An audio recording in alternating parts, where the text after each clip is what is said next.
is nothing. Only warm primordial blackness. Your conscious ferments in it. No larger than a single grain of malt. You don't have to do anything anymore. Ever. Never, ever.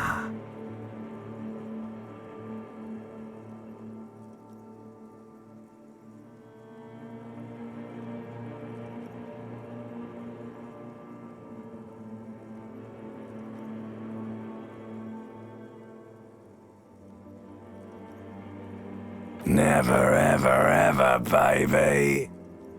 An inordinate amount of time passes. It is utterly void of struggle. No ex-wives are contained within it.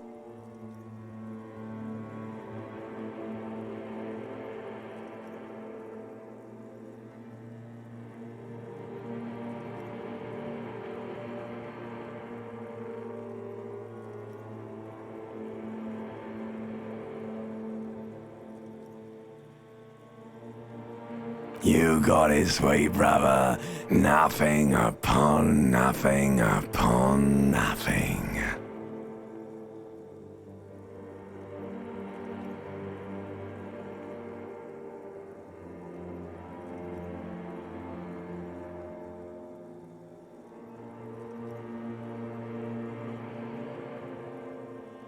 Coming right up, sir. Smooth passage.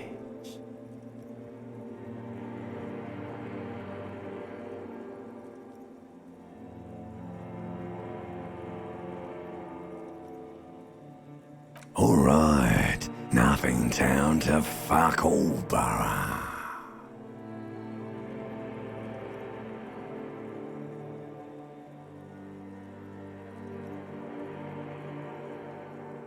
Not you. Your days of giving a shit and being that type of animal are over.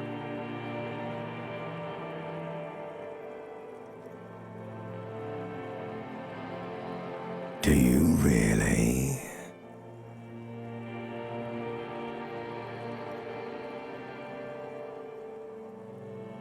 You wouldn't like it if I told you what was back there. Why'd you think you had to bludgeon yourself into oblivion? Or did you not sense yourself marinating? Poured so much on yourself, got a bit carried away, did we, Chef?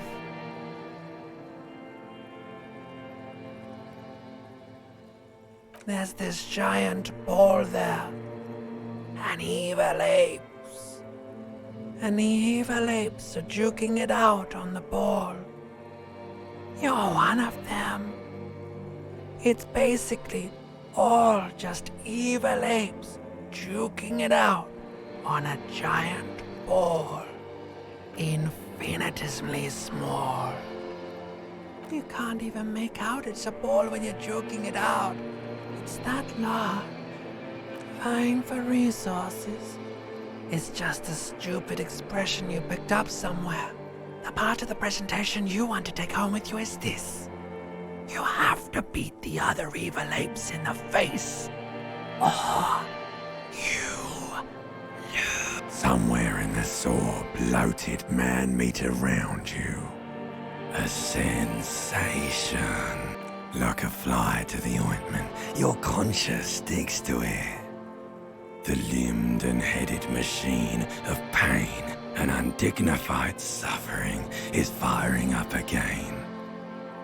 It wants to walk the desert, hurting, longing, dancing to disco music.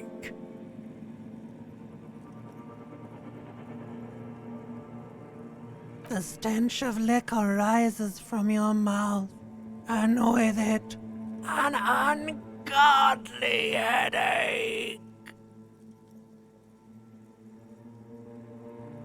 A fiery streak penetrates your skull, trying to force your eyes open.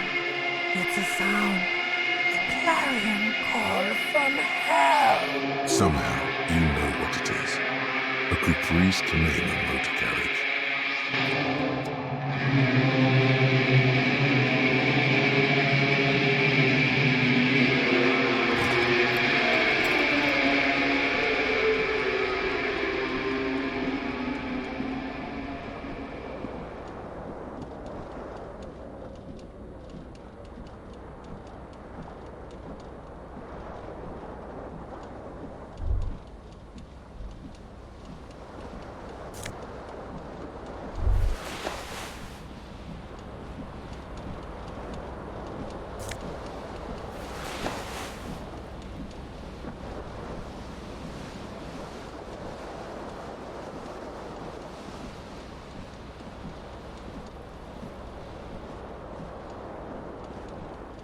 This fan has two chain pull switches.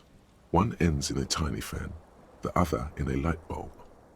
A truly horrific necktie has somehow attached itself to one of the blades.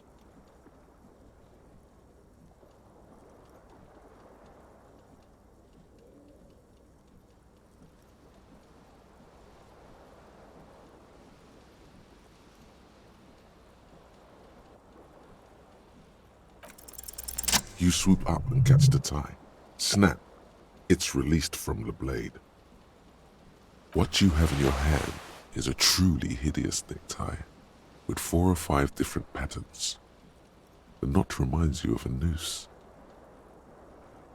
The blades come squeaking to a halt.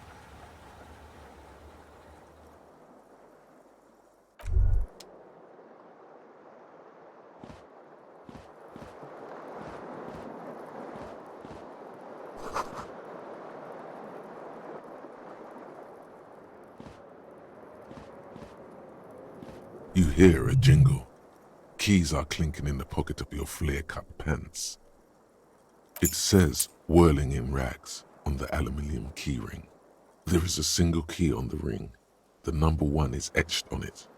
It should open the door. The Whirling in Rags is a hostel cafeteria on the urban coast, frequented by dock workers.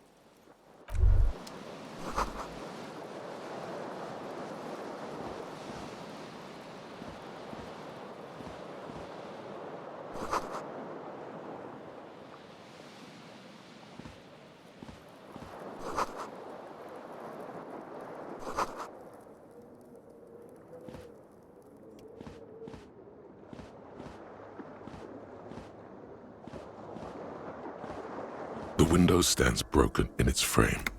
Cold wind blows in.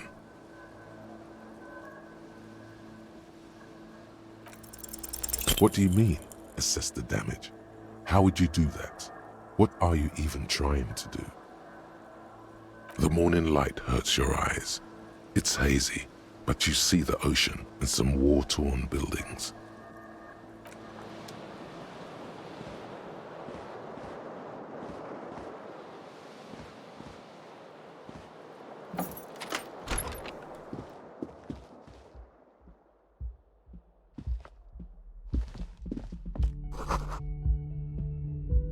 Hello, officer. The young woman raises a cigarette to her lips. Her eyes are brown and her face is speckled with birthmarks. She can't be more than 28.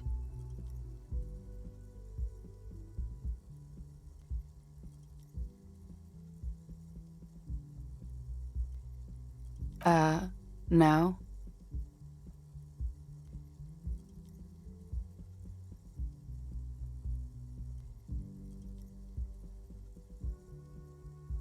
Because you're a police officer, sir.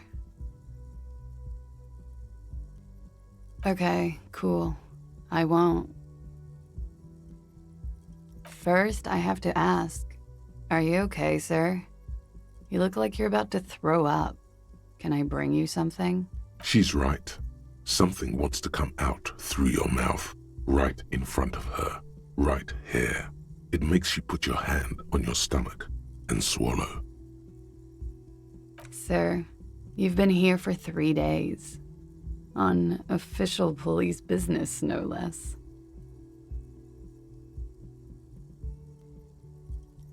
Okay. Couldn't say. In truth, so far, mostly drinking. You have no doubt about the drinking. But do you strike yourself as a tight-lipped drunk? She must have heard something.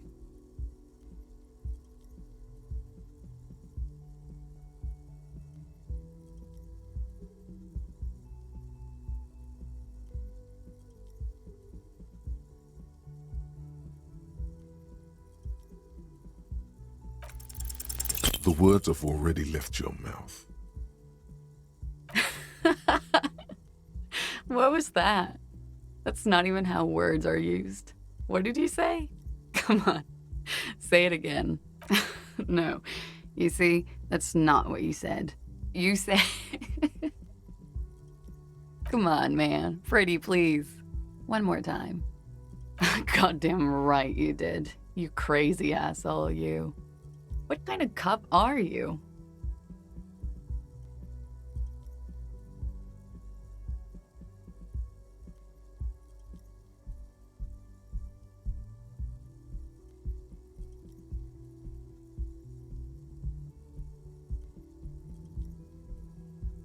Has the time come already?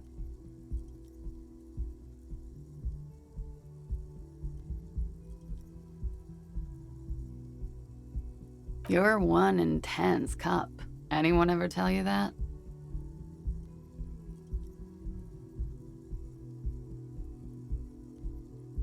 All right, then. Looks like I should go and prepare for what's to come. And thank you. This has been delightful. I do hope it happens sooner. Otherwise, it's gonna suck for you later when you have to interrogate me.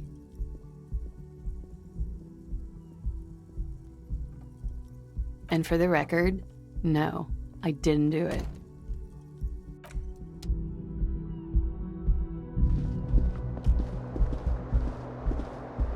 The fan stands still. A terrible mistake. Turn the lights off immediately. You can practically feel the photons burning a hole in your brain. The lights are off.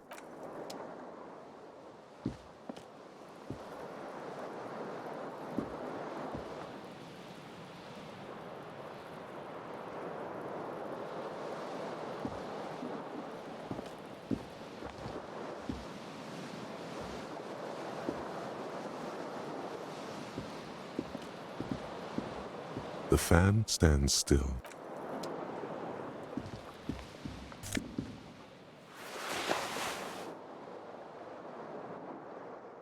A mirror hangs above a bent and broken sink. In a fierce discharge of masculine energy, someone has ripped half the faucet off. Was this not the same Elon that founds empires and lays waste to cities? Virile, uncaring towards the little things? Probably not, no. Hot water sprays from the faucet's base, and steam covers the mirror. You cannot see yourself, just a vague impression of a man. Suddenly, you realize you have no memory of the face that awaits you there, underneath the soft vapor. As you slowly reach your hand towards the surface of the mirror. Abort. You clearly have not thought this through. You won't like what you see there, and you will never unbecome it.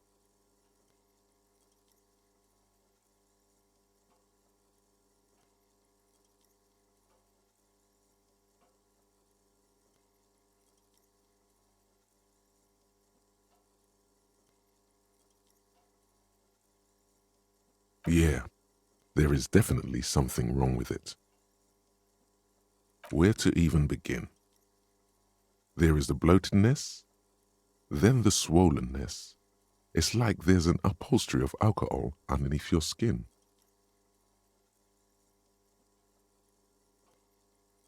It's not. Your nose feels like a small balloon in the middle of your face. It hurts when you honk it. It doesn't appear to be a particularly tiny nose either. Not with all the drinks it's absorbed for you. It's not. It's swollen and snail-like, wriggling between your fingers. Behold. You have no idea who this thing is, do you? It appears you're also dead. There's clearly rigor mortis on your face. Oh wait, is that an expression? Are you trying to make an expression with that face? Why? Please stop. It's horrible. You're scaring yourself. You can't, can you? It's like it's not even voluntary anymore. You have worn that grin into your face, and now it won't come off. What does it even mean? What is the emotion you're trying to convey? You should check yourself for a pulse, superstar. From here it looks like a cadaverous spasm. Good call. Go ahead and try something if you like. Or, stop staring into the mirror.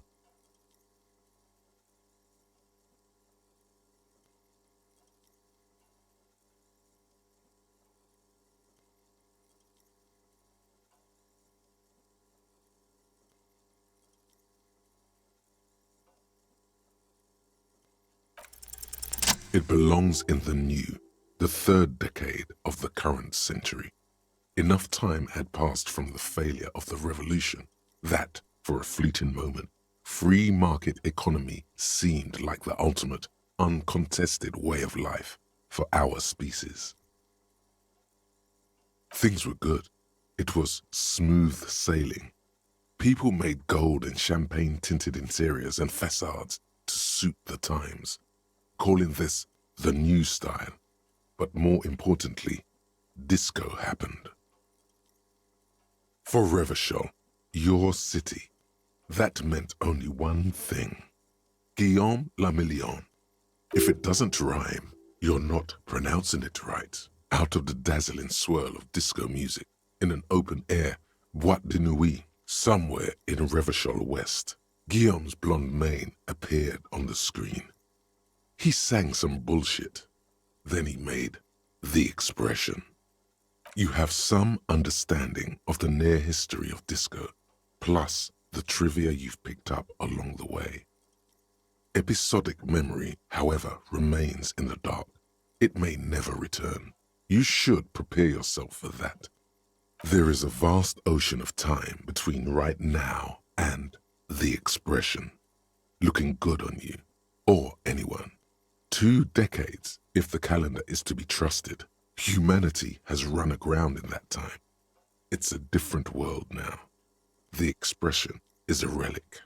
The click is used to spur on a horse. It also features heavily in Guillaume le Million's regional mega hit, Don't Worry, Your Pretty Little Head. Sometimes you like to add finger pistols to the mix, because, unlike Guillaume le Million, you are a police officer. It's your nifty little way to say, I'm armed and dangerous. Everyone loved it. Maybe you thought some of the stardust would rub off on you. Maybe it did. Either way, it's all gone now. Only the grimace remains. It doesn't have to be. You can swoon over Guillaume and his champagne-corked smile whenever you want to. Maybe some of the stardust will return.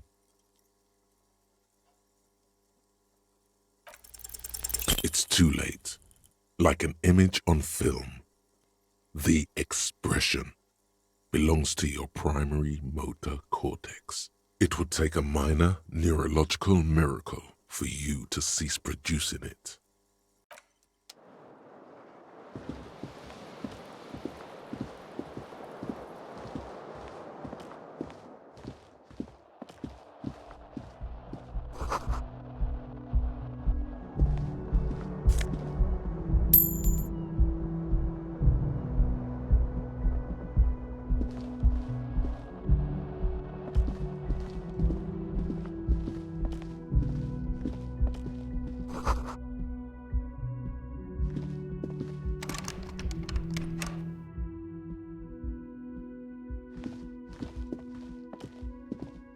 The door is closed. There is no answer.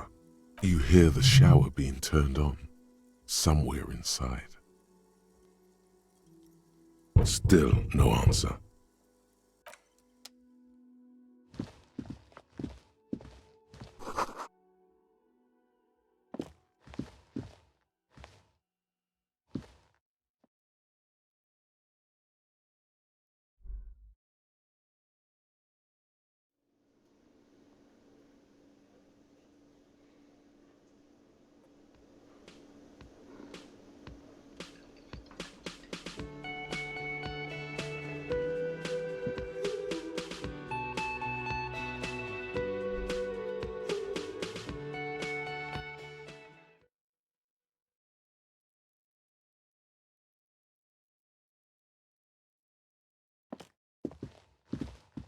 The door is closed. Still nothing. Still no. Still.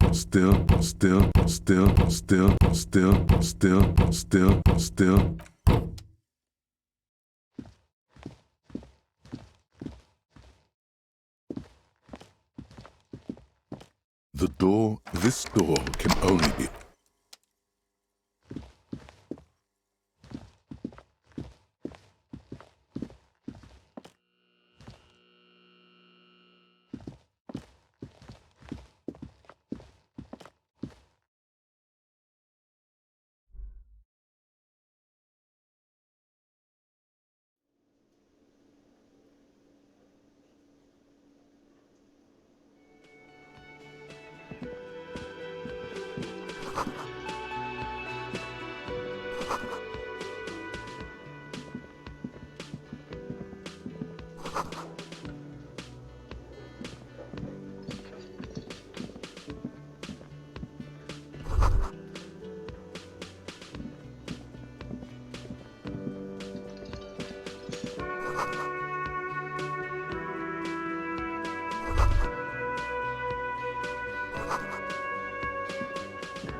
You should totally sing karaoke here, the first chance you get. Your emotions need to be expressed. People need to know your vast, oceanic soul.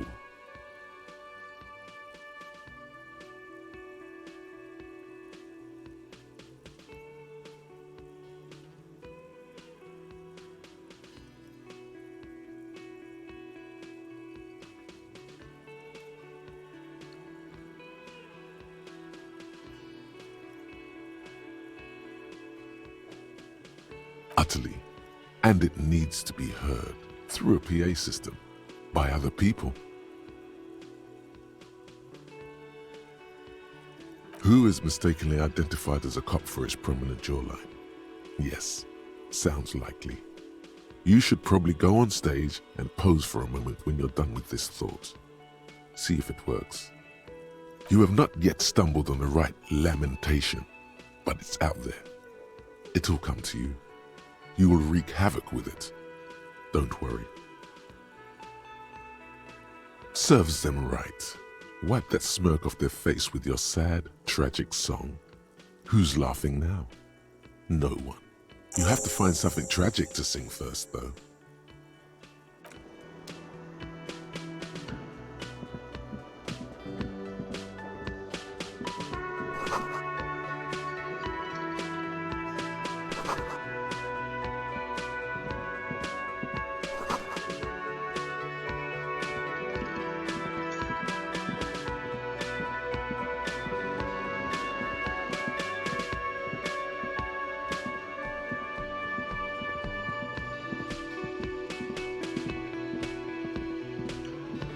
A man in his late 20s stands behind the counter, inspecting a stuffed seabird.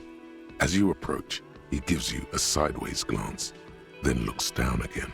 Everything is cool between you and this guy. He's a big fan. Make some small talk.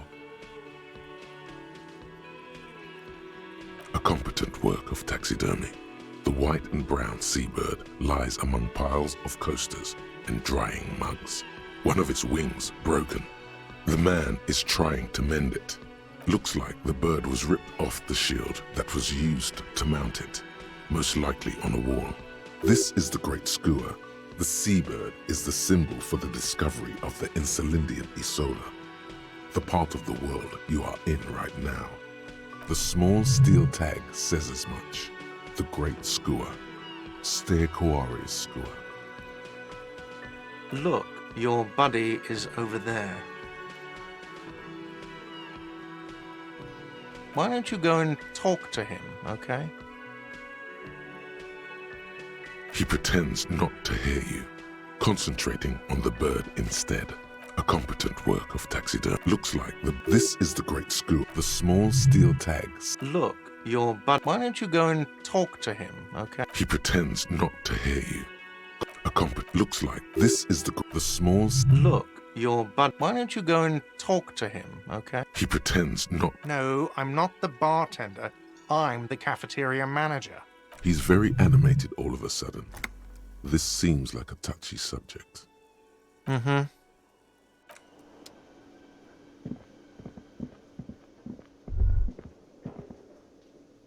The theme on that pinball machine is a standard royalist theme, used on everything from pinball cabinets to full-flavor cigarettes, clinging to a picture book version of the past century, waiting for the king to come back and cast out all the profiteers and homosexuals. Basically, imagine a yellow plastic crown with a liquor brand emblazoned on it.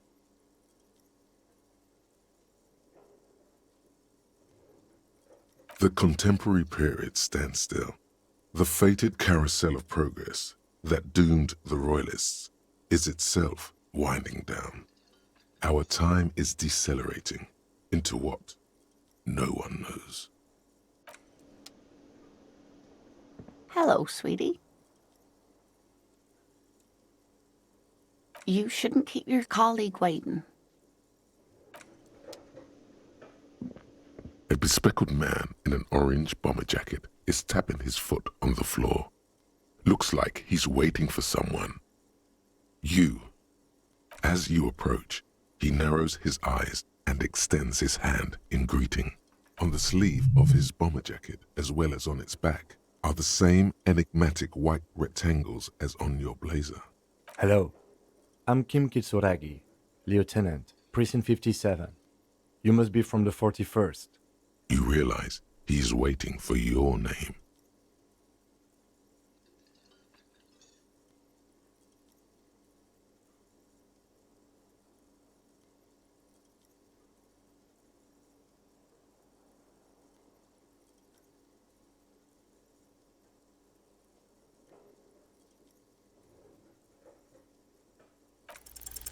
Concentration makes you squint your eyes. Your name should be deep gold and orange, like a forest fire looming on the horizon, but mixed with the stench of liquor rising from your breath. You're 2 steps closer to it, but there are still many to go. Okay then. It looks like we had a little scheduling error on Sunday. Saturday too, actually. Have you had time to talk to the manager here? What he means is, he has been trying to meet up with you for 2 days, but you have been otherwise occupied. If you don't mind, we should talk to him again. Ask him for a rundown of the area. Now that I'm here as well. I understand the scene is out back, right? It also wouldn't hurt to assure him the police are finally here. In full force, I mean. Have you mapped out the initial interviews? At the 57th, we like to prepare an initial list of persons of interest, and then just skim the surface. Prepare the field, get to know the players. You don't do that? Maybe it's not an inter-district practice. Right. And the interviews? Okay, we'll have time for that after we take a look at the coroner's case. Have you removed the dead body from the tree?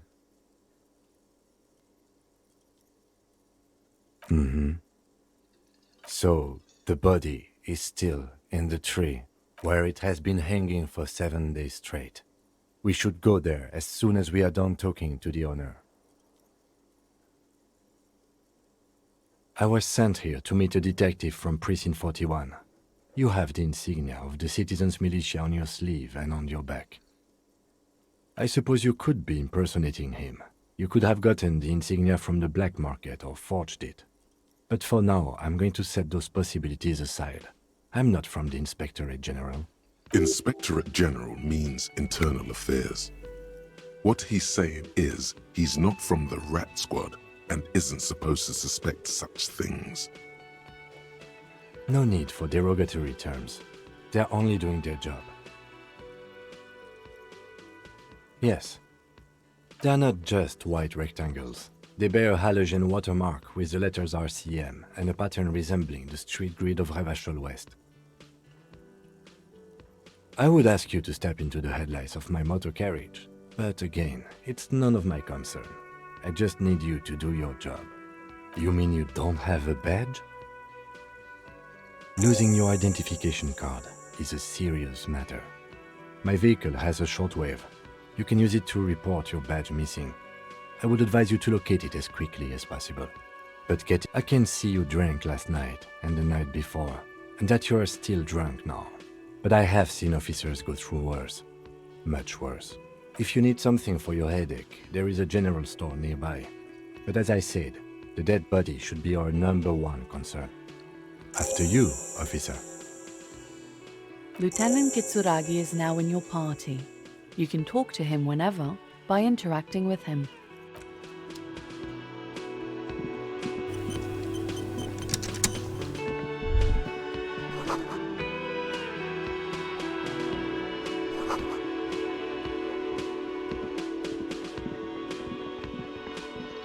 The man with the unimpressive beard notices you approaching. He drops the ledger he was holding and turns to the lieutenant. Mr. Gart, right? Yes. I am Kim Kitsuragi from Precinct 57. This is an inter-district investigation, so joining me from Precinct 41...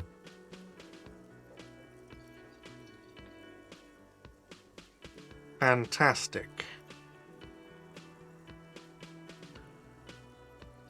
Right. Now, I know it took us a while to arrive at the scene, It also took you a while to call us and report the dead body. It was you who placed the call, yes? No, I only just got here. It was probably Sylvie who called you. She usually works the bar here. I'm only temporarily taking over her duties. Do you have her number? As a matter of fact, I do. This sounds like something you can use to call this Sylvie later. You said you just got here. From where? Are you a local? What, of Martinez? No, I live in Jamrock.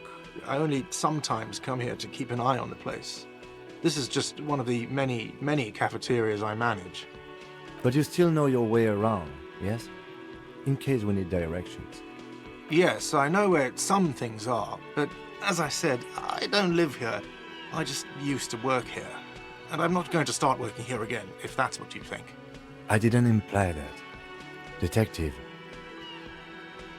He probably means this is where you step in and ask your questions. His face expresses profound doubt in your having this. Ask him about the body's location before asking if he killed him. People give up information in the more innocuous questions, which you can later use in the more sinister ones, not vice versa. Behind this building, there's a courtyard. They hoisted him up on a tree there. That's easy. See that door there? First you exit through that. Then to your right, you should see a big hole in the fence. A really big one. You can get to the courtyard through there. No need for the keys. The hole is big enough for the Franco-Nigerian cavalry to fit through. This man means the heavy cavalry of the innocents Franco-Negro, sweeping over the plains and nations of the enemies of mankind. 5th century style, unified currency and the concept of cool came in their wake. They wore lamella and carried guns. But first and foremost, Franco-Nigerian heavy cavalry was really wide. That hole in the fence must be enormous. She went away because none of your business. Have they not been telling you you're a cop? Okay, you got me. She went away because of the dead body out back. And because I asked for her number. That's why Sylvie went away. I hope you appreciate that. thank you.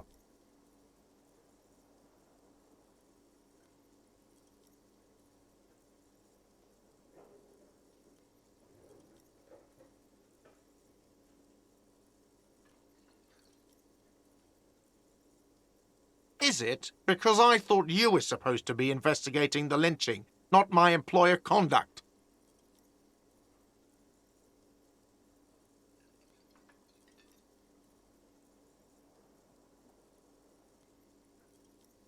Good for you.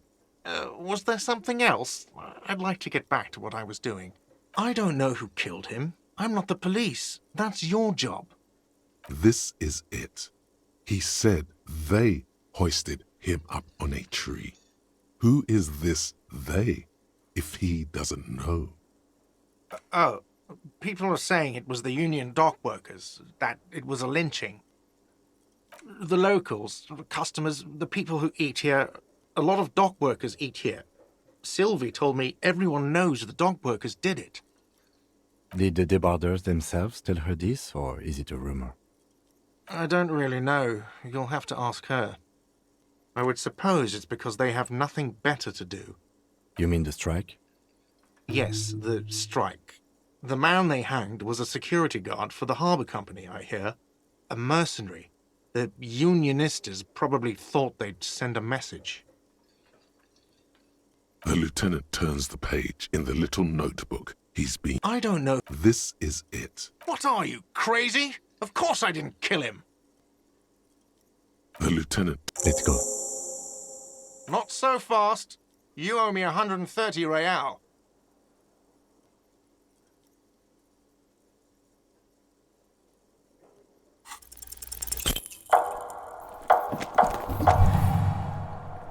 One moment you're running like the wind.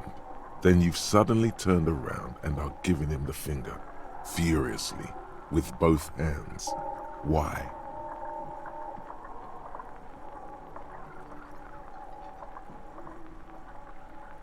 That's true, yes, and it's worrying. But let's not fixate on it. Look at that stupid bartender instead. He has no idea what's going on. You and your fuck you fingers floating in the air. Barkeep's got his mouth agape like an idiot. You showed him.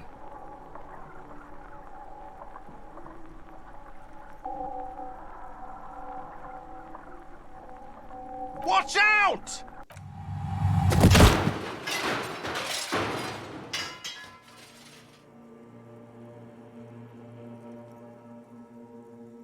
Everything goes dark. Back so soon. Admit it, you just missed the quarter light. The darkness on the edge of town. How's it going out there? Are the tiny apes screaming about money yet?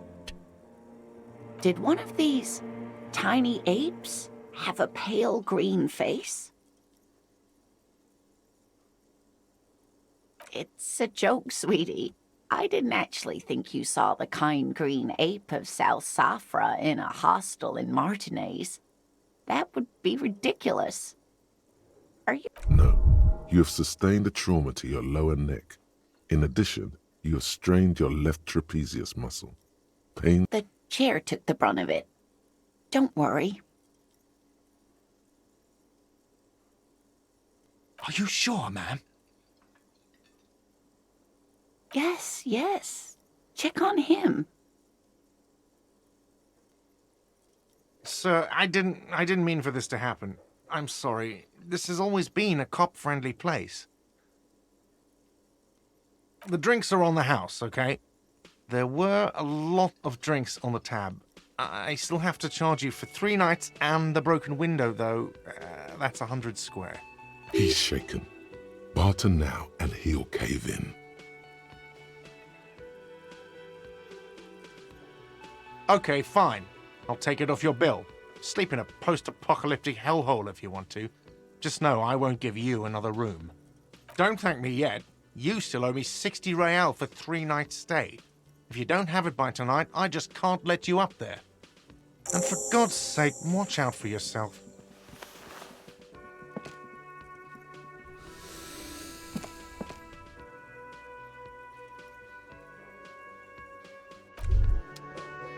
By the way, where is home?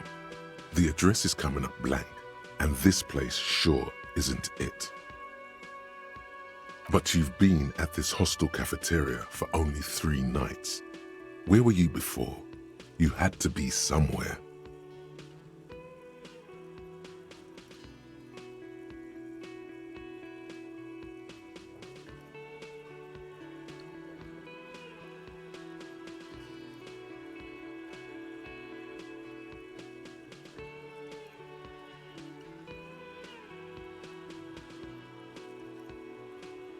In time or space? That doesn't sound like somewhere you can stay if you run out of money.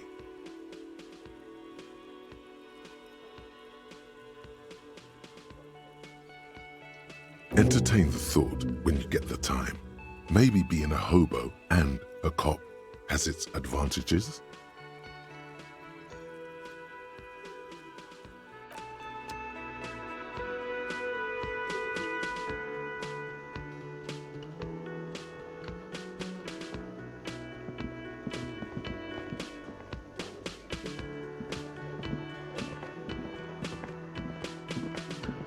Hello, sweetie. Wait, who's Sweetie? Why, you are, officer. And have you found anyone to be sweet to?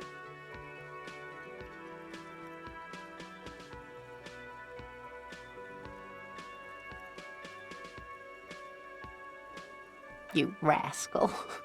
I'm too old for you, and too married besides. You must forgive me.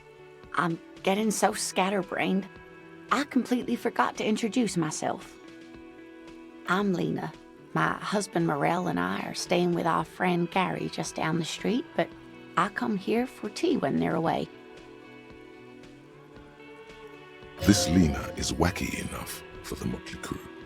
Hire her on the spot.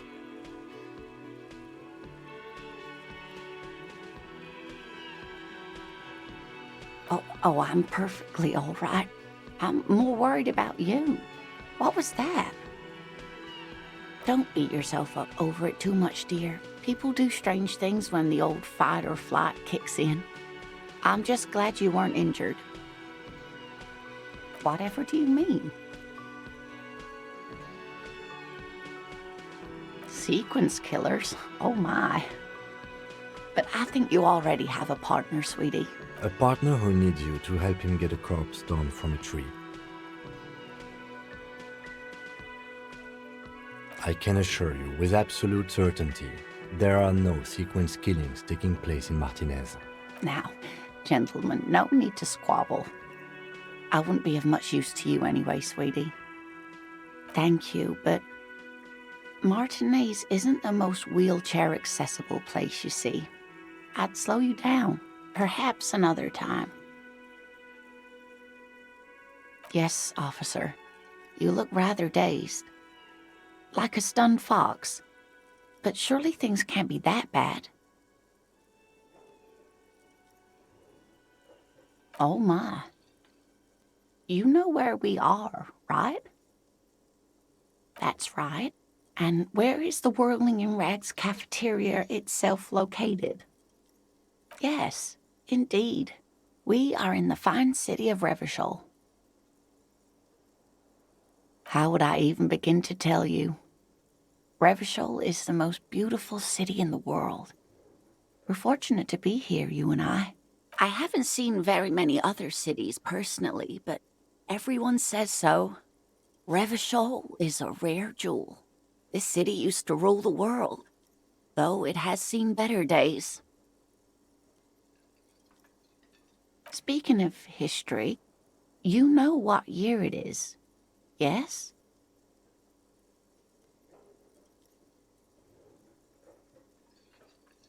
There. The year is 51, and spring has only just started. I'm sure there are better days ahead. She looks flustered, her hands smoothing out the creases in her blanket, even as she attempts to reassure you.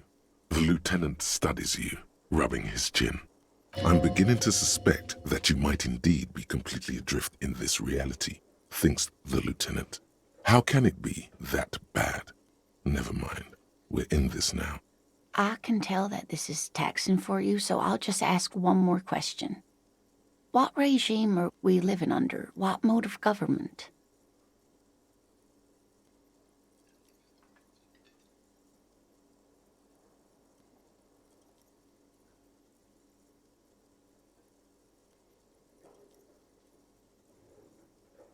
Oh, sweetie, it's really not. There used to be people who thought that way. Other people who wanted those things, but they all went extinct. Revachol is a zone of control led by an alliance of foreign powers called the Coalition. We have almost no government of our own, and certainly no dictatorship of the proletariat. But they still have cops. Oh dear, this is troubling. You really ought to know that, being one yourself. There aren't any cops in Revachol, not in the traditional sense. The status of law enforcement has been a complicated matter since the revolution. But we should stop for today, sweetie. You look like you need a break. Besides, I'm not the best person to explain the big things to anyone. She's scared now. She's realized you really are brain damaged. You didn't do too well, dear. It does look like you're having trouble remembering things. History and places. Remembering reality, in a word. It's very odd. A sigh. The lieutenant buries his nose in his notebook. But maybe a fresh set of eyes is what the world needs. And while I'm no doctor, such bouts of amnesia are often temporary, so I wouldn't worry too much. A defeat, I'm afraid. The people of this archipelago tried to build something new, something different. The rest of the world didn't like it, so they came and ended it. This was 42 years ago. It has something to do with everything. I really don't know how to explain it better. Someone more educated in sweeping matters. Maybe you should ask. No, I'm not an encyclopedia. I won't be a guide either. I'm a detective. Of course. Then I don't know. Someone rich, maybe? Wealthy people are educated. Though I don't know where you would find a wealthy person in Martinez. That's a good point. This doesn't look like Rich Central. Of course, dear. Good luck with your case.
The RCM in Martinez. What can I help you with? We don't see a lot of police around here, that's all. Of course. What can I help you with? Excuse me? Oh, well, I didn't write it there. I'm just sitting here. Okay. Since the street sign's messed up? Okay. What do you need? Oh, that's right there, in the yard. Even all the way over here, there's a drop of death in the spring air. What do you mean? We're in Martinez, sir. This intersection is called Roundabout North, I think. The harbor gates? Some kind of commotion, I think. I don't follow the local politics. A fleet store, too. Some shops and a bridge. The canal bridge leads to the coast, but it's broken, I think. Some kind of accident, probably. Just coast. There's a little fishing village there, and a fish market. But that got closed down ages ago. It's just water. No, actually, I think they call it the Martinez Inlet. There are some islands in the bay, but they're hard to reach. There's the pier, the Cape Side apartment buildings, some more tenements. Not a lot, really. No problem. Me? I am just a gardener. I am working. I have a greenhouse in the yard there. I've been trying to get some work done. Well, as you already know, there's a corpse there, hanging from a tree.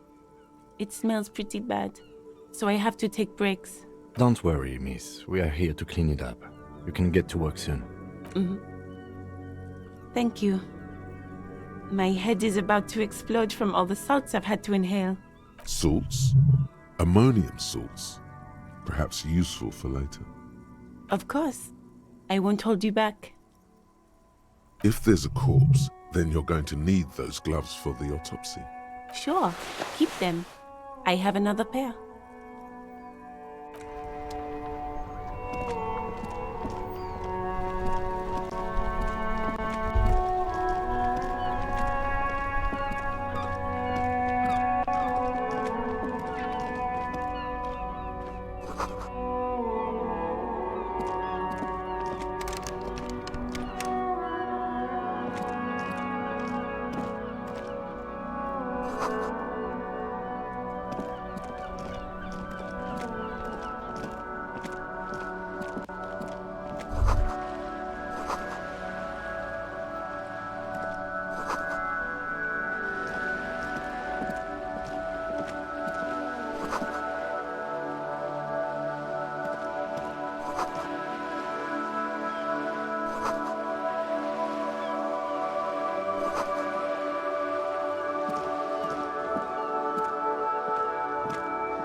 sir. Step right in.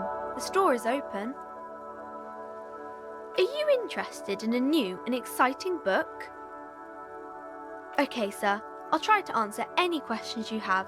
I hope they're about books. My name is Annette, sir. My mum, her name is Plaisance. She owns the store. She's inside minding the register or organising the stock. Feel free to step in and browse our wares. I'm signalling that the store is open. Otherwise, people might not know. They'd miss out on the crime, romance, and biographies of famous people. Thank you, sir. I'm happy to help Mum out with the store.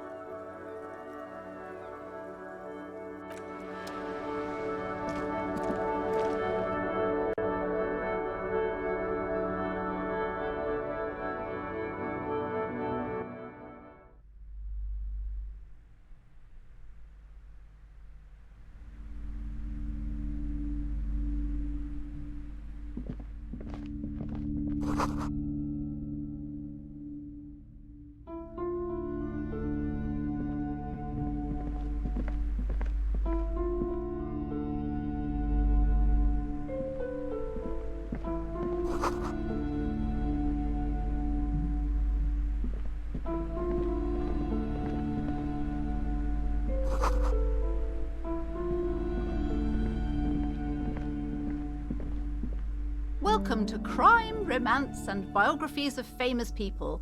My name is Plaisance. Be welcome, and please take responsibility for the energy you bring into this space.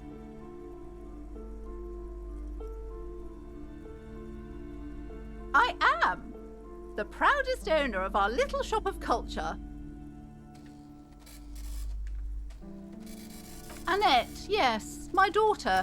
I hope she wasn't slacking off again with her nose in science fiction.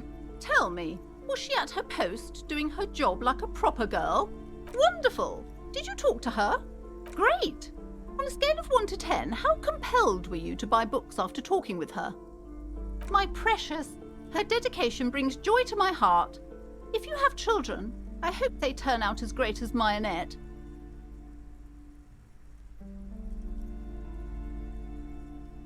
As a young girl should be, with the proper attitude, she'll have a bright financial future. The woman before you scans the store, her shoulders rigid and tense. Every now and then, she nudges her glasses. Then why are you talking to me? Everything is on the shelves to browse. Don't you feel compelled to buy anything? See those shelves there? Go, be drawn. Everything is on the shelves. Take a look yourself. The shelves compel you, don't they? She smiles and nods, seemingly relieved.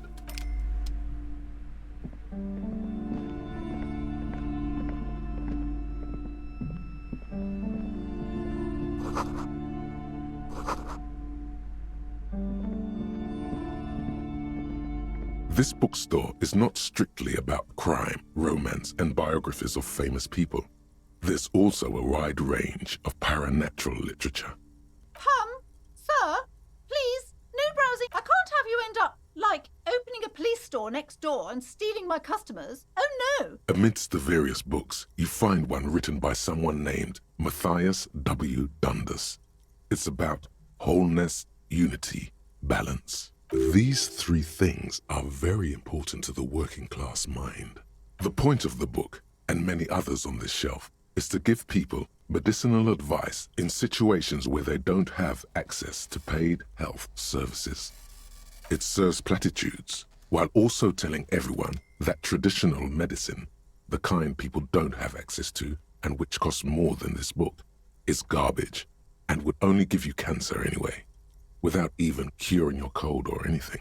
Wholeness, unity, balance, on the other hand, can basically take care of anything.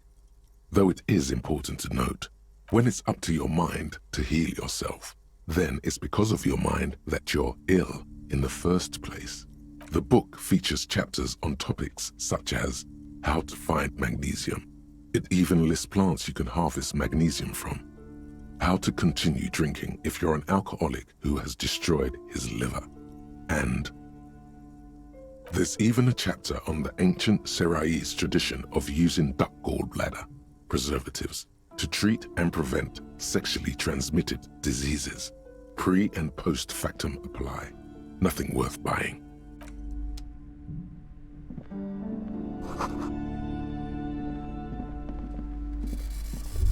The plaque on the shelf reads, Biographies of Famous People. You see a large variety of names, none of which ring a bell.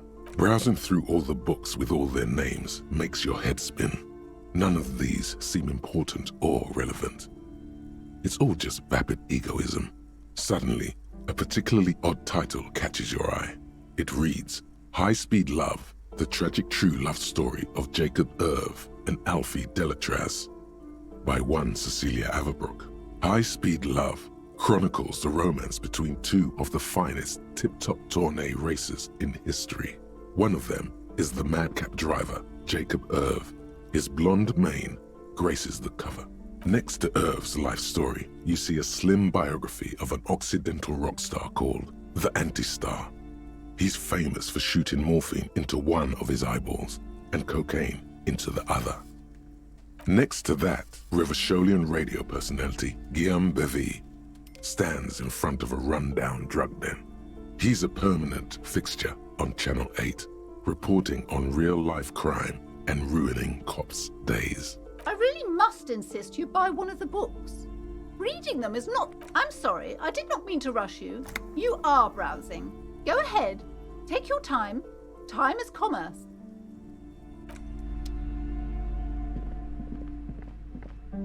These shelves are overburdened with books from the same series. You see the name Dick Mullen over and over. A couple of spook novels hide amidst all the detective books. Thrilling tales of spycraft and daring do. Crime fiction is a disgrace.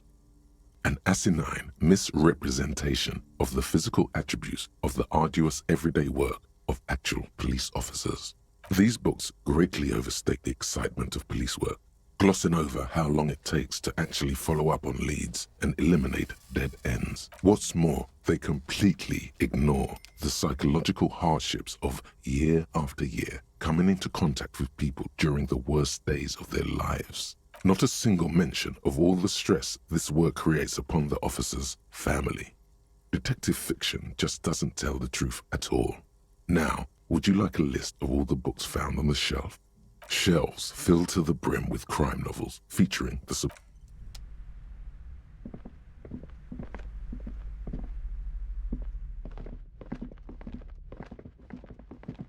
You see a set of tattered curtains blocking the way to another room.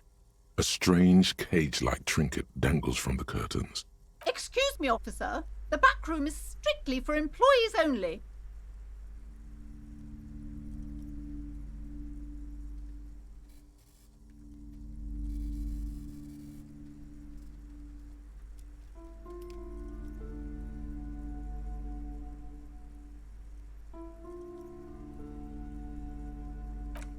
You see some kind of charm, an irregular polyhedron assembled from bones, sticks, and straw. Inside, a disturbing fish head with empty eye sockets stares at you. This is a traditional Seminese ward, meant to provide protection against ill luck, bad dreams, curses, and other supernatural scourges. Inhabitants of Ile de Fantôme, the Seminine Islands down south. Aside from poking at it suspiciously, there is nothing else to do with the fish head charm at this time. The curtains remain shut before you.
You see a set of tire tracks in the brown slush that covers the plaza mosaic.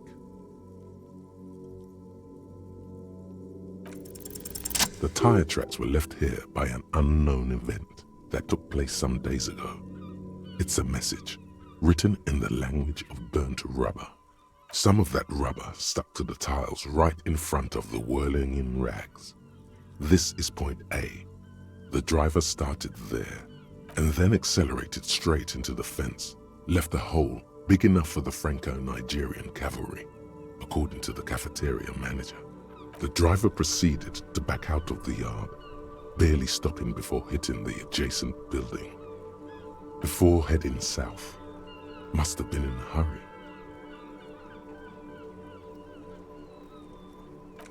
I'm not sure. There are plenty of traffic accidents waiting to happen in Martinez. With the jam right here on the roundabout, I would keep them separate. You could follow the track south. There seems to be a canal there. See where they went, if you find the time.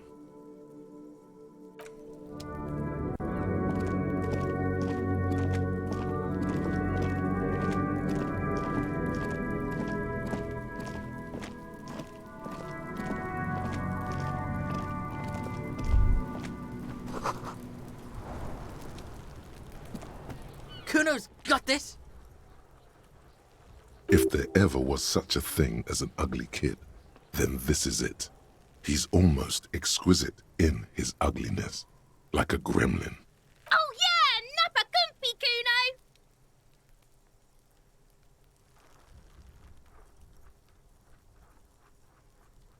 Kuno! Right in the dick, Kuno! Get him right in the dick! Love it in the dick.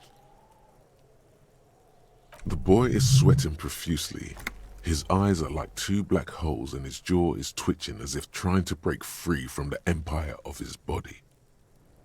Fuck that! Kuno, yeah! Right in the mouthhole! Shits himself. The rake, Kuno! You should throw the rake at him, Kuno! The fuck? Does Kuno know what a rake is? Kuno's not a gardener. The fuck are you talking about?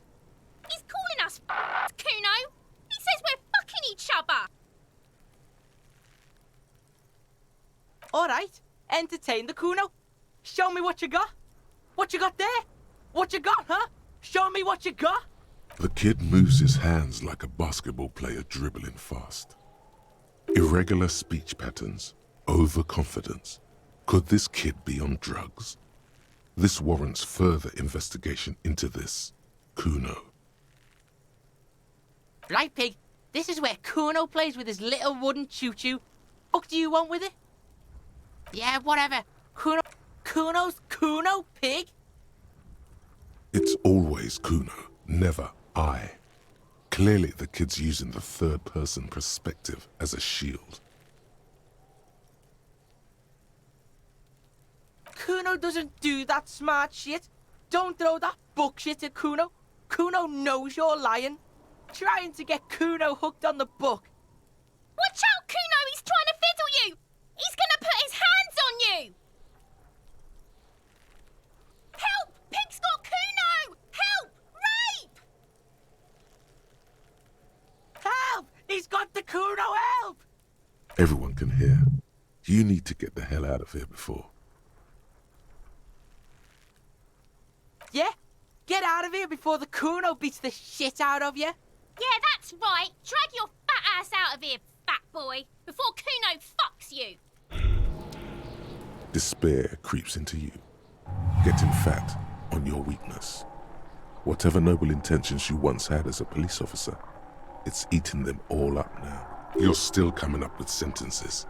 That's a step up from total annihilation, right?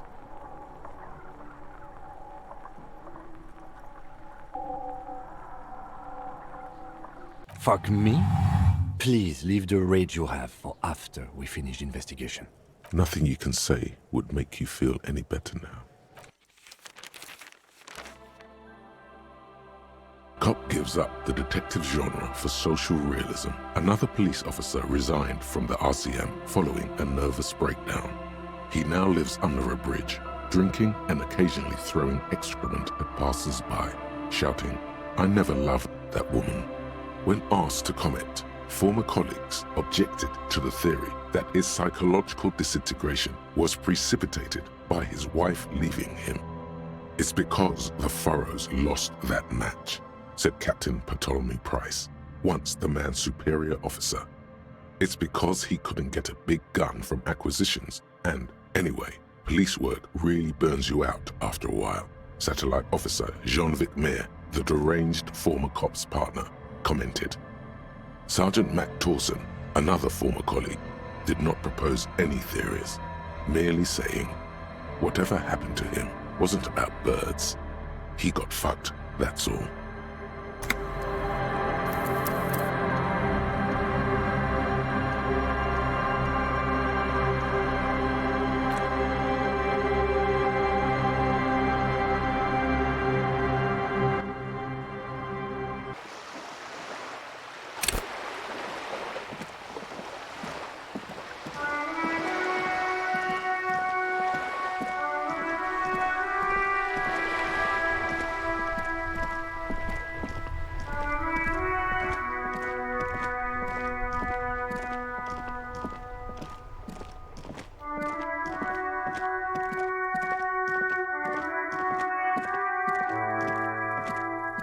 You see a set of tire tracks in them. The tire tracks were left here by an unknown event. Some of that rubber stuck to the tile and then accelerated straight, and the driver proceeded to before heading south. Must have been in a hurry. I'm not. You could follow the... You are correct. This is.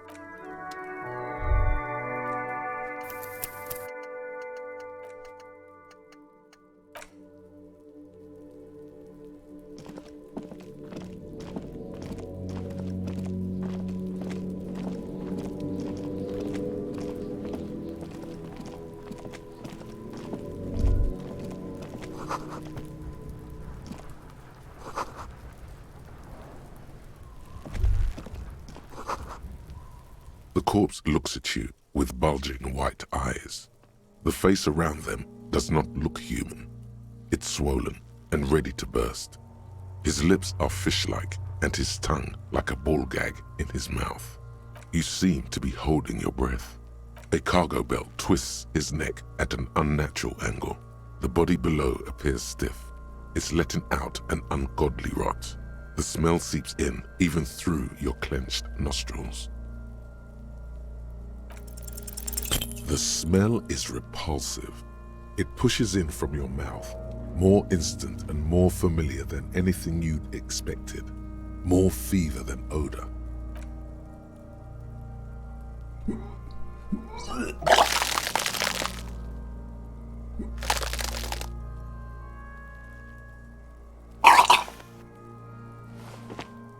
Too late. It's impossible to keep in. Your body curls and pushes it out, burst by burst, until a pool of vomit lies under your feet and your throat stings from the stomach acid. The smell of Commodore Red rises from the pool. Among it, distilled spirit and bits of shish kebab. It's okay. Happens to everyone. Keep it. The hangover is clearly making this worse for you. You could use some ammonia to clear your head. That young woman, the gardener, mentioned she used salts for the smell. If she doesn't have any, there might be some in the fridge store nearby. Acquiring ammonia will provide a modifier to the white check. Modifiers make checks easier and allow you to retry them.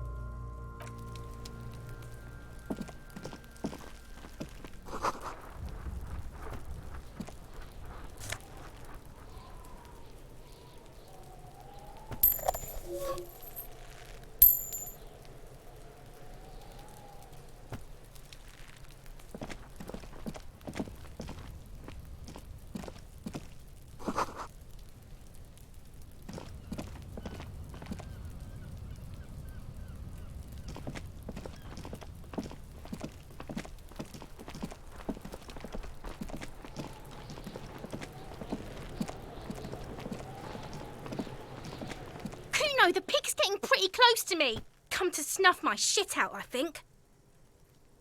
Looks like it's time for me to go, Kuno. pigs come to take me in.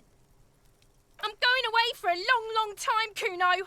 Going away for life. What's going on there? Fuck are you trying to pull, pig?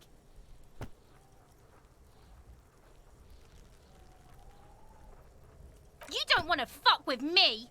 I got my hands bloody. I'm not here, pig. You're not seeing this. You can still see the top of her hat from behind the fence. Yes?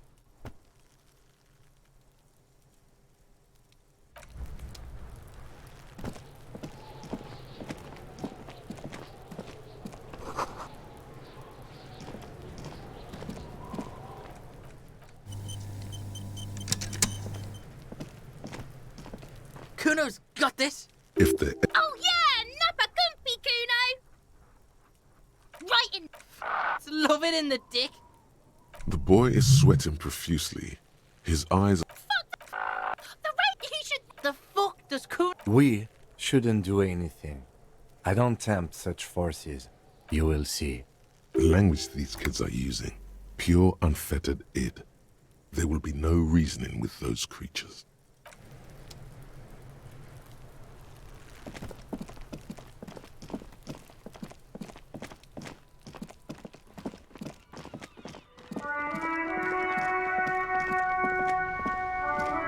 I can't believe it's snowing again.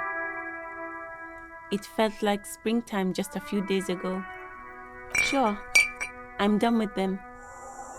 Go easy on that stuff. It gave me a terrible headache.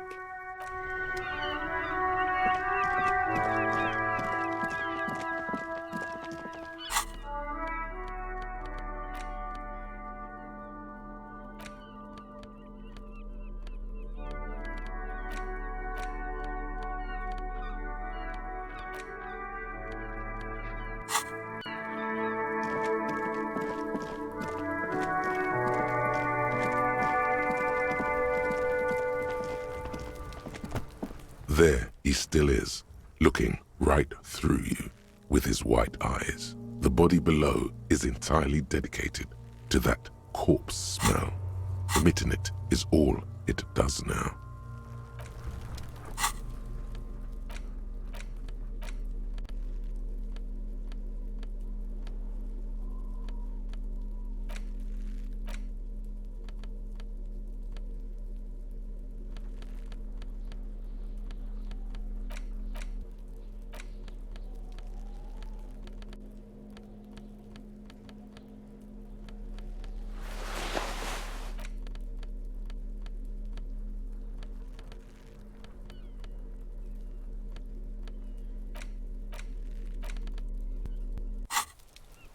There he still... Active decay. It's okay to throw up, officer. No one is judging. He's about to blow. Cop's gonna blow, Kuno. The ammonia only makes it worse. The combination forces tears out of your ducts. You manage to keep it in once. The second time, not so much. When the vomiting is done, your cheeks are wet with tears.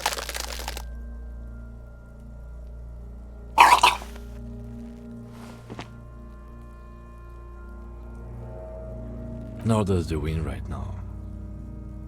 I've seen strong men turn themselves inside out for hours. You are facing tough odds here. Alcohol withdrawal makes it considerably harder.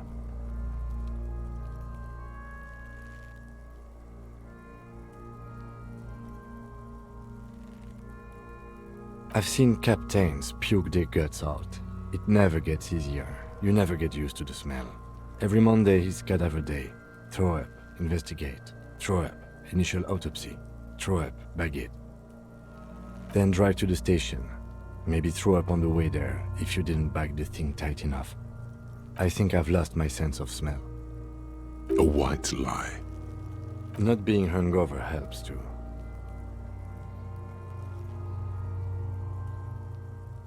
No. This is a two-man assignment because it needs 2 officers to complete.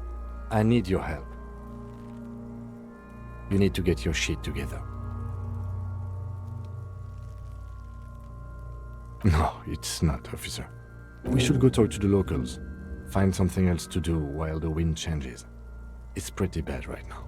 You've gained a thought. When this dialogue is over, go to your thought cabinet and internalize it for special bonuses and effects. Give it half an hour. Get yourself together. Then come back and have another go.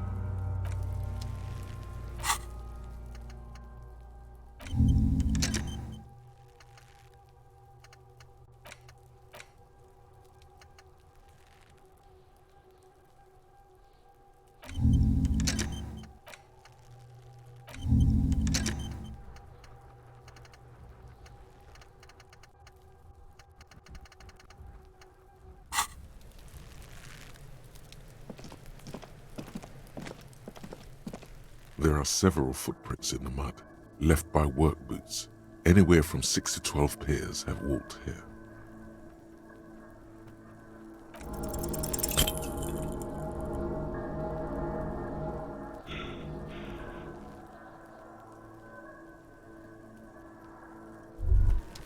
Despair creeps into you, getting fat on your weakness. Whatever noble intentions you once had as a police officer, it's eaten them all up now. You're still coming up with sentences. That's a step up from total annihilation, right? He watches you melt down stoically from behind the lenses of his glasses. Nothing you can say would make you feel any better now.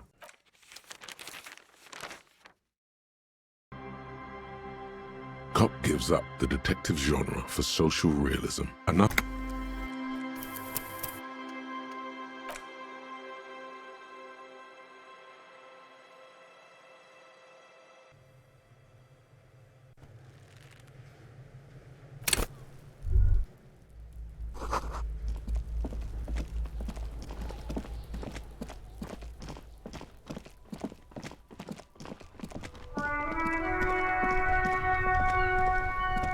I can't believe it snowed. It felt like spring. Sure, go easy on that stuff.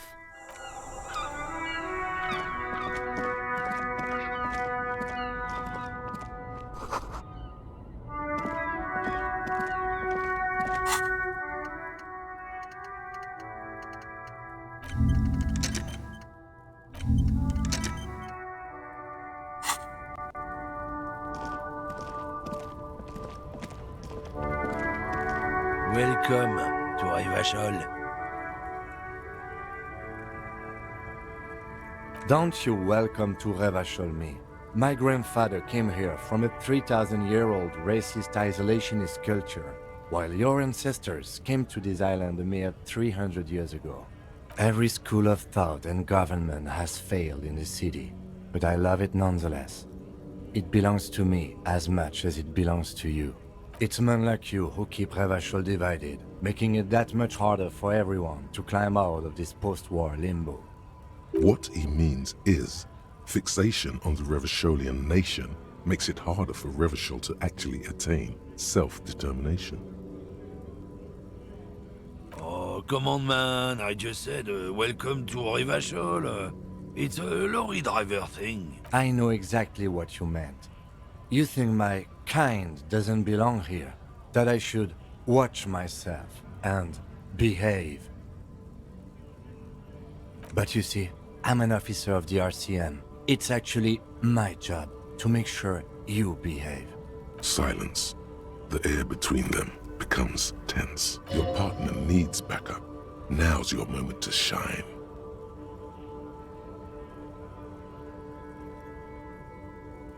You two make a cute couple. You know that? The lieutenant exhales and resumes his regular calmness. Whatever you say, officers. He smells of heavy motor oils and his breath of high tar content cigarettes, probably Astra Whites. Oh, not much anymore. I'm here to pick up some cargo, but the dock workers are on strike, so it's a sit and wait on your ass situation. The strike? Oh, they've been at it for a while. A month, 2 months maybe. But this here is just the last week or so. Apples? Apples is exactly the kind of thing you'd say if you had something to hide. Yeah, apples? I take it you had other questions? Oh, not much anymore. I'm here. Apples. Apples is exactly the kind of thing you... Look, as detective, I come from a long line of lorrymen. We got ancient rights and privileges. Oh, I'm here to pick up a load of fucking apples, man. Just regular, Koiko picked apples. Koiko may be another derogative. For a person from Grad, you think? Yep, it's one of their main exports. They grow him down South Yekokata.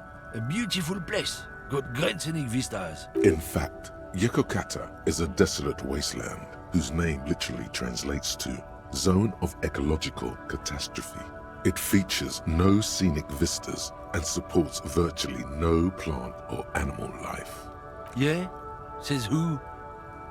Then, I guess they grow apples somewhere else. You can never really tell with those Koikos. They're everywhere, except their own homes. He means the people living in Grad. Yeah, you know, Gradniks, Gradvolk, those degenerates from Grad. Hey, if the name and description fit by the very grace of nature, who am I to say otherwise? Apples. Oh yeah, they're a big deal. My great-grandfather was a carter, had a royal license and everything. We've tried to hold on to our privileges. Someone with a cart? What did you think it was? That's how deep into history our thing reaches, before machines. Sure fucking is. We have a guild and everything, huh? Very ancient, very prestigious. Goddamn right. They've been trying to fuck us out of our heritage in the name of profit. But when they try to replace us, they'll regret it. Trusting street thugs with their goods is going to fuck them right up the ass. Mark my words. Generations of practice ain't no laughing matter.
Before I squeal, pig. You don't want to. You can...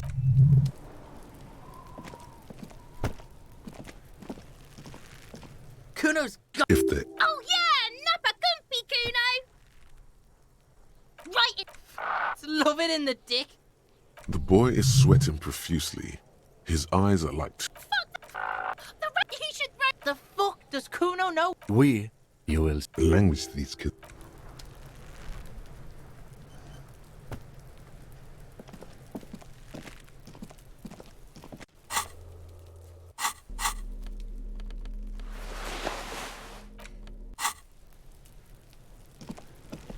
There he still is.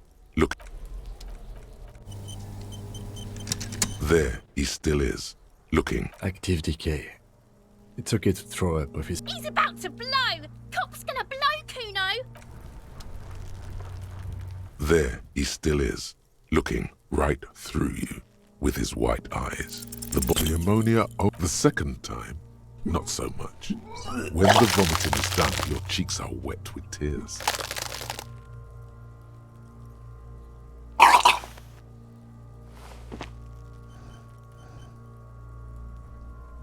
Are you okay, officer?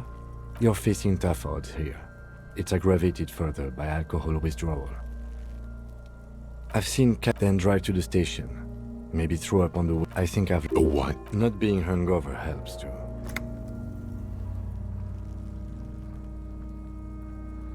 Okay, you need to get your shit together.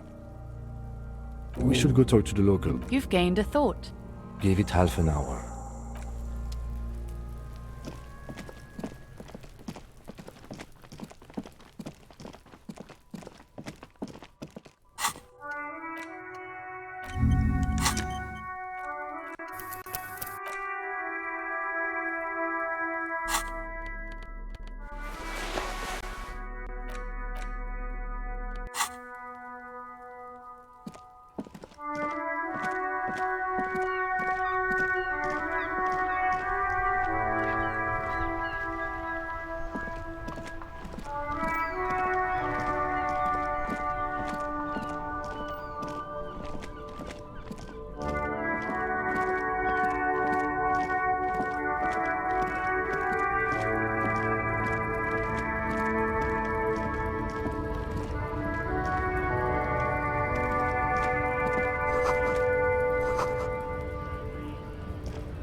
The tear machine stands in the corner. A sign says, 1 bottle equals 10 cents. Oh, that's the tear machine. It's a machine for tear. You know, you find tear outside, like bottles or whatever, and put it in the machine, then it gives you money. You need a bag, I guess. We used to have some, but we gave them all out, so feel free to use it if you find a bag, though. I'm sure there are some out there, somewhere. Welcome to Frit. Feel free to look around or something. Everything is out on the shelves. What's that magazine she's reading? You mean this? This is Pop Stars. It's got, like, famous people in it. It's not for sale. Looks like it also has something called Police de la Mode, featured on page 34. This speaks to you.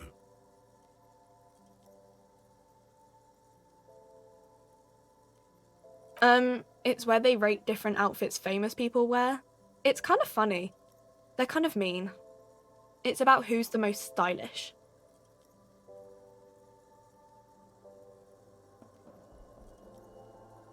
Benita. She's a model. Usually it's a model. Or a singer-songwriter. Or a model. We are not the fashion police. We're the real police. I don't know. Frit? I think they think that the extra T makes it funkier.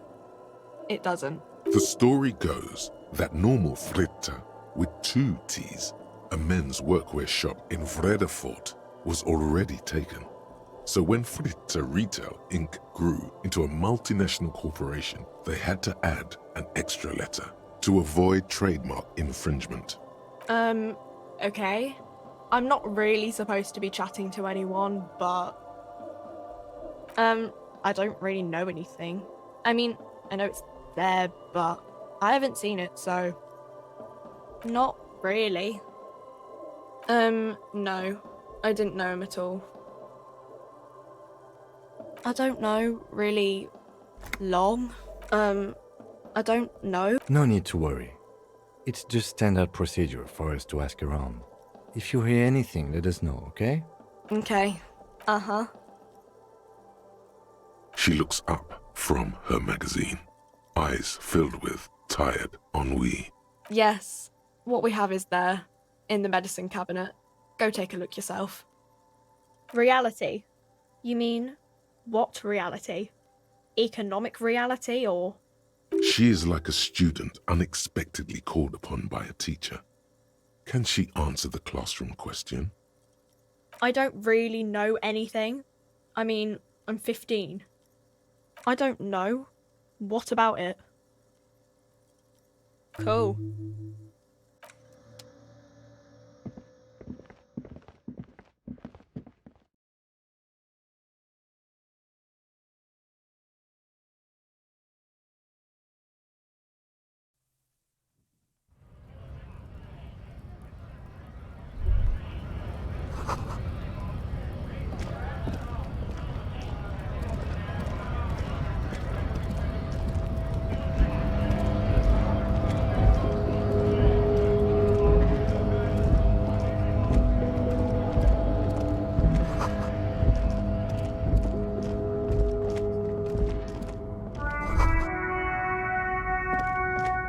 A Stars Riker, one of the finest Zhimsk-made motor carriages ever. An oldie but a goldie. Not many people outside of Grad. And Revachol West too, it appears. A Stashraiko KK2. That's a classic model. Never thought I'd see another one repainted after what happened last time.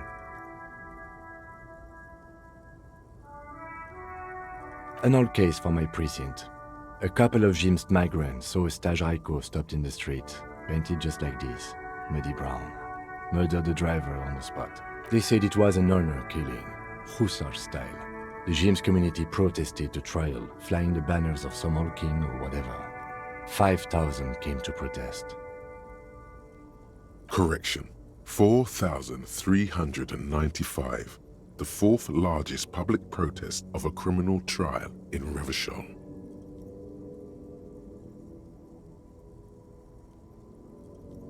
"4 years for murder in Reunion.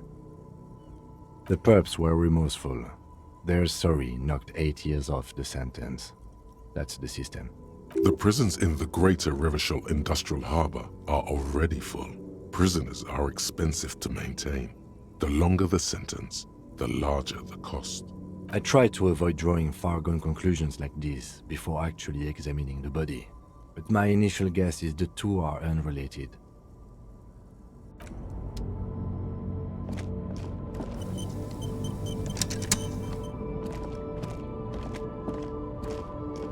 An old monument stands in the middle of the traffic island, pointing toward the sea. It looks as if it's been reassembled piece by piece, secured and mounted in the air with the aid of numerous ropes and rods. A silver plaque on the statue's pedestal reads, "I am Philip III, the Squanderer, the greatest of the Philippian kings of Revachol, son of Philip II, the opulent, father of Philip IV, the insane." As you look up, you notice something about the statue. There are some odd indentations on the king's chestpiece. Even by the standards of the Philippian kings, old sumptuous Philip was known for his profligacy. Well, he blew through the whole national treasury, starting the decline of one of the penultimate century's greatest superpowers, the suzerain of Revachol. His own maladministration foreshadowed the fall of the monarchy. During the anti-centennial revolution, an end to his family line and the monarchy. On the Insulindian Isola, stories have it that he had his bedroom converted into a treasure chamber, where he stored unfathomable wealth. Krugerrands, bars of gold, ornate weaponry, armor, and various chalices. He called it the Sol Auron. It was obscene.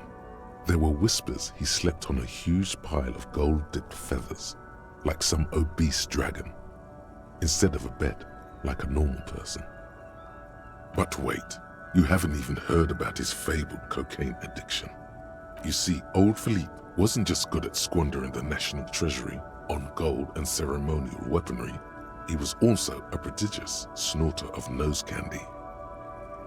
That's what the revolutionaries said 150 years later, right before they emptied out the royal mausoleum and dumped His Majesty's mortal remains in the Insulindian Bay. Beneath the cold waters of the Insulindian Bay, thrown there by the revolutionaries after they cleaned out the royal mausoleum. The original was blown apart by communards, then further damaged during the landing of the coalition's airships during the turn of the century revolution. when Martinez was leveled. Most historians think the coalition's hasty landing may have ultimately saved the statue. If the communards had more time, they would have reduced it up to even finer pieces. Some years ago, a group of liberal, artistically inclined individuals, designers mostly, thought it would be ironic to restore the statue of the most wasteful ruler of Revachol in the poorest part of the city. The statue is supposed to capture the moment it was blown apart, like an instant frozen in time, a rare butterfly trapped in amber, floating on a sea of shit. People in Martinez tend to disagree, as do many prominent art critics and thought leaders with more nuanced social awareness than the young ironists. Those critics might have it wrong though. There's more to it than just ironism, but you can't say what precisely. Perhaps this art mystery will be solved at a later time. Philip III, the Squanderer, however, with his bronze face up in the air, doesn't seem concerned about what the hoi polloi think of him in death. Not that he ever did in life either. Something with great kinetic energy seems to have impacted the cuirass, around where the heart is. A bullet? Someone shot him in the heart. Interesting. Okay, I can see it, but I take your word for it. Well, Martinez is riddled with bullet holes. This place saw a lot of action during the revolution. But the statue is recently renovated, so maybe a joke? Target practice or a political statement? Why not? What this shows us is guns aren't too uncommon here, and people still shoot them, sometimes at kings. The king stands high above you.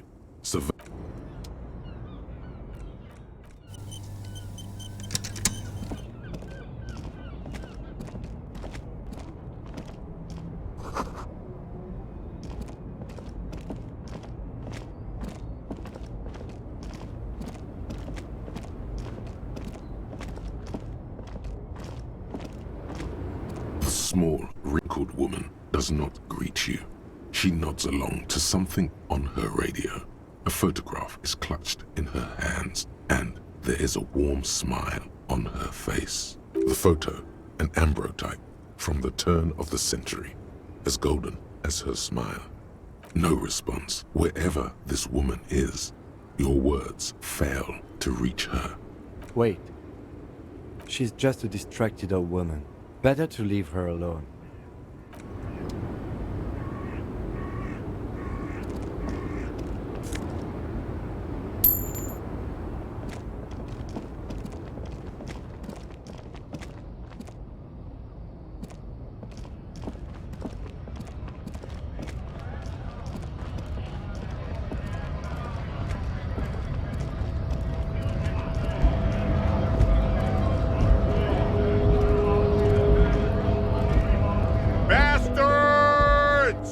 We have a right to work!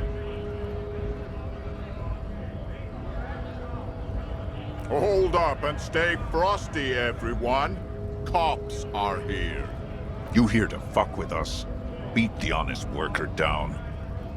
We're here to fight for a cause. Stripes usually have problems with people who have causes. Good. We're fighting for a cause here. Right to work! Right to work! Besides, we're not that different. It helps if people see us talking, cops and strikebreakers together.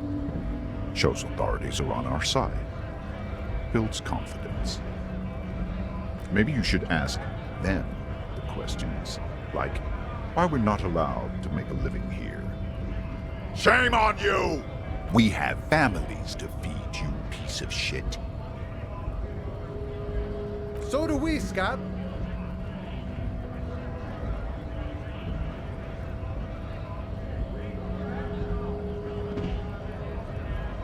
Honest men and women with rights to work, to be useful, not toys for corporate interests. We came here to help the harbor run smoothly in time of crisis. If union fucks don't want work, they ought to let in those who do want work. I have a question. Why do all these men follow your leadership? You think they follow because I'm big and loud? No. They follow the rules of the market, the rules of the economy, because they were given a job to do! Have fun. Union shits are on full strike. Don't think they're going to let you through the gates. I'm trying to meet their fat boss. I know nothing about a murder. Wouldn't put it past these harbor bugs. They'd do anything to stay alive. Right to work! It's shameful. Cops doing nothing. You should bring backup, open up the gates for us. Blockading gainful employment for workers is a crime. We are not picking a side in this just yet, sir. Pity. Let us work! Volumetric ship compressor. Bizarre scientific news from Revachol West today, where a police officer's shit has been observed at a pressure of around 495 gigadecimals. These metallic hydrogen levels of shit togetherness were thought to exist only at the center of collapsing stars, not law officials. It remains to be seen how long the shit's singularity lasts.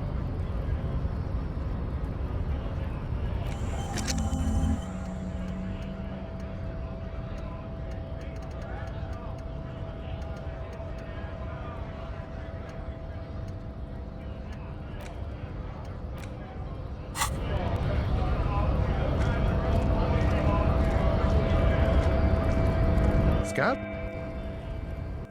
You're hazy on the notion of a scab. Smells like politics, though. Maybe it's got something to do with the flask he reaches for from time to time. A kind of a worm, content with mere survival. They come, they want to do our job for shittier pay, screwing over both themselves and us. Everybody loses. Gotta be bloody stupid or freaking evil to scab. Or I guess, scared maybe. But scared of what? Of who? Personally, I'd rather beg than scab. If the gentleman shouting on the street came begging, maybe they'd have gotten something. Sometimes you gotta do what you gotta do. These scabs ain't begging. They ain't holding on to their integrity. I was just messing with you. No one's ever seen a cop scab. Imagine, you cops going on a strike, but then another cop comes in and says, "Let us cop for less money." Speaking of, what brings the RCM here? To the wild north? Come to see the strife? Murder, huh? That sounds like a lot of hard work. You'd never see me investigating a murder.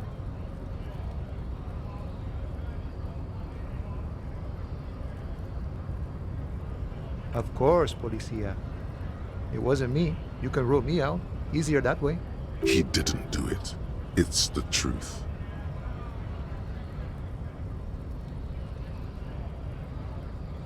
My friend, I respect the right to roam.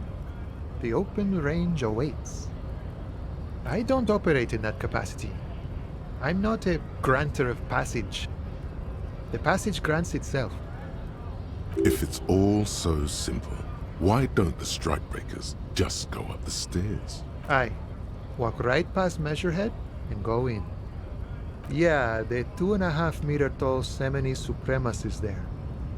Walk right past him, then press the button to unlock the door, then go past him again, and you enter the arbor through the office.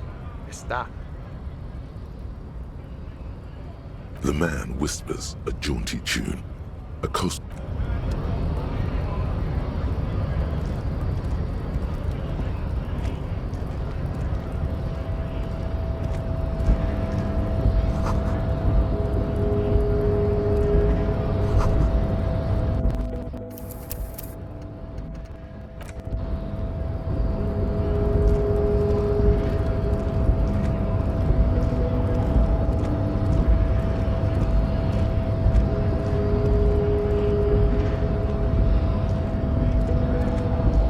Nobody betrays your degeneracy. Yeah, Measurehead. His body totally betrays his degeneracy.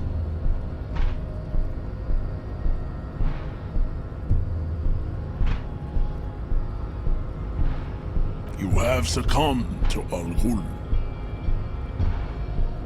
You reek of it. An invisible sword of Al Ghul emerges from your throat. You cannot see it, but others can. It is making the woman in my company sick. Yes, Al Ghul. He means alcohol. Correct. My small skull servant. Al Ghul is an ancient Ilmaran poison, a parasitic fungus that has colonized your race. It is a trick the desert pygmies played on you, for humiliating them and stripping them of their land. Intentionally fermented drinks have existed for 10,000 years. This is a fabrication the alchemists of Yizot and Bashir and the Rolam Al Ghul have fed your people. Go on believing in it, race loser. Why don't you have another drink? Your features are not yet congenitally deformed enough. Oh yeah, Measurehead.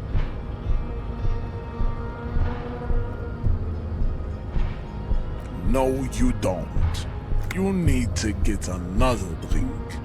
Occidental Haplogroup B4 is done giving orders around here. The influence of the ham sandwich race is waning. Does this remind you of someone? The guy down there?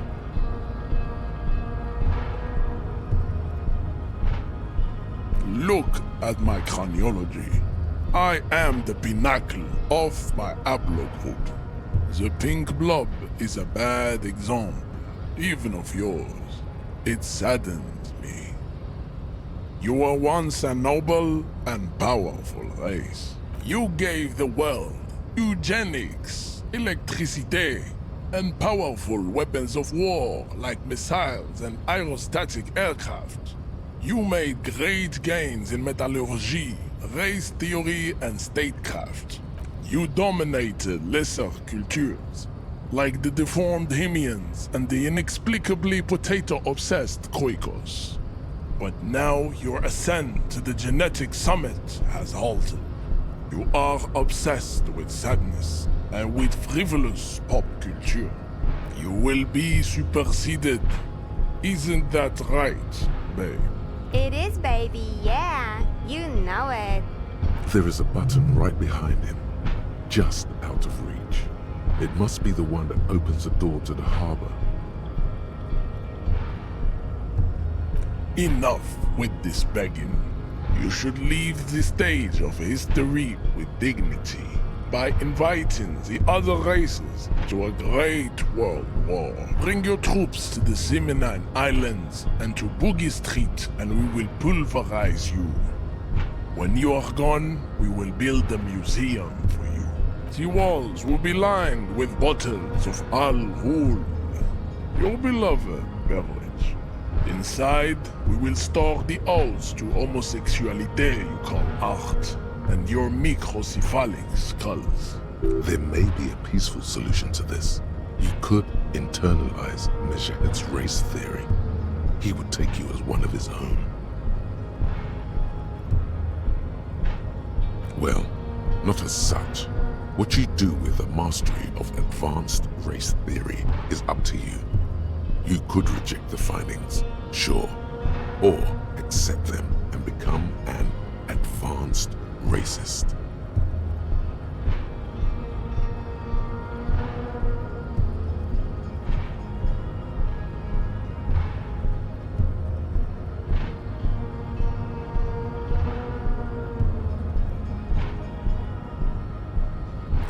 Don't be vulgar. White or not has got little to do with this. The race enigma runs much deeper than that.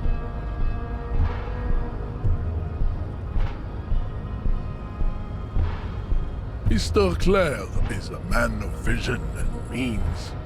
He has the will to confront polycultural capital, something your race, naivistic communists, never did. Also, to serve is noble. It takes discipline. Your petulant individualism has only contributed to your race failure. It is lax and moronic. Jam. Individualism. You have gotten these ideas from degenerate youth culture, have you not? You have picked them up from rock and roll songs? Rock and roll is moribund. Only Koikos listen to it anymore. There is no life left in it. My people abandoned it long ago.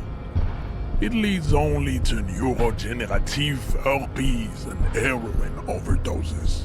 I am not surprised you enjoy it so much. This has happened to many of the side products of the inevitable cultural victory of the Semines race. The South Island race, haplogroup A4A. We are the rightful masters of the Insulindian archipelago. We descend from the Areopagites of ancient Pericarnassus and arrived here 4,000 years ago. Millennia before you. We are the future. That is all you need to know. I am a descendant. The narrow streets of Ulumbuir are with me in my genetic dreams. I see young Semines women walk into the grey mass on Ile de Fantôme, waiting on immaculate conception from the pale. No, I have heard about it on the radio. I'm from Couronne, and no, it is not just in Revachol. The city is central to the Simony strategy. Spreading through its trade networks, our culture will dominate the world. You have heard enough about our phylogenetic secrets for today. You have extinction to come to terms with, and never getting into the harbor. I think this racist is better than the last, but the next racist will be the really good one. That will be the...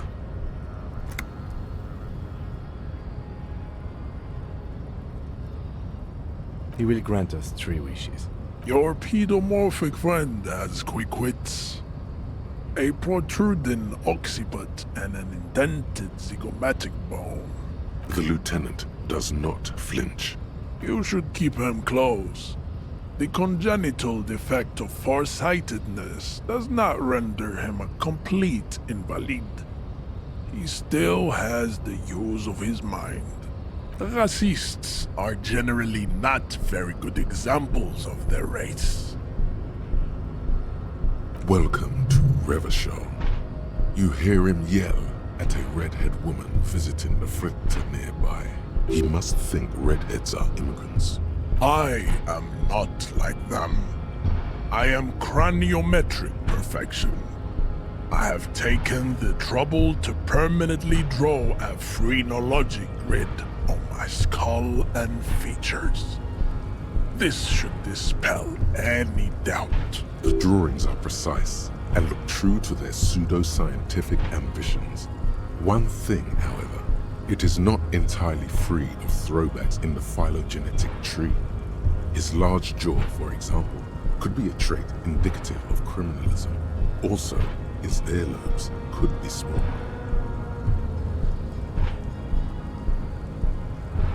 That atavistic stigmata makes pussy say yes, plenty. Babe, thanks. But I got this. Racist. Welcome. He must think. I am. The drawings are precise and look true. The size of the earlobe. Your ear? Yes.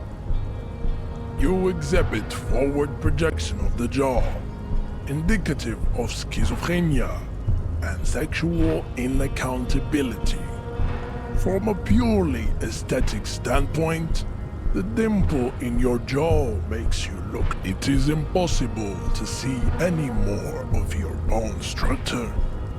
It is covered in. This leads me to conclude you are not a police officer.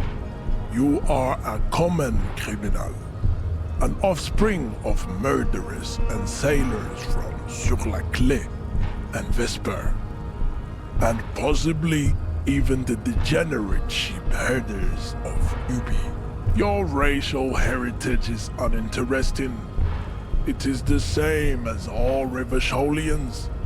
Your parents and their parents made the decision to reproduce while under the influence of Al-Ghul. That is the only reason you are here. Just like that, instinct took over. A solid strike straight into his throat, into the cartilage. You could... The man is reeling, gasping for air. Time stands still around you. In the distance, the sounds of the harbor are falling silent. All you hear is a small gurgling sound as a trickle of blood appears on the man's lip.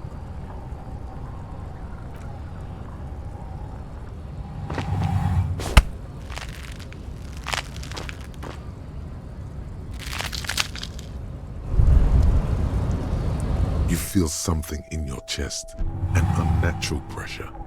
It's spreading to your left arm, your jaw. Very, very bad. All you feel is pain and weakness. You have to surrender now. We all...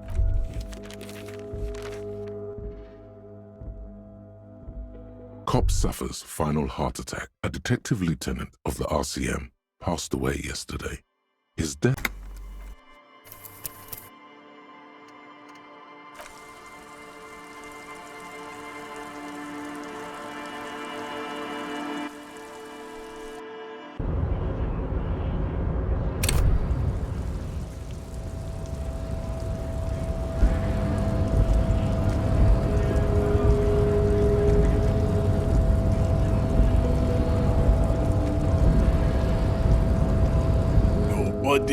Yeah, Measurehead. His body totally betrays his degeneracy. Are you with me? It must be frightening to stand in the shadow of this. You reek of it. An invisible sword of Al-Ghul emerges from your throat. Yeah. It means alcohol. Correct. Al-Ghul. Intentionally fermented drinks have existed for This is a fabrication. Oh yeah, Measurehead.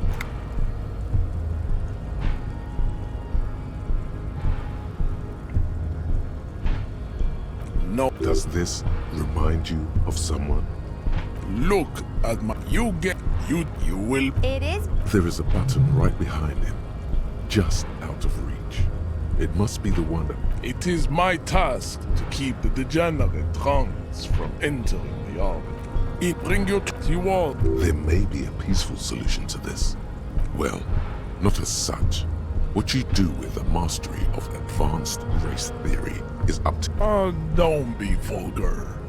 White or not has got little to do with... Mr. Also, to serve jam, individualism. I am not surprised you enjoy it so. I am a descendant. No. You have heard enough about our racist. Welcome. He must... The drawings are precise and look... That... Babe. Thanks. Welcome. He must... The drawings are precise. You're... Yes. You exhibit what it is. This. Your racial heritage is uninteresting. I think this racist is... That will be the... He will grant... Your people. The lieutenant. You should keep him close. The congenital defect of farsightedness does not render him a complete invalid. He still has the... How did this happen? You must be out of your mind. You feel something in your chest, an unnatural pressure. It's spreading to your left arm, your jaw. All you've...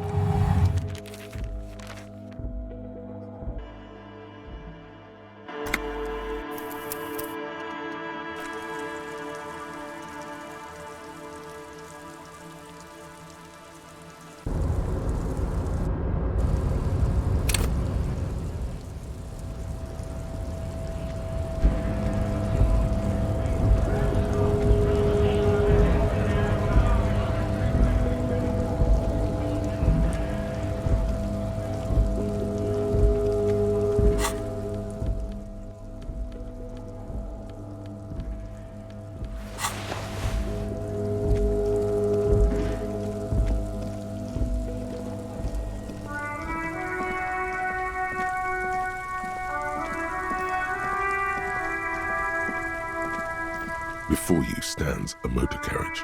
The bodywork is covered in blue and white livery, bearing the number 57. Vapor emanates from the large engine on the back of the vehicle.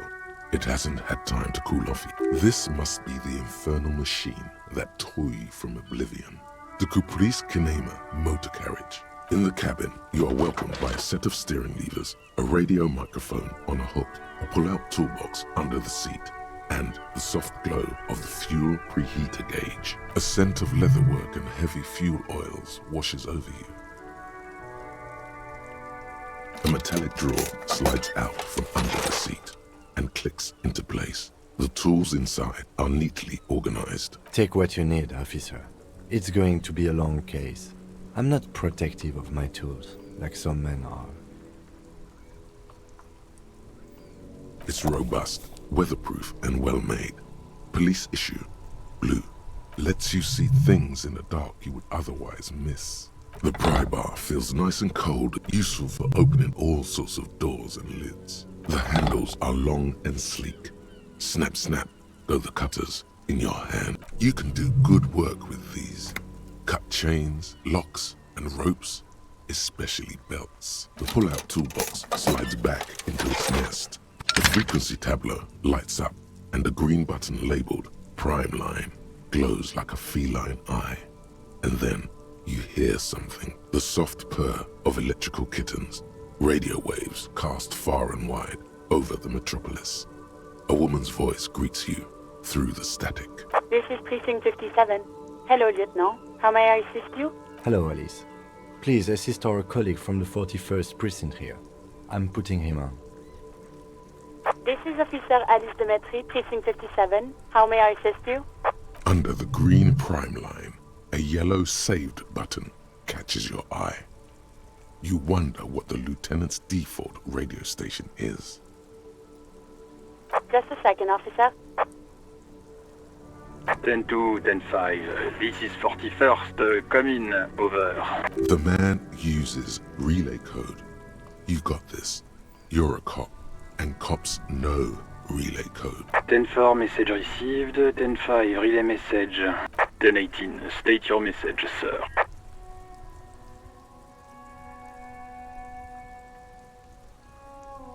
10-9, over.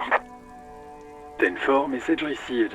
This is a very serious situation. I need to 10-22 the captain. Over. Is it him?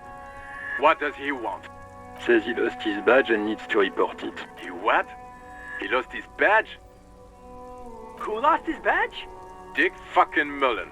Who do you think? It's Officer Dick Mullen from the bestseller Dick Mullen and the Lost Identity.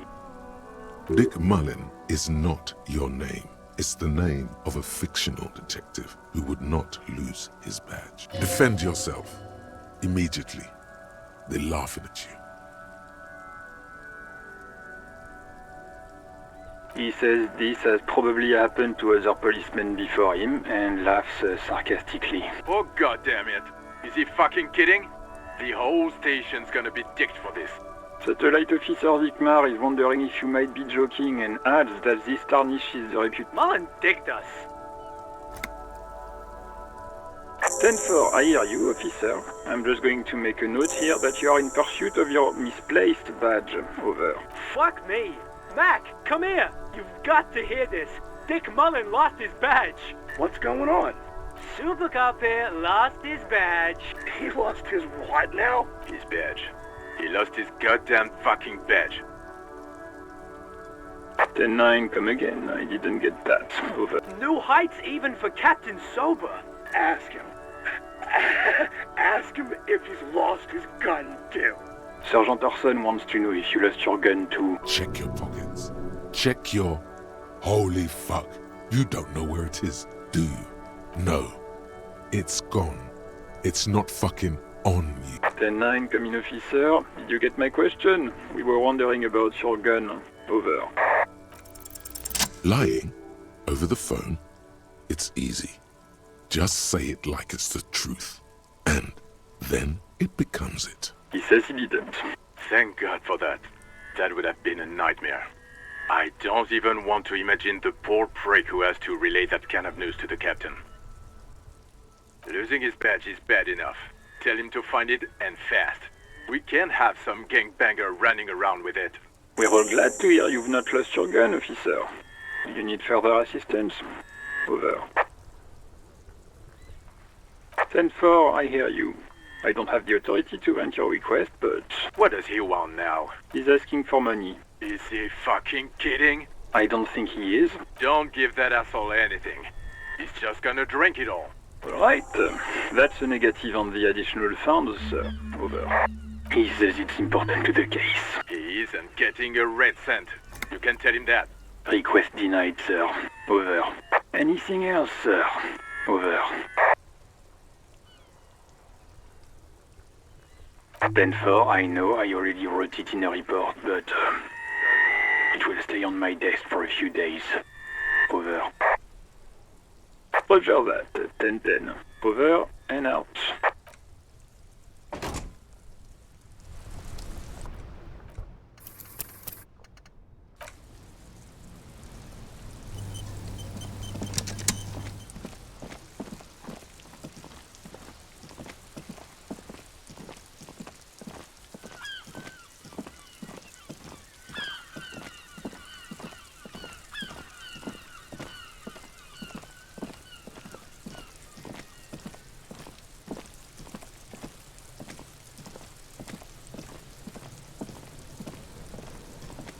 There he still is, looking right through. As you breathe in, the odor comes over you.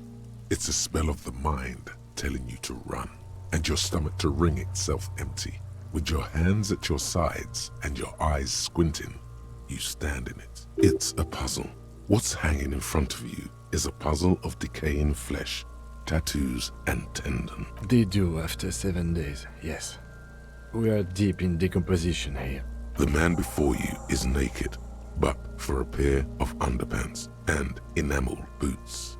His skin is greenish, marbled with decaying veins, and blotched by lividity.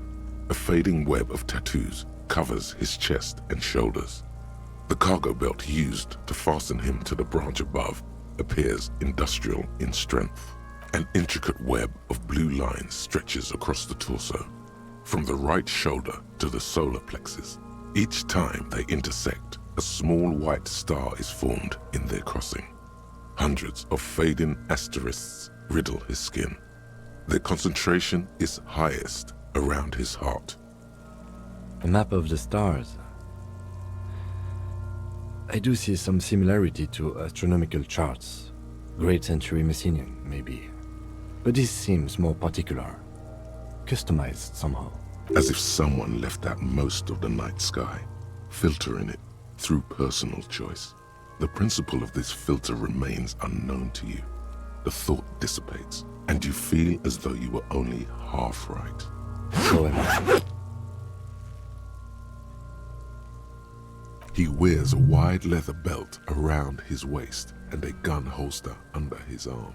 He takes a thin piece of milled aluminium from his coat pocket and pulls it open. Sounds like a sword being unsheathed.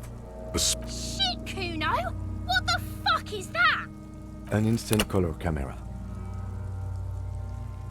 I have only 2 ampoules, so nobody move. I don't want to waste one. A sound, a shrill flash, followed by the breaking of a small ampoule of glass. You see streams of color pour onto the thick, glossy piece of paper, rolling. In case we need it. Yes, it is pretty cool, isn't it? There is only one ampoule left. Use it wisely. It contains insight to the victim's person. By his build, I'd say this was a man of physical violence. The story he wanted his body to tell was important to him. It is his letter. To us. Someone should decipher it. We'll need to... Sure. Just don't lose it. The glassy-eyed corpse looks by, his mouth mute and his skin as colorful as the chemical rainbow on the photo paper, teeming with opportunistic organisms. You've acquired an interactable item. Investigate this item further by going to the Interact tab in your inventory. The material appears to be ceramic. Its clean white stands in stark contrast to the decaying flesh above the knee. The man wore thick polymer socks, probably for padding. A fine array of interlocking plates covers them. Delicate and fragile, they feel alien to the world around you, out of place somehow. These are clearly not boots. They're armor, possibly part of a larger set. Indeed. Technically speaking, these are sabatons, not boots. Oh, the lieutenant uses a memo technique, A6. That's not just any notebook. It's a classic. It's clearly some manner of super armor. Or future armor? Super future armor? I'm useless. Ceramic plate. Zirconium dioxide, most likely. This is where the make would be. Under the heel. Fair weather. Fair weather model T500 VE. I'm guessing that's vitreous enamel. This is advanced stuff. The locals probably scavenged it. It would be odd if he had more on after 7 days. We should keep a lookout for these pieces. The armor could yield information. The sabatons dangle off the man's. It is. It's expensive.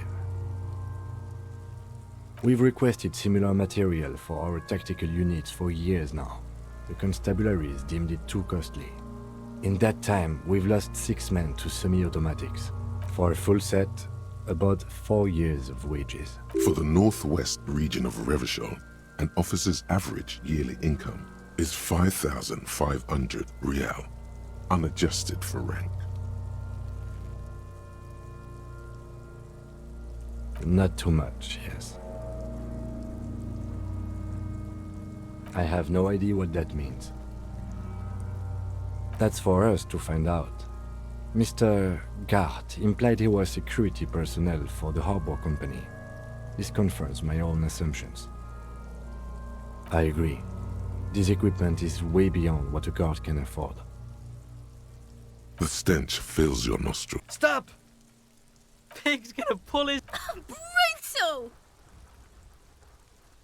What's wrong with you, asshole? I don't know, baby. I don't know why. Officer, if I may ask, what were you trying to achieve by putting on the deceased foot? A small bell-like sound fills the air, like tapping on the side of a porcelain cup. It's anything but. This material is a kinetic redistributor. It spreads kinetic energy horizontally, from plate to plate, dissipating it entirely. See? Faint, organic lines cover the plates where they separate into smaller ones. These plates then divide into smaller plates until there are hundreds of them altogether, like whirls of floorboards. The design looks organic, influenced by highly resistant wood materials, like lignum vitae and ebony perhaps. If trees were made of porcelain, this is what their cross-sections would look like. The smooth, glossy surface fractures into ever more intricate interconnections, peaking on the right sabaton, where you notice. The whirls are in the shape of a letter and number combination, E50, 100, 1000. Good. Can you read it to me? X5415 6745 678222. Let's lie.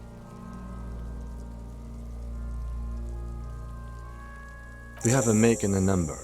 That's something. We can use the radio in my kinema when we're done. Either station can chase it for us. The cadaver slowly twists on the cargo belt, his torso covered in tattoos, and extremities blotched pink and blue. The hangman's knot is pulled tight by the weight of the corpse below. Yellow, hard-edged polyester cuts into his neck. Above, a sliding buckle ties the belt to the branch.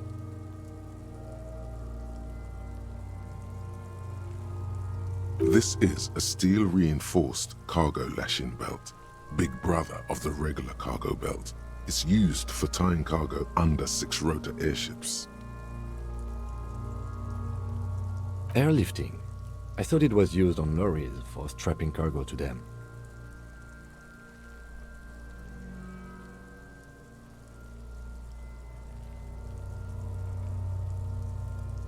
The local harbor uses 6 rotors to shuffle containers around.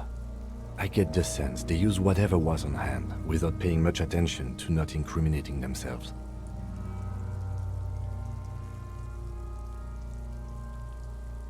I was afraid it would be. Thin steel wiring, parallel strands. This makes getting him down more problematic than I had assumed. The brief suggested as much, politically motivated by the ongoing strike. Did you not get a briefing?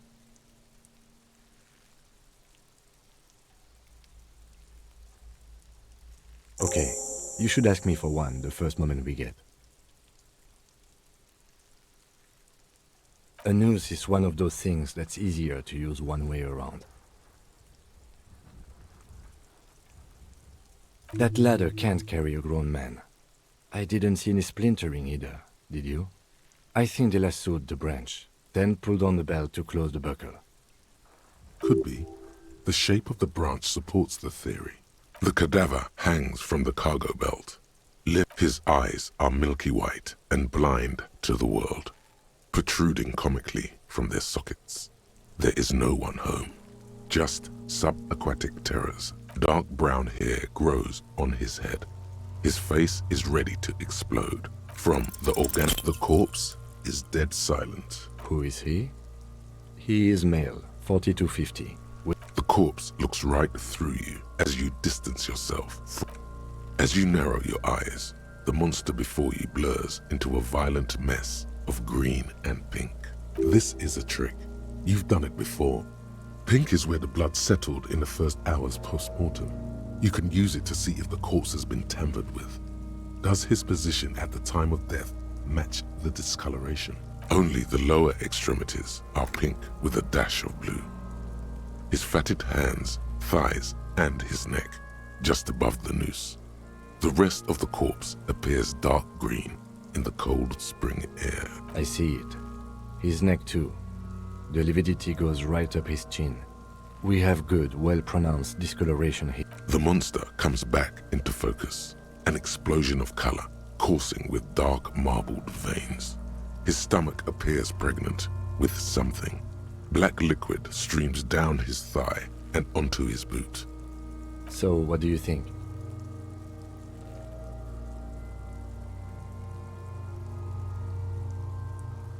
I do. Most of them are post-mortem. Maybe even all of them. Stop talking in riddles, coin slot. He means you fucked him up good, Kuno. Fucked him up brutal-like. Agreed. Especially on the neck.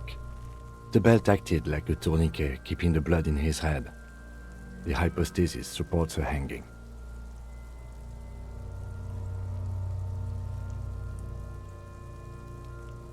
There's always a chance. We should check for ligament marks on his neck to see if they're in tune with the belt. We'll have to get him down first. A pool of blood and feces has eaten into the frozen mud below the man's feet. Purge liquid is dripping into it, drop by drop. The victim appears to have contained no more than half a kilogram of digestion at the time of... The fuck he's saying? Talking about shit.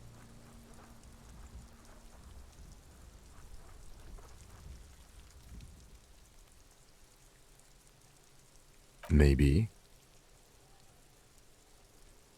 But there is no breath to catch. Only the cadaver filling the air and your nostrils. Are you sure we finished the preliminary examination of the cadaver? We might miss some of these things once he's done. The cadaver slowly twists on the cargo belt. As you know, this is a trick. Only the lower extremities are... I see it. The monster... So, what do you think? Agreed. Especially on the neck. Yes, there's always a chance we are wrong. We should check for... I agree. His personality is not... Totally dead.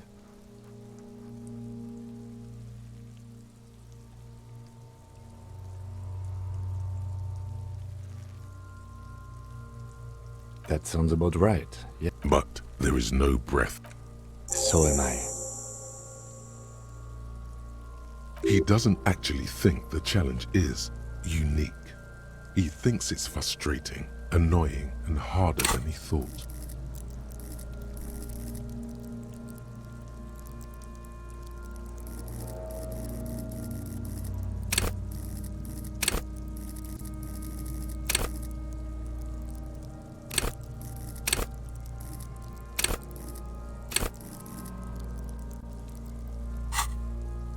The cadaver is a good 1.2 meters up.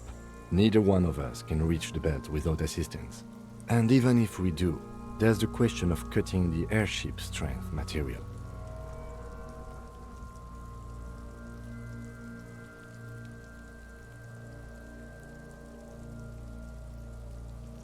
Climb up there and... so there has to be a less risky way. With Yeah! Bang bang time, pig! Shoot his head off! How? Where the buckle ties the rope to the branch. That's a good spot to aim. Where? Ah, yes, I see. If the shot hits that, there might be a chance to release the belt. Yeah, now we're talking. Entertain a Kuno with some shit. They'll miss! The pigs will miss Kuno!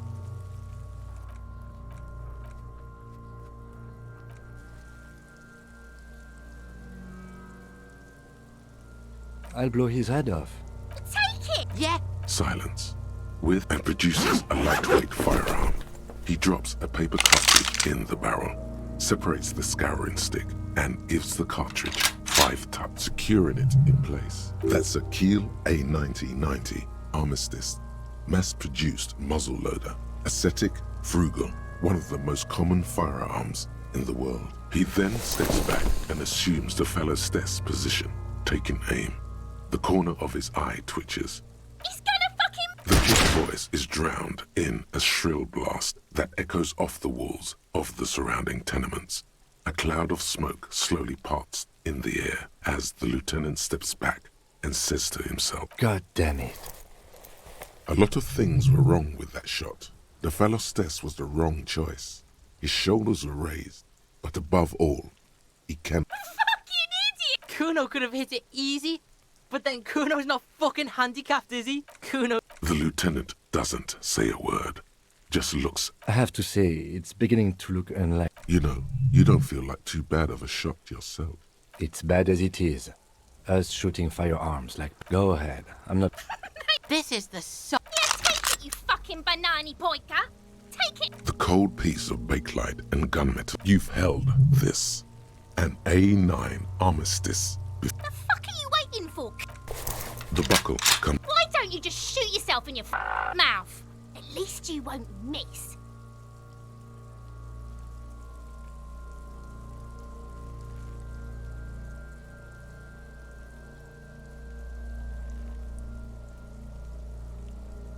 Your field of view narrows. The slow movement of the branch in the wind. Look, he's crying. You gonna cry now, fucking faggoty?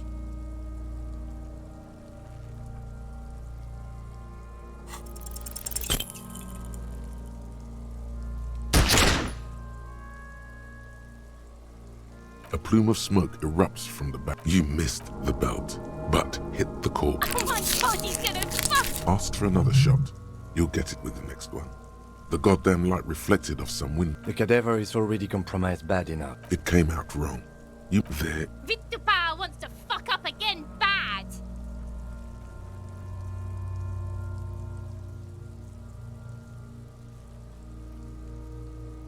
The army... It's not the good...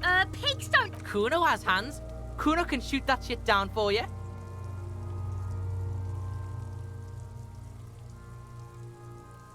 That's preposterous. We still need to get him the bad way. The way I didn't want us to. By asking the harbor for help.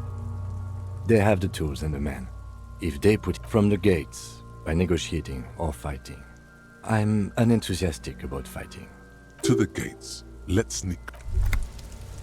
Wow, you work hard. Oh, yes. Oh yeah, look at your... That is the sign of a hustler who never gives up. The world is harsh and people are evil. You didn't make it that way. And you won't let it break you.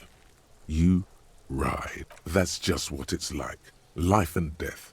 But you got gills on your side, baby. Got those black papers with the faces of the innocents on them. You bring in the Franco-Negros and it ain't easy. But you do it. Day in and day out. You didn't make the rules, but you won't lose.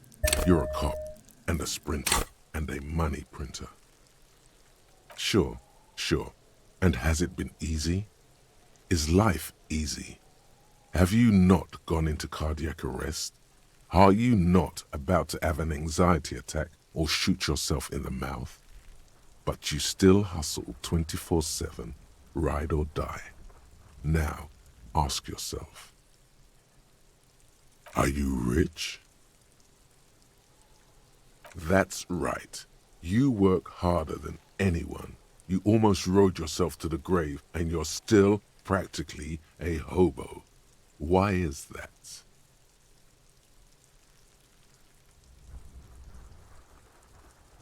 Boo-hoo.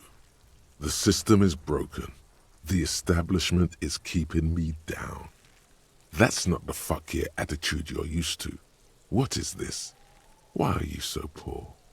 Look, the immigrants are cool. The immigrants play cool music. Everyone likes them, especially the women. Don't hate on the immigrants. They've got nothing to do with you living under a boat. That's right, 100%. Fucking G-Man's got his jam-covered sticky fingers in your pocket, stealing from you every time you buy, sell, walk, talk, fart, so much as sneeze. Aren't taxes almost non-existent in the Gossamer state that is Revachol? You and I both, but they got those indirect modes of taxation. Sales tax, excise duty, extraction tax. This tax that doesn't even have a name. Plus, there's the stuff people in other countries pay for that makes them ask for more money from you here. The Gossamer state's a myth. In total, the coalition government is taking 98% of all your money.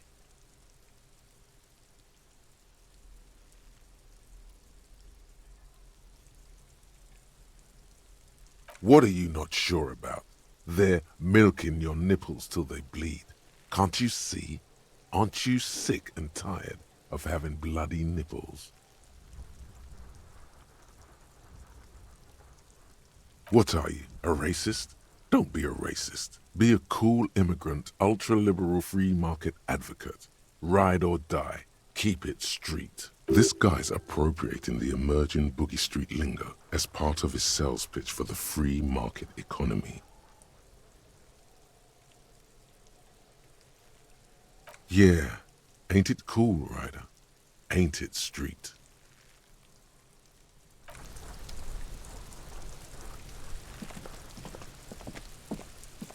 There are several footprints in the mud, left by work boots, maybe more than 12. No, 8 pairs of boots have shuffled back and forth in the mud. 1. Standard work boot, steel reinforced toes, number 46. 2. Standard work boot, steel reinforced toes, number 44. 3. Hobnailed work boot, steel reinforced toes, number 43. 4. Standard work boot, number 45 or 46? You don't know. It's a miracle you can tell the prints apart as it is. The cold must have preserved them. 5. Another standard work boot, steel reinforced toes, number 44. 6. An aberration, light as air, even pace, same make of boot, but number 41. Impossible to tell. Could also have been an adolescent. The gait is undeveloped. 7. The glowing outline of a standard work boot, number 46. but the imprints are twice as deep as the others. The weight exceeds 200 kilograms. 8. And yet another standard work boot, number 44. There's an aberration in the pattern of the sole, however. The right sole is smoother, more worn. How many? I was pretty off then. I counted 20. I never got the hang of it. Hyperopia. Do you see anything out of the ordinary?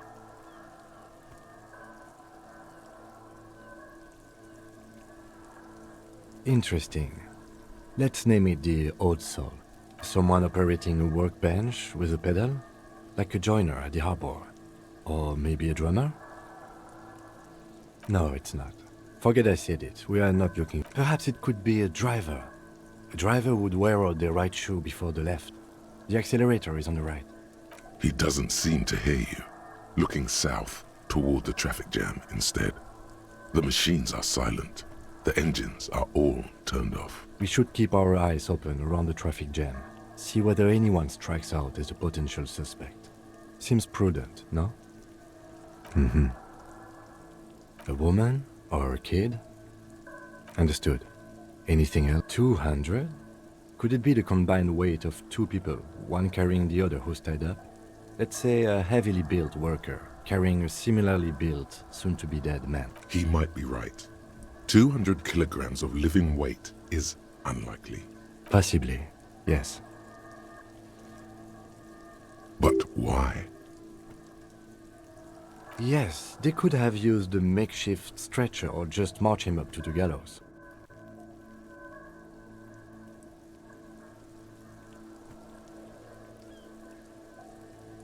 You have a point there. Anyway, it's something to consider. A week, maybe? 7 days would fit the time frame provided to us by the caller, who reported the hanging. It is not impossible. I pulled last week's forecast for coastal Havashol. 7 days below freezing. The day before, the day of his hanging, was the last warm day. Correct again. Sub-zero temperatures would preserve the tracks in a good state. The commotion here could have taken place a week ago. What do I think? A mob of people brought something heavy to the tree. One of them was carrying the victim. They shuffled around, especially under the tree. Then, after hoisting him up, they stood in a semicircle facing his direction. At first glance, this appears to be a lynching. Indeed. They all stood in a row here and looked at the tree. Yes, everything fits so well. Carried him over, hoisted him up, watched him hang. This is easy. The lieutenant's eyes narrow. He's thinking to himself. Either way. What else?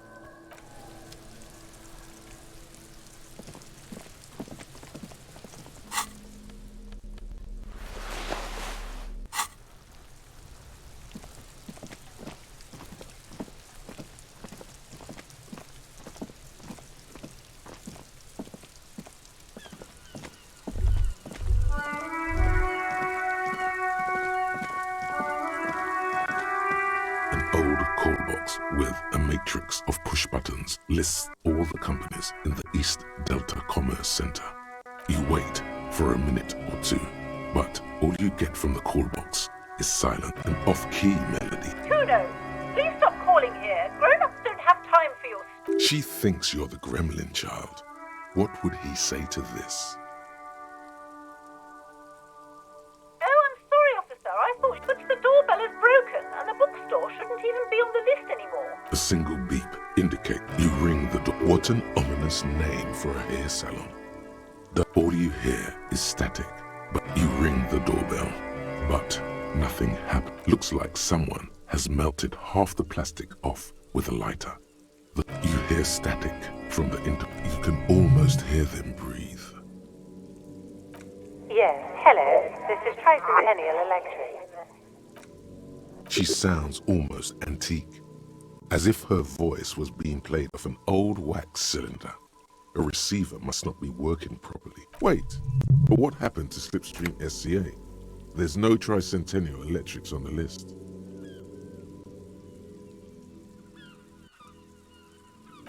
My God. The lieutenant exchanges a look. It's you. She must be mistaking you for someone someone else. Who cares that you don't remember her? Just go along with it. Michelle, just please. Why did you even call? I don't understand. Ever since I came to work here, it's been different. As if my mind's been... A spot of static overrides her words. When she speaks, It's so nice to be able to finally... she sounds like she's about to cry. She doesn't answer. Silence. The only thing you can hear now is static and waves washing. Another seagull passes by. It must have been some kind of faulty wiring. You press the number sign. Silence. No one's home. Silence. No, nothing happens. Nothing happens. Silence. This button looks new, but someone has removed... Huh. This button looks new. It's probably not connected yet.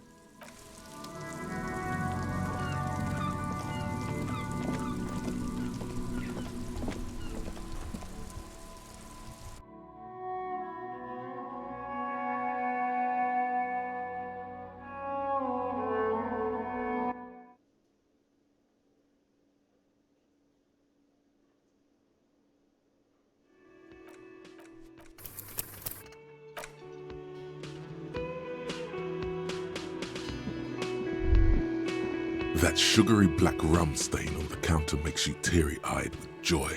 It's almost touching how syrupy and sticky it is. Attaboy. It's coming back to him. You had your mesolimbic reward pathway worried there, not thinking about drinking all that time. It was like you weren't yourself. Maybe you haven't turned out well for your drinking. Have you thought about that? Get a goddamn rum and lemonade to yourself, boy. Or better yet, lick that stain off the counter. What happened, man? You used to be cool. Go get your boring normal person drink then. Get your drink on and your act together.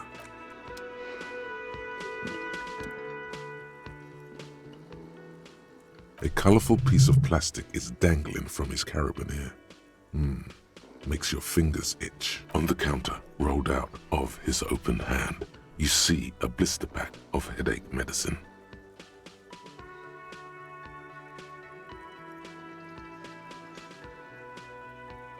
It's a dock worker's ID, doubling as a shift card and a job permit.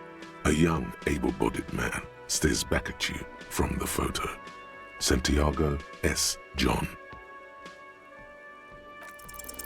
Your fingers find their way into the shackle, flicking open its spring-loaded gate. The metal loop holds the plastic ID and a leather-bound pocketbook. The man emits a loud snore. Is he about to wake up? Doesn't look like it, but you never know. Better be quick. You slip the plastic ID card out of the loop and pocket it. The man continued. Just for the record, you look nothing like the man on the document. No, he's looking the other way. The sleeping dock worker has little to say about your actions.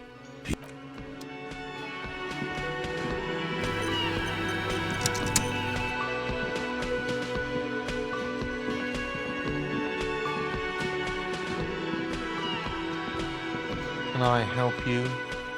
Yes, have you got it? For the room, 60 real. Like what? I was rarely enjoying talking about the money. Absolutely out of the question. Absolutely in the question.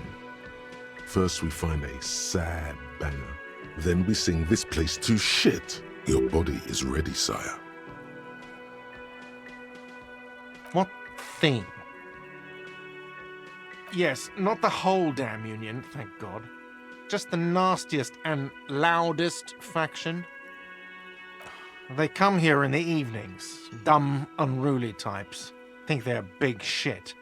But they're good customers. They place big orders and always pay on time. We should find out who this Lord faction is, occupying the booth.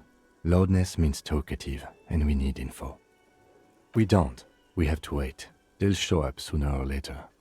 Men get hungry, even striking men. If not today, Then they'll be here tomorrow. There are these things called days. You sleep between them. He's saying they'll come after you've slept. Just making clear you got that. What?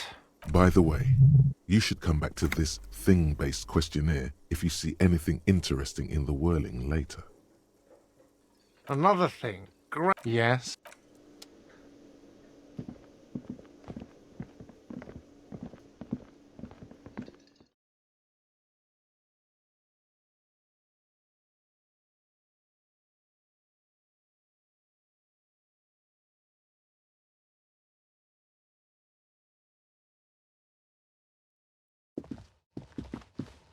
The door is closed. Still nothing. The lieutenant gives you a quick glance.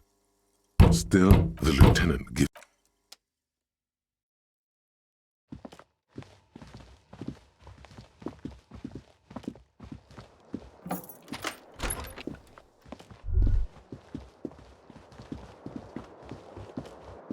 The bed is cold and not particular. The option to go to sleep becomes available every...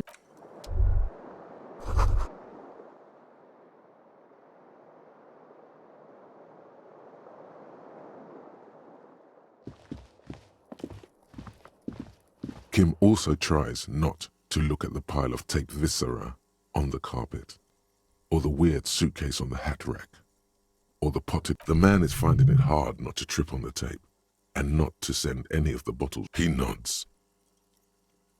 No problem, officer.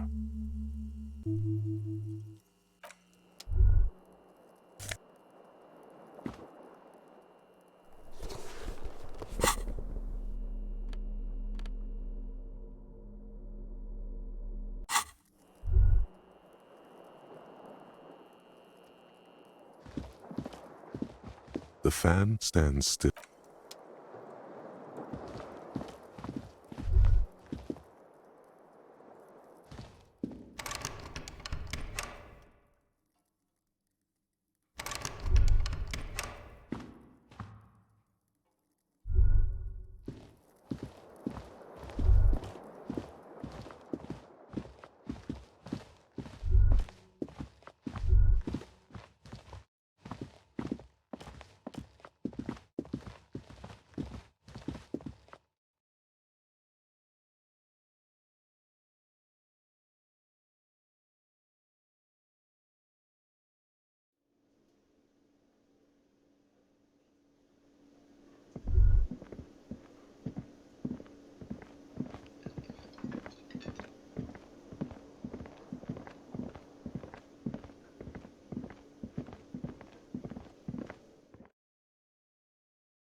Looking for something? It's about biological determinism, natural. Not the most popular topic nowadays, with a coalition in charge, you know. You might want to change the topic. Suit yourself.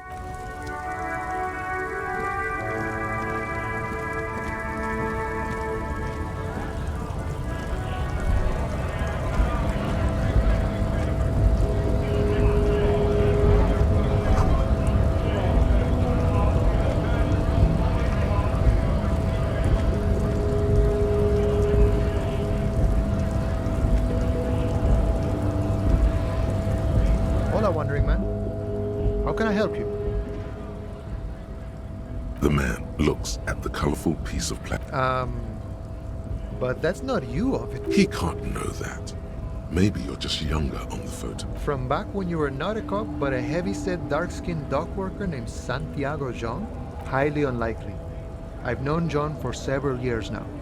Also, you told me you're a cop, remember? How did you get his shift card? Oh, John's been out drinking himself blind again? No, It will prove useful still. Believe your thieving fingers. Oh, is my friend in some sort of trouble? Who knew?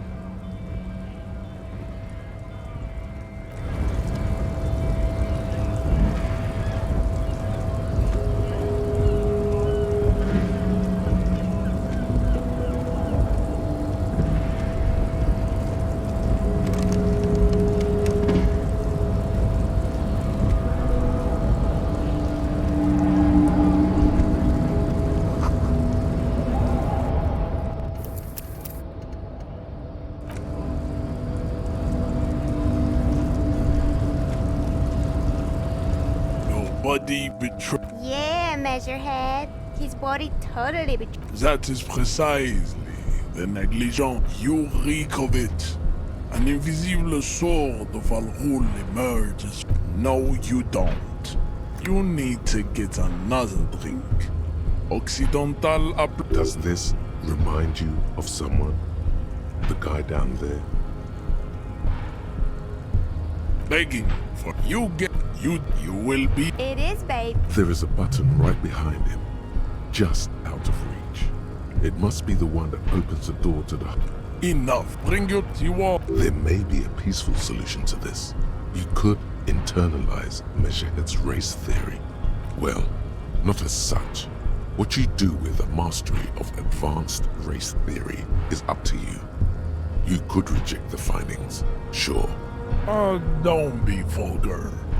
White or not has got Mr. Also. Just of course, above all, rampant multinational finance still reigning large. Stop explaining yourself. Oh, I am not surprised you. The South we are. I am a no. You have heard enough about our phylogenetic secrets for today. You have extinction. I think this racist is better. That will be the... He will grab your people. The lieutenant. You should keep him close. Racist. Well, he must... The drawings are precise and look true to the... You exhibit for... It is important. This, your racial heritage is uninteresting. It is this... The man. You are not Santiago. Santiago is not you. We still need to get into the harbor. We need help with the tree situation. They map.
Lorry stuck in the traffic jam.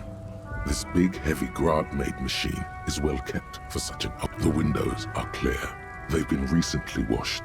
You can see a lorryman's cabin with personal belonging. The driver has adorned his space with a substantial collection of peculiar paraphernalia. Proclamations about honor. A large metal pendant hangs from the rear view mirror. It is the seal of Royalist-era Revachol. The back end of the cabin has a small perch to sleep. A book with ragged edges catches your notice. The front cover features a large, muscular man. The title reads, Man from Eelmdal in the Lost City of the Pygmies. Racist nationalist paraphernalia. Not unusual in this part of town. Likely, yes. This guy's proud of who he is. drapes it all over his machine.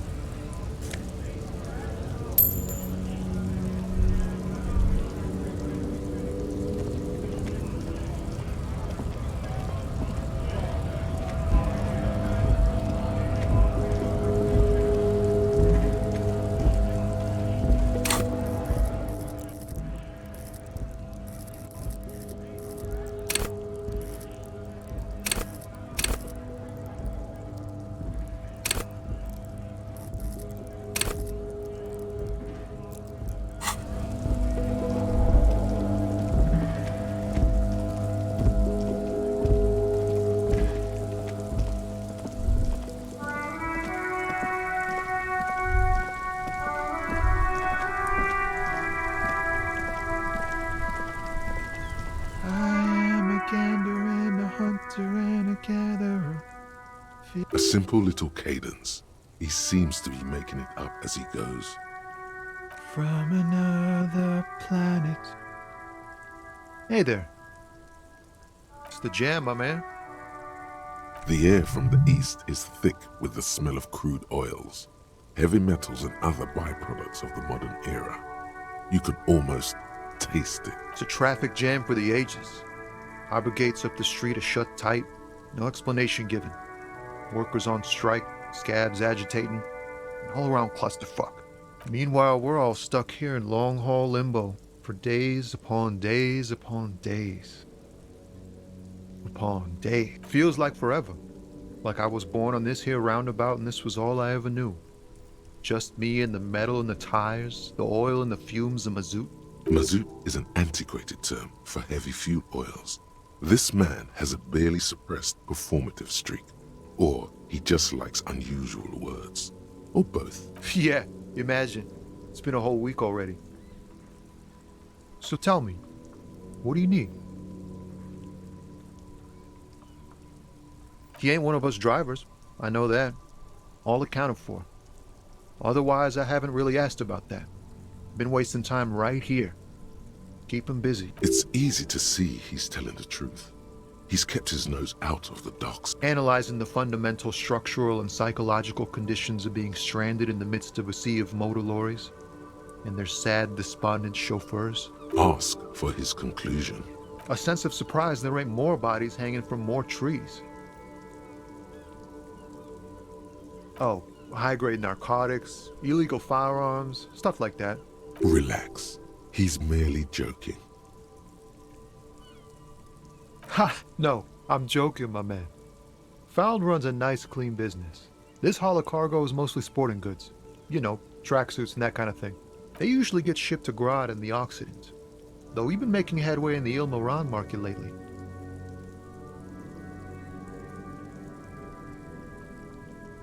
We're pals and all, but I can't just freely hand out the merchandise. This rockin' beauty.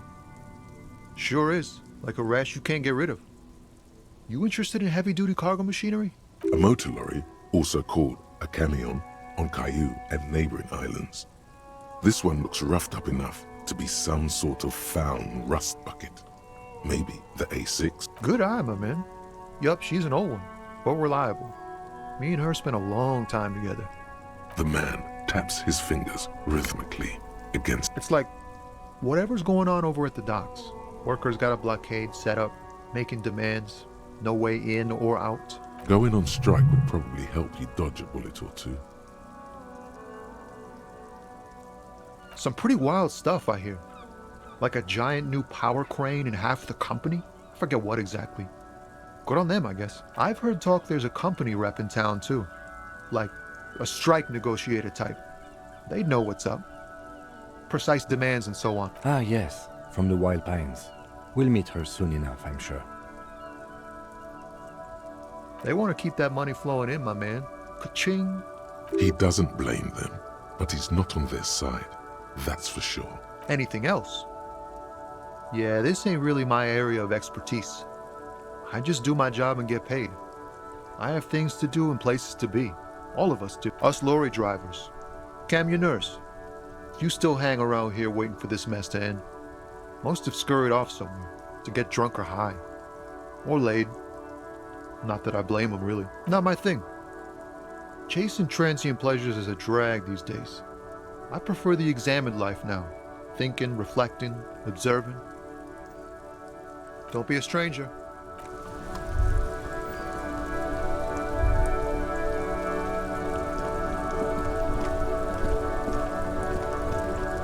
Inside, you see a set of steering levers, a radio microphone, a pull-out toolbox. This is Precinct 57. How may I assist you? Sure, officer. What's the number? And the make of the armor, if you know it. Got it. I'll contact the ICP database immediately. Call back tomorrow. The International Collaboration Police, ICP, is an inter-Isolari law enforcement service, the crown jewel in the moral intern diadem, alongside EPIS and the coalition government. 57, over and out. In the cabin, you see a set.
A thin man is smoking below an exhaust hood, occasionally sipping from his mug.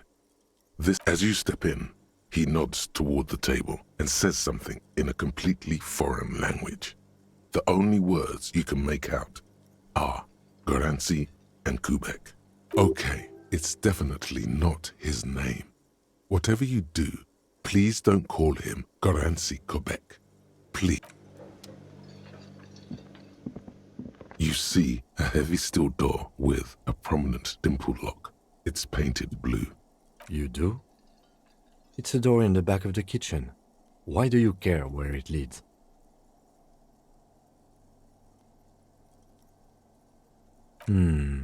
Yes. I suppose it's worth seeing if we can... It's hardly a side investigation. You already have a name for it. If you say so, Gart is the person to ask about this. The door does not budge. The cobalt blue's old cobalt paint, rough on the fingers. 40, 50 years since this was painted, maybe. It leads to a side building, adjacent to this one. The old building next to this, half ruined. Whatever is behind it must be older. A thin man, Okay, it's definitely not his name.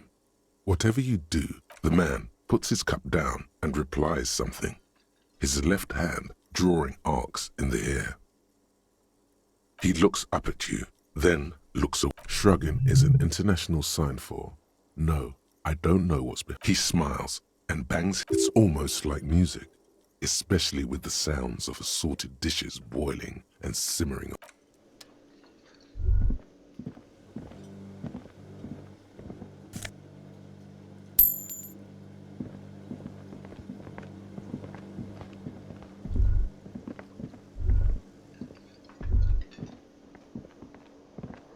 Can I help you? Another thing. Great. Oh, yes, that door. Sure. There's nothing mysterious about it. It's just a door. No, I don't have a key. I don't know how to get there. And I don't care either. It's not like I've been wondering about it for 10 years. It's just a frick warehouse, probably.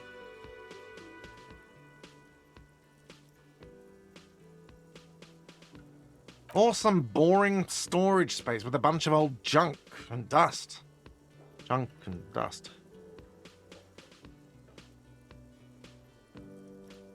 He's attempting to maintain an air of indifference. It's absolutely not convincing. Fine, okay, a little. But my job doesn't leave me time for wondering about one locked door in one of the cafeterias I manage. So I haven't opened it. I have cleaned the whole place 100 times over, though, after the animals. And I haven't found a key, so good luck with that. Yes?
This coin-operated viewer is facing south. The instruction manual says to insert 25 centimes and pull the handle while looking inside. Then use the focus knob to zoom in if necessary. Why place a tourist attraction in the middle of such poverty? Your money disappears into the coin slot. A clunk, the ring of metal. The curtains on the display open. You lean in to catch the lenses shift. The ghost sharpens into an islet in the bay. In the ruins, a man-made structure is visible. A half-sunken sea fort. Its concrete almost reconquered by nature. It looks as if it was abandoned quite some time ago. Nothing but a rotten tooth remains of the anti-aircraft tower. A lonely birch tree grows out of it. Really? I don't have the eyesight to make it out. Hobocop.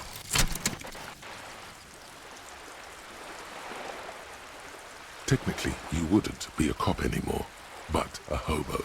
That would mean game over for the cop chapter of your adventures. But who knows where the hobo part takes you? To the bar? The old L'Assommoir? To the pier or the sewers? To Le Royaume, where for 300 years they interred the dead. You could plunder royalist crypts for long-forgotten triple malt bourbon, then fight the Aramakan beast that lurks the bottommost sepulchres. The secrets of the city are all yours at last.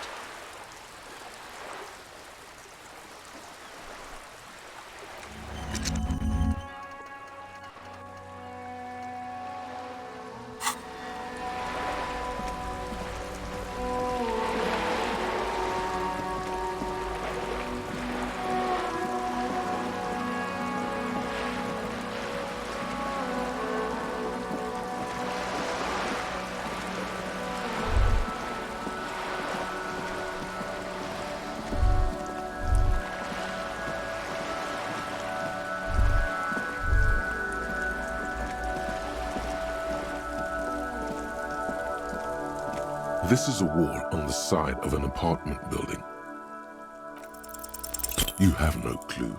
So many walls all over Martinaise, weather-worn.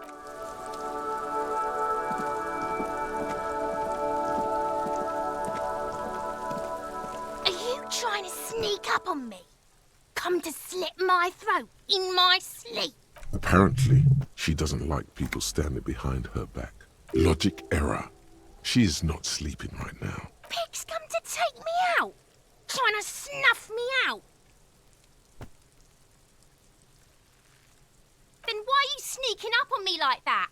It's not a good idea to scare me, pig. Not a good idea at all.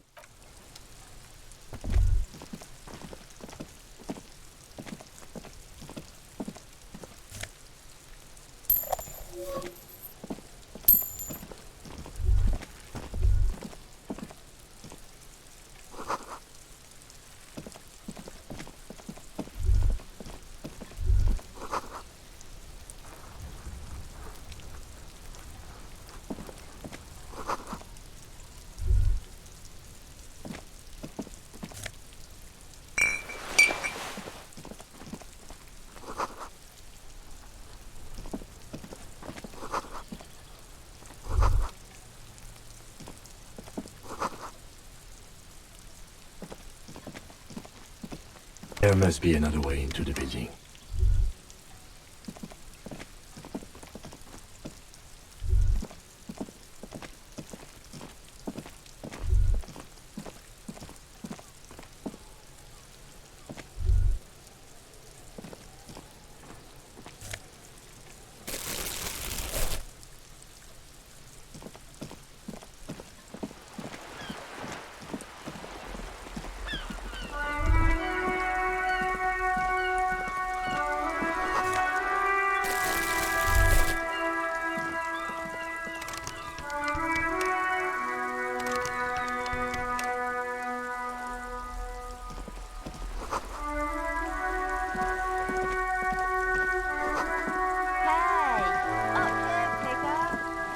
A sturdy metal door guards the southwest end. The door rattles against your knuckle. The door rattles again, but this time... Stop banging on the door! I'm not letting any more strangers inside. Ha! The police? Everyone knows the police don't come round. No. I'll go check the backyard door. Maybe someone there will. Backyard door? Madame, I assure you. There is no reply.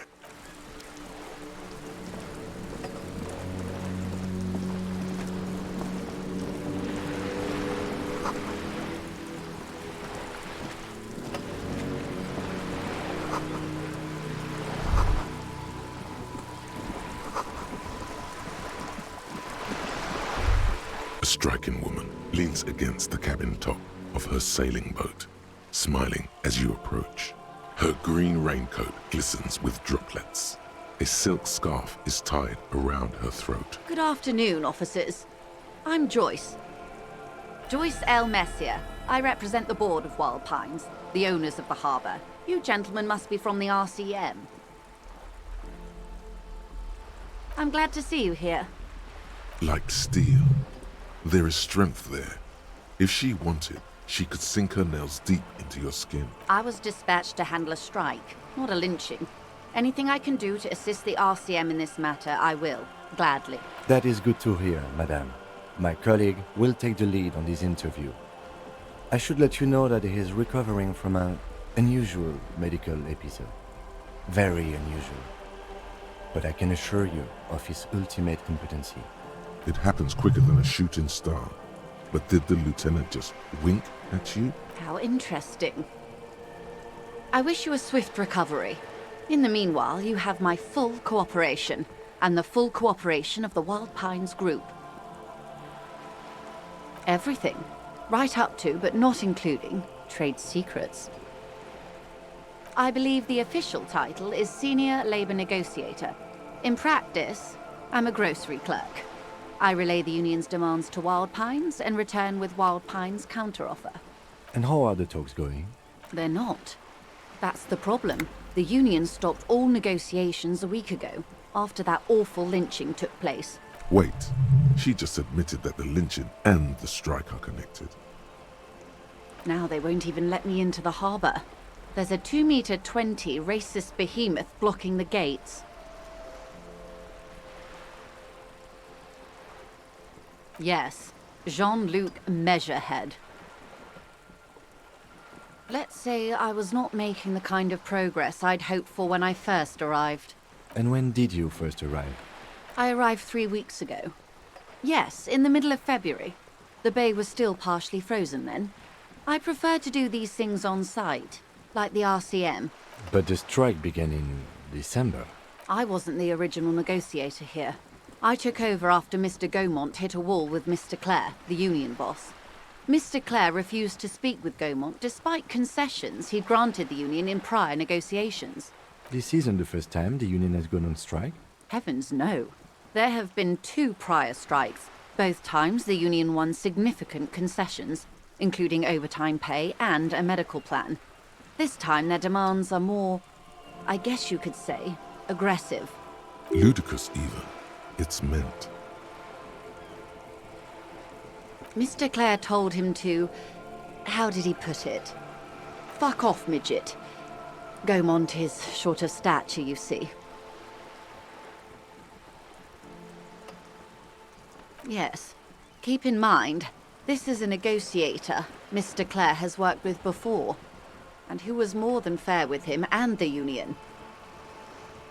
There are leaflets everywhere, and banners. What did they say again? Oh yes, every worker, a member of the board. Most of the workers probably don't know what that means.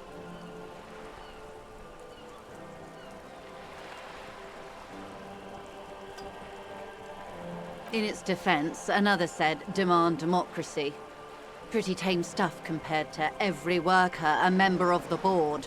Fortunately, they explained it. Every time the Wild Pines group makes a decision about anything, it needs the signature of each of the 2,200 workers in its Martinez terminal. Just so you understand, this is but one of 22 terminals owned by Wild Pines. Essentially, not only are they kings of the company, they are also kings of the 72,000 employees of Wild Pines Group. They're having a blast. But how can they afford it? After 4 months, my assumption was they would prefer a more practical solution. I'm not sure. Naturally, I assumed that was just their opening position, a hard-nosed tactic with a side of mockery. But there's been no follow-up, just the same nonsensical slogan repeated over and over again. And now, people are getting lynched, I hear. Behind the whirling in rags. A disastrous situation if there ever was one. Excuse me, from whom did you hear about this lynching? I first heard it from the bowyer at the gates. The one whose very name advertises his aversion to work. I think he said it was, "Call me mañana." This checks out. Everard Clare is a man of the utmost integrity. If you can say one thing about him, it's that he always puts the interests of the workers first. Of course not. Everard is fantastically corrupt. I imagine he has a thick, viscous goo where you and I have blood. If you were to prick him with something sharp, you could see it oozing out. A knife, maybe? He is the most corrupt individual I have ever seen, and I deal with men like him for a living. If there is anyone more venal, more irredeemably nepotistic, then it's his twin brother, Edgar. Yes, Edgar looks exactly like his brother, except for that lazy eye. He also talks exactly like Everard does, and when one's term as foreman is up, the other takes over. It's how they circumvent the term limits, you see, with a funny little switcheroo. While in office, they've embezzled God knows how much of their workers' dues. The Débardeurs Union was once a perfectly normal institution. 20 years ago, anyway. It must not have been easy to establish under the Emergency Act, but they did it. I can respect that. Organised labour at its best, as they say. Then something happened in the local chapter elections. The brothers Clare came and transformed it into a... how do you say? A mob. The Débardeurs are a crime syndicate. Sad as it may be, I suspect we'll be forced to cooperate with them. Refreshingly honest, officer. The company has tried appeasing in the past, but I'm afraid our concessions have only emboldened Everard and his brother. And your opinion, detective, if I may ask? I'm a curious and talkative person, you see. Would you say the Débardeurs Union is... Indeed, and a hungry one. Sadly, Wild Pines have cooperated with what amounts to a crime syndicate for 2 decades. However much you feed the leech always hungers. I'm glad you asked. There was a woman, the previous forewoman of the Union. She disappeared. Disappeared? Yes. On the last day of the local chapter elections, her daughter phoned in and said she wasn't running anymore, or coming to work. Ever. End of story. This forewoman, her name? Sadly, the company records do not even give a name. She's just forewoman in private correspondence. Holly. I don't even know if it's a sir or given name, and I don't have access to the Union's files. Indeed. The company suspects foul play, but there's nothing they could do. It was a Union matter. The point of the presentation is, these kinds of things happen around the Clares. Watch out when you're dealing with him. Thank you for your concern, ma'am. We'll be just fine. Of course. How else can I help? Quite a few things, I'm afraid. The information I'm to share with you includes sensitive trade secrets. For the sake of my employer, I have to ask for your names and badge numbers. Of course, ma'am. We should have introduced ourselves. I am Lieutenant Kitsuragi from Precinct 57, and this is my colleague from Precinct 41. I'm afraid he doesn't have his badge. How curious. Why is that, Detective? I see. So, are you saying you lost your badge during the course of this episode? I can't hear you, darling. Speak up, please. Oh, dear. Some kind of encephalopathic amnesia. I don't even know how to respond. I do believe you, naive as that may sound. I simply can't imagine what you gain by faking such a... As I said, ma'am, his technique may be very unconventional, but he is an officer of the RCM. Of course, I sympathize. But I'm afraid I simply can't share anything more until I've seen that badge. She's a professional negotiator. She should be open to some sort of mutually beneficial arrangement.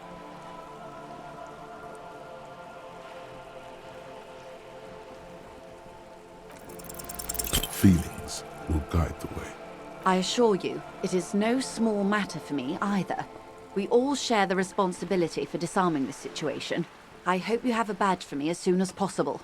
She's silent. The wind. Officer.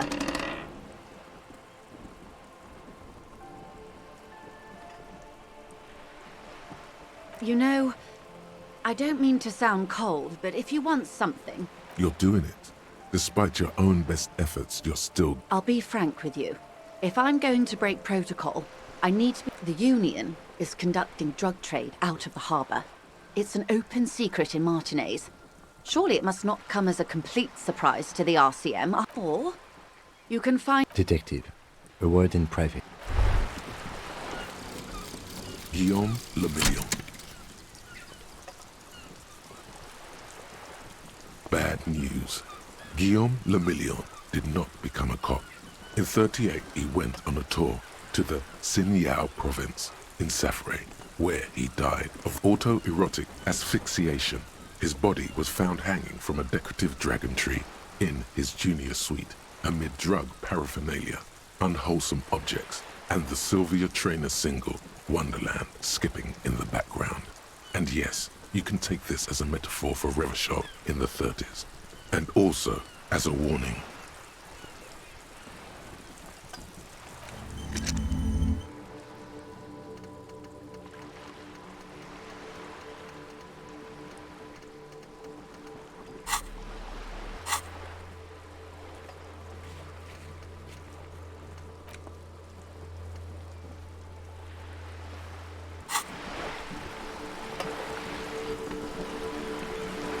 This is not going quite quite as I hoped it would, Detective.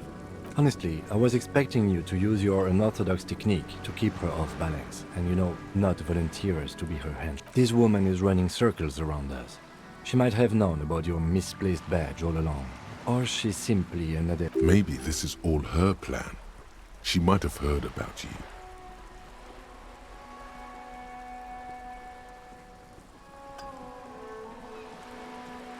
I wouldn't go that far. Her reaction did come off as sincere to me. I think she's just quick to adapt. She's a professional, after all. Oh, that would be fantastic, but do we have the time? The world is large and your badge is 8 by 6 centimeters. The situation might have changed drastically by the time you locate it. Time? You could request a new one from the station, but that would literally take months. No. If there is reasonable suspicion, we must investigate. What I propose is, we ask her, then we investigate, briefly. But do not share the outcome of this investigation with her. We tell her it's done and demand for her information on the lynching. You're back. Good.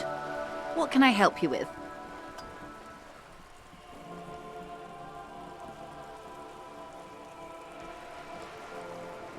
This...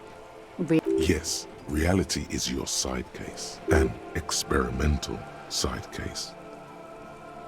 Ah, yes. The episode. Sounds like an acute case of encephalopathy, now that I think of it. Don't be phased, madame. He functions perfectly well. He only needs a lowdown on all of reality. We may be here a while then. Ask away, officer. I'll help however I can. All right, we're in. I know these all look good, but begin with the first, okay? We're in Martinez, baby. Martinez is a district of Revachol.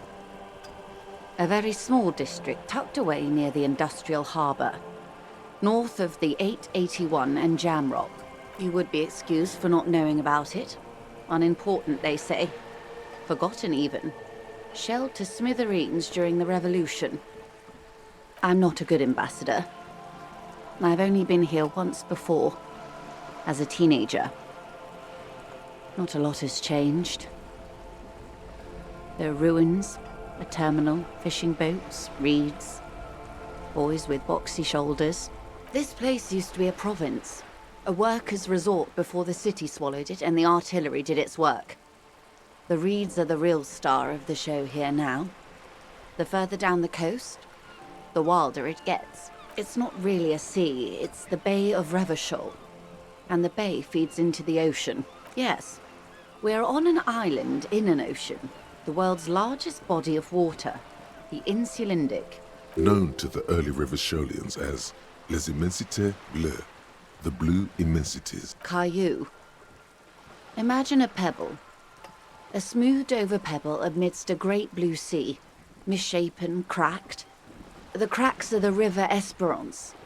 We're in the delta of this river, on the 6th branch, the Martinez distributary.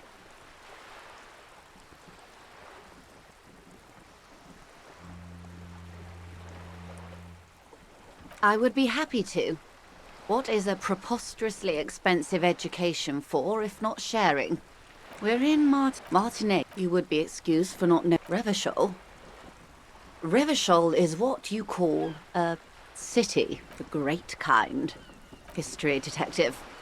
They built this city to resolve history. The nations of the Occident, or migrant workers from Seminine and Ile-Marat, depending on your creed, in the DeLorean century. 380 years ago, they say it's where the terrible questions of our time will be answered. The tensions are highest, the fault lines deepest. By that I mean conflicts. Ideological conflicts. The stuff of men. We are standing on a fertile, self-sufficient island able to sustain up to 200 million people in the middle of the Insulindic Ocean, the world's connective tissue. It's where the money is. Oh, we're quite a way off. About... A collection of tall ghosts behind the water vapor, light reflecting off their glass windows. 22 kilometers from the center of the world. That soldering iron is the bank of the world building. The bottom floors are Insiacom. Coalition government in Cylindian Mission Command. Silence. The water, the light. It's as though you're seeing it for the first. There is no recognition, only the immensity of the sea and the cold radiating from it. She observes your eyes scanning the horizon, then breaks the silence. Slowly, this is one thought you need to complete. Where are you? Was there something else you wanted to know? This has been informative. Thank you, ma'am. Might I suggest not asking them all right now? Ma'am. Absolutely. My commitment here is long-term. It's better not to eat all your candy at once. Indeed. I'm always at your service.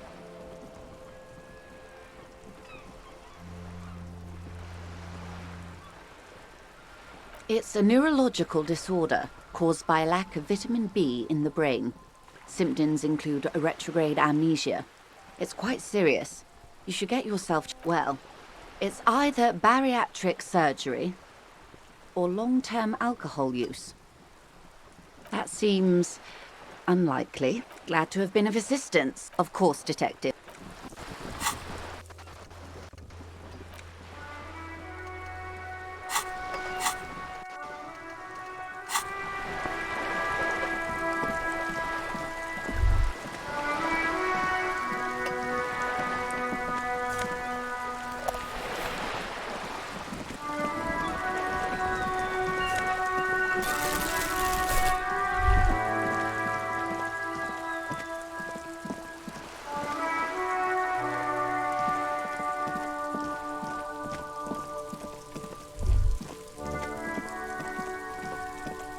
There must be another way into the building.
Life doesn't need to be a struggle. I'll be with you in a moment, officer. Let me...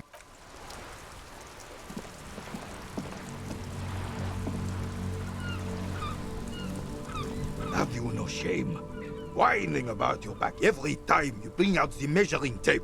Honey, you're a man with a fork in a world of soup.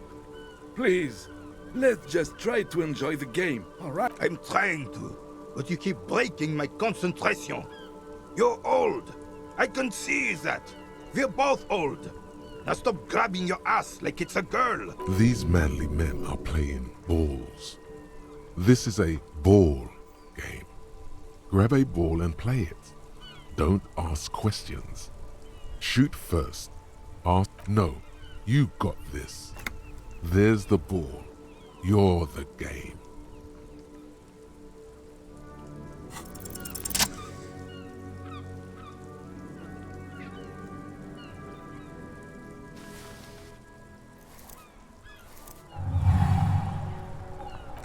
immediately surprised by the ball's lack of weight. No matter, you'll make it work. The cold metal ball is surprisingly smooth against your neck. It has a pattern on it, probably a sponsored ball. Yours would only be covered with bumps of learning and scars of victory. Already your muscles are adjusting to the weight, the nervous system calibrating, until you and the ball have merged into a single entity. The man ball is red. A chilly breeze ruffles your hair as you stand there, feet firmly planted. All sounds, smells, even the wind, everything fades until the only thing left is the union of man and ball, an embodiment of pure motion, a fine-tuned locomotor running at maximum efficiency.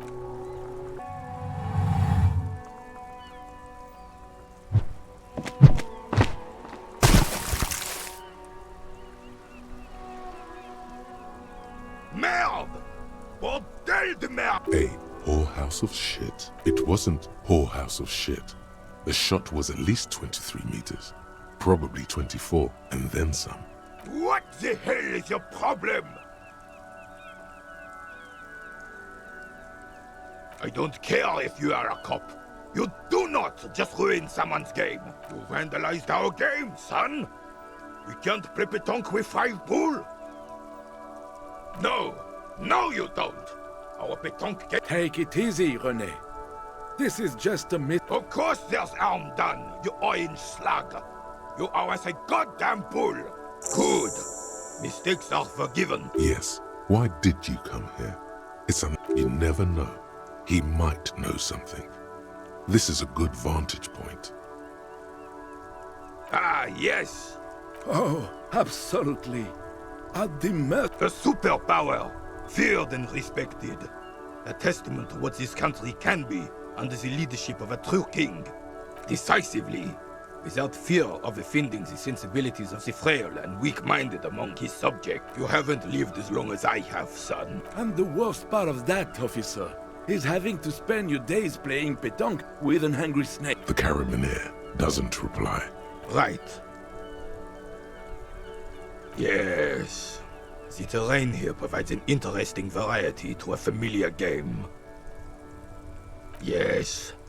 It was left by heavy artillery. Why what?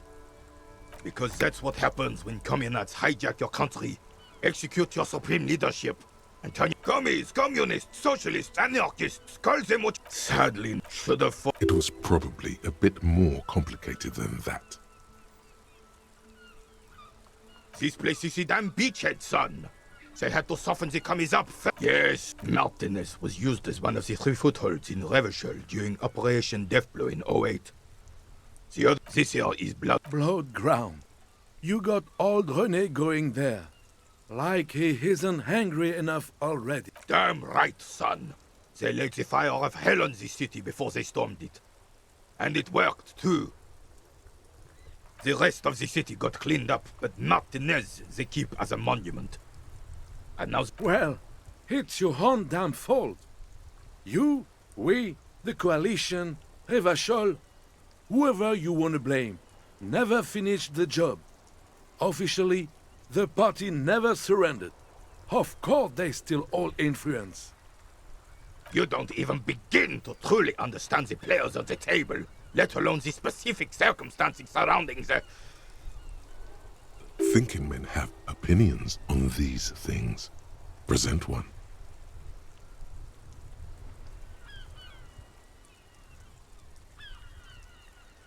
I'm sorry it had to be them. After 8 years of fighting those hyenas, boiling cats for food and drinking piss in the mountains, I would have preferred if the Right Honorable King Guillaume returned through Revachol, or even if that damn clan Frissel had risen from the grave and led us. Sadly, that was not the... Instead, all that is just, holy, and beautiful in the world was wiped away, and now it's neon signs with toothpaste ads everywhere. Foreign influence peddling garbage and stupid music on the radio. This is just what the commies wanted. This was their plan all along. This is what they wanted to replace a true king in both blood and mind. Let Revachol before Frissel. Some manner of self-deceit is present in his thinking. It doesn't. That was 100 years ago. Ain't got nothing to do with anything. This was reign as a king. Has everyone forgotten already? They forgotten already. It's no use talking to you.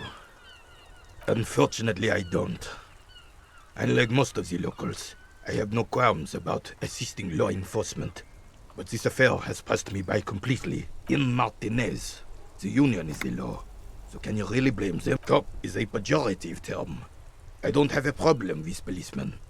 On the contrary, I admire the effort to bring order to our... He doesn't know about the crime. Your time is better spent discussing politics. I'm confident they are indispensable in regard to all the paperwork and other administrative duties. I know the kind. Gaston here is the same. A weather vane. Never stood up for anything in his life either. Oh, René. If you only knew life beyond confrontations, conflict, and extremities. All you observe is a veteran refusing to let go of the past and his old uniform.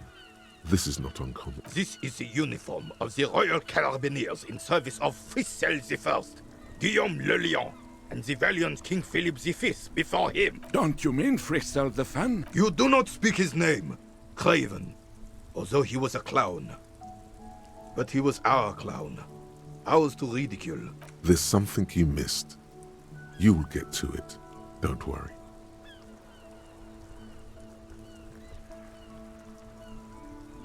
Aye. Oh. A superpower. Right. Aye. Oh. A super... Oh, old Philip was a big fan of the purple nose candy the nobility loved so much. A cocaine connoisseur of sorts. Ah, he's egocentric. You can't even take the responsibility for yourself. How could you fathom the responsibility weighing on the shoulders of a ruler? That's why the Philippian kings use cocaine. For Of course. Clarity of vision. Philip III was even brought into this world with the help of cocaine. The court made him administer the dose to his mother when she was in labor. And it is well known that with the help of cocaine, only the purest, of course, he was able to connect with higher realms. He's just making excuses for the king's habits, isn't he? From what I've seen of the officers of the Elysium... Right.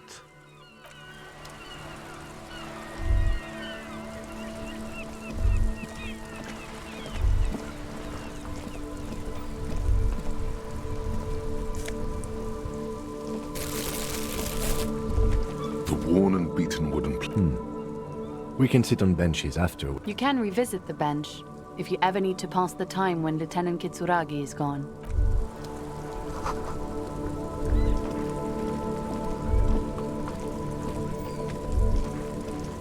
This Post Lavantorie mail collection box has a faint sticker on the side reads, RCM Emergencies Desk number 8100.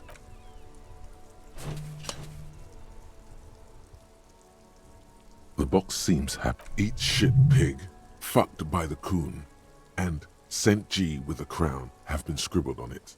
Jenny is a whore, and best set. The mailbox does not know how to man up. It is an inanimate object.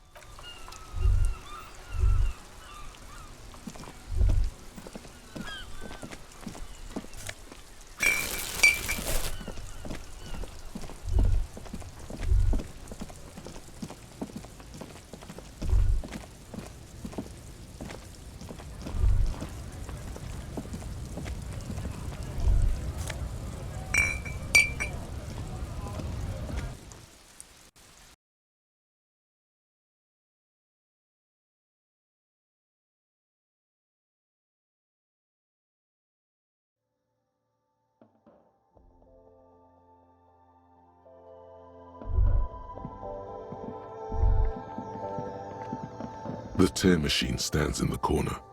A sign says, 1 bottle equals 10 cents. Your bottles clunk into the machine, and the money appears with a satisfying jingle. You're 100% sure you got special hobo cop money for that tear. At least 100% extra tear money. If the A small cabinet on the wall is filled with their logo is the bloodless. Just ask me if you need anything from St. Baptiste. We don't stock prescription meds, but we do have Nosafed, Duramine, magnesium, and I don't really know what hypnogamma is. I guess it makes you feel less shit. It's recommended to use after lots of partying, studying, or exercising. You see several packaged raincoats fill a low shelf, but the packages are small, discreet, sloppily stacked, making them easier to take unnoticed. A colorful display of cigarettes and alcohol. The bottles wink at you in the light. The smokes too glitter in that dark green glass. All in vain. The great flowing river of warmth, wine. Guess not, no. I'm obliged to inform you that both alcohol and cigarettes damage your health. But I guess you already know that.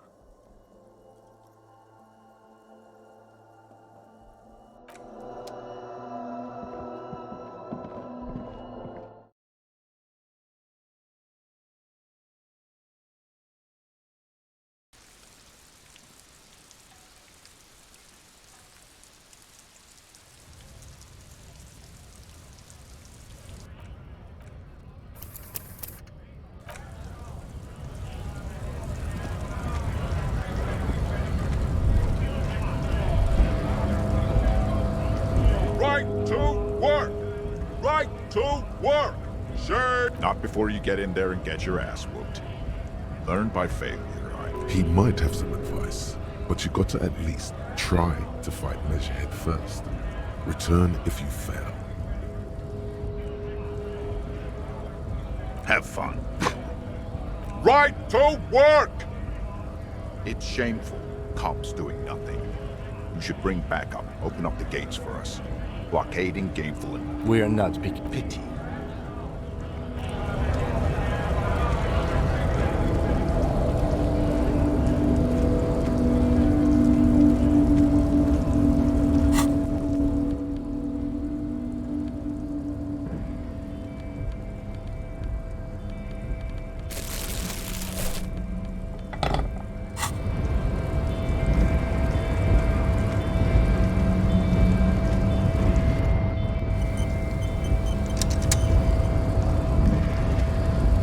Race descent has only worsened since I last saw you.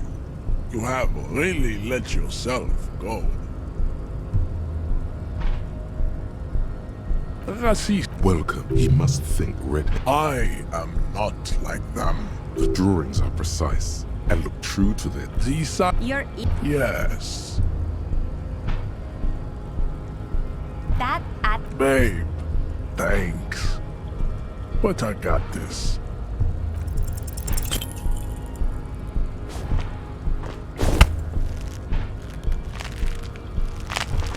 How you must be out of your mind, degenerate drunk.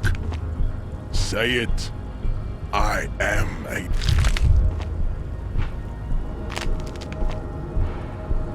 Your fist cracks in his hand like a ripe apple.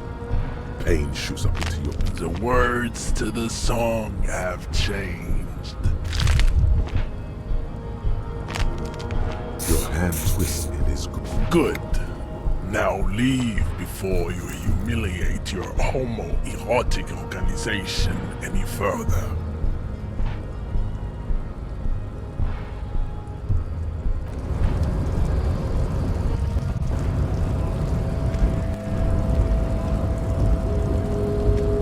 I'd appreciate it if you didn't force us into situations where I may have... I'm not even sure the one bullet my chamber holds would even prick that hug. There must be some other way. Let's go see the yard again. It faces the other end of the harbor.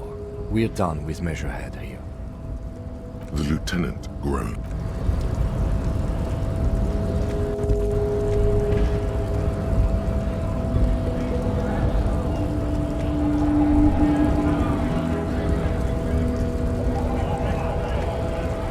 Nice aggression with the native. Don't let the chief fool you next time. You don't need to be that up in his face. Leave yourself space to move. Not bad advice, actually. This might do the... Let's talk about our right to work. No, I'm not a fighter.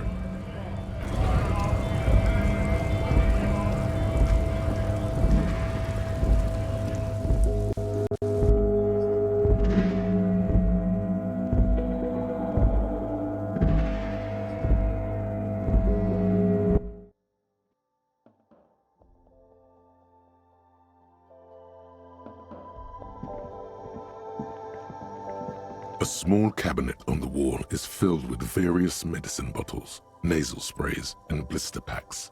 They all bear the Saint Baptiste Pharmaceutics logo.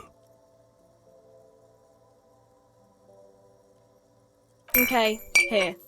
I hope Saint Baptiste makes you feel better or something. Okay, here. I hope Saint Baptiste makes you feel better or something.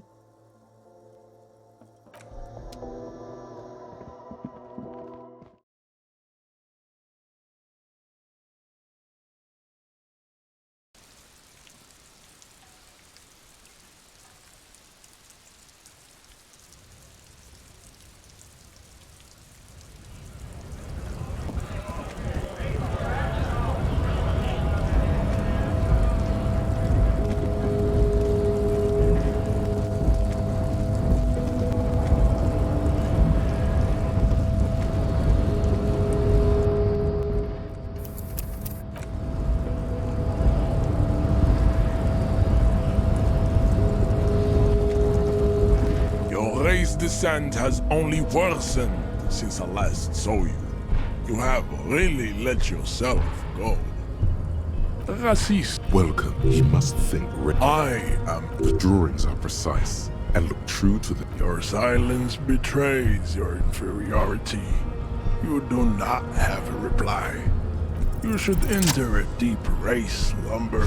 Perhaps in 4,000 years, there is need for a search. Just like that, the man, all you hear is a small gurgling sound as they trickle.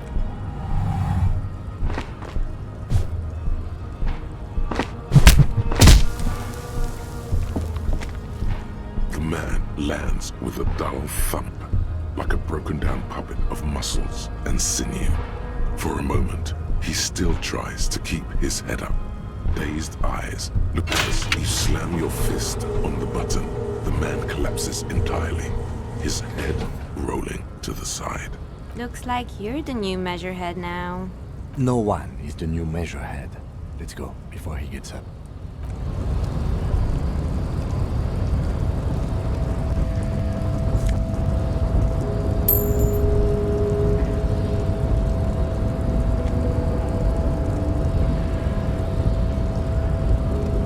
The man is still not...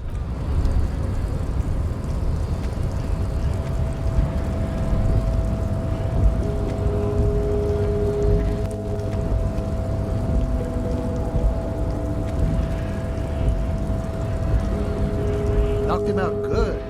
Like the flying desperado.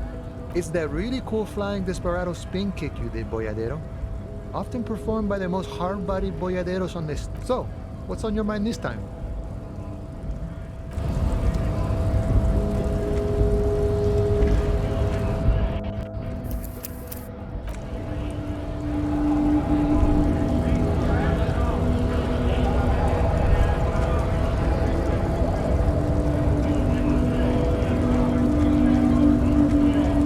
Went native on the chief, huh? Those ballerina antics were reckless. Should have just punched him in the throat again. Let's talk about our right to work.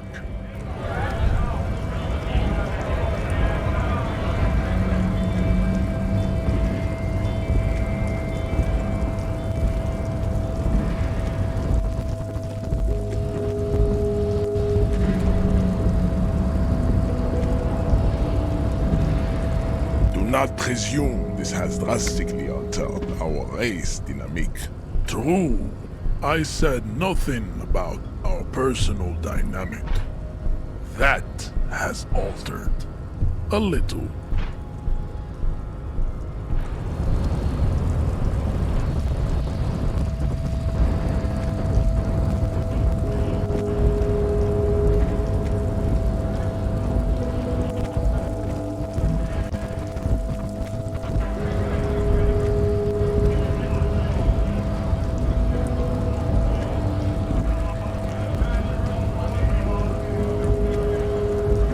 Yes?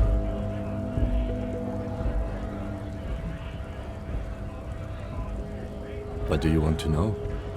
Ah, yes. The case brief you missed. 3 days ago, the RCM Emergencies Desk received a report about a security guard who was found hanged in Martinez.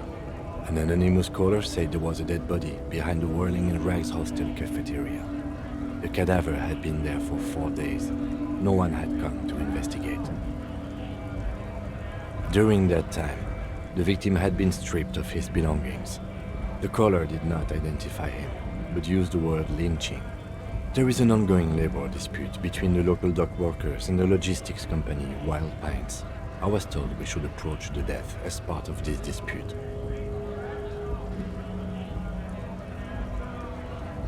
A security guard or worker of some sort, hired by Wild Pines. This was just hearsay from Martinez, of course. We need to find out the truth. They didn't identify themselves in any way. The tone was muffled using a device of some sort. The desk could identify neither the caller's age nor sex. There's a strong prejudice against involving the RCM in what's seen as union matters. The dock workers' union is the de facto police in Martinez. Now it appears they've started executing too. We cannot allow that. That's right.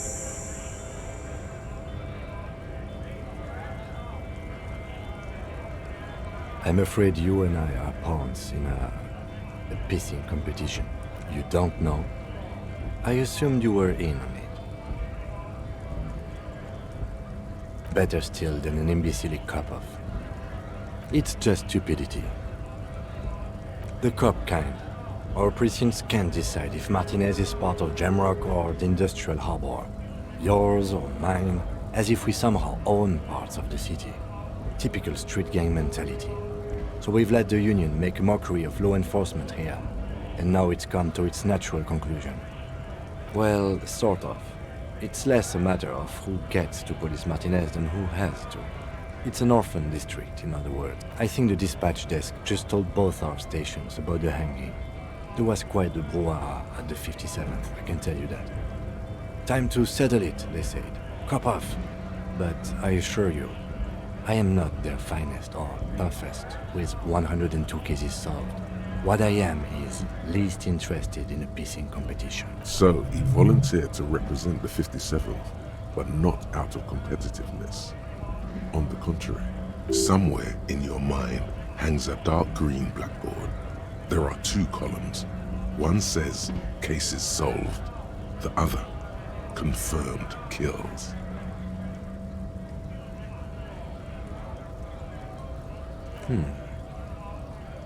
It's all part of the master plan, you see.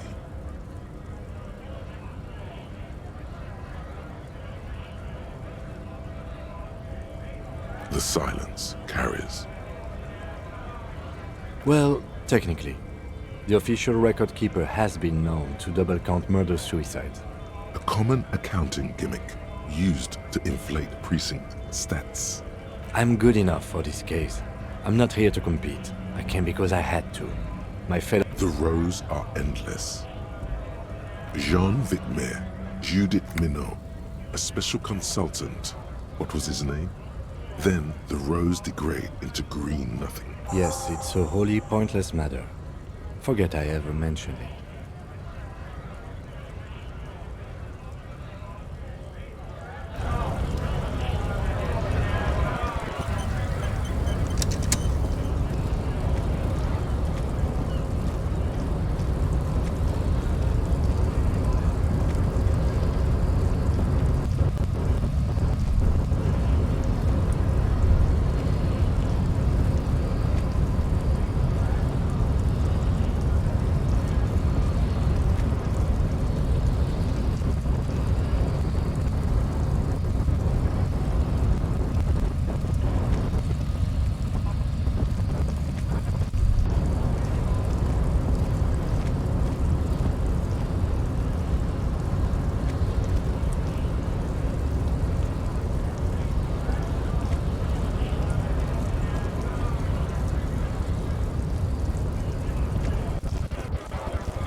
An intricate web of blue lines stretches across the torso of the hanged man, from the right shoulder to the solar plexus.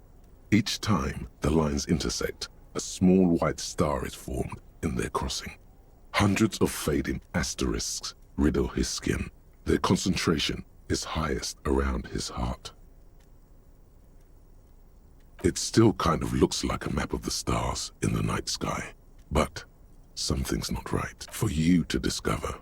You've gotten as far as you will without assistance. Someone who knows about history could tell you. The front of this quarterly journal features a large satirical portrait of the late King Friesel. From the sides of his head, a pair of white antlers spread to the corners of the cover. To your disappointment, there aren't any full-color pictures to direct your attention. Just column after column of closely set text, interrupted occasionally by little doodles in black and white. After rifling the pages with your thumb several times, you return to the table of contents. The magazine is divided into several sections: international developments, Kunst und Kultur, and local concerns. Just inside the cover, there's, unsurprisingly, much of this section is taken up with articles declaring unqualified support for the dock workers' strike. You skim the headlines. Paint the harbor red and white. Martinez tames the wild pines. A city in revolt. First we take Martinez, then we take La Delta. Finally, there's a brief article by the writer, G. Martin, accusing the owner of the Capeside apartments of illegally attempting to evict certain communist tenants simply for not having paid their rent.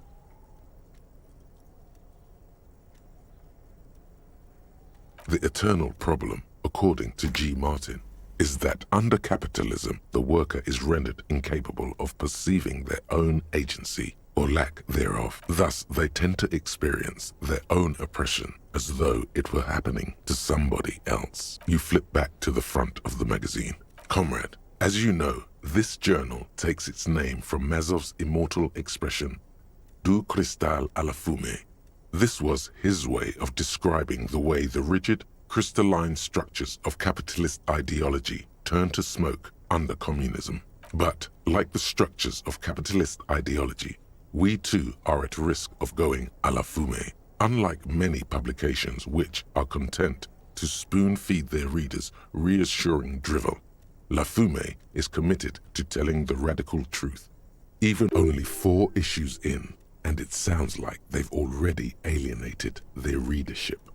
So please, if you value our radical Mazovian perspective on contemporary politics, culture, and international affairs, please consider subscribing today.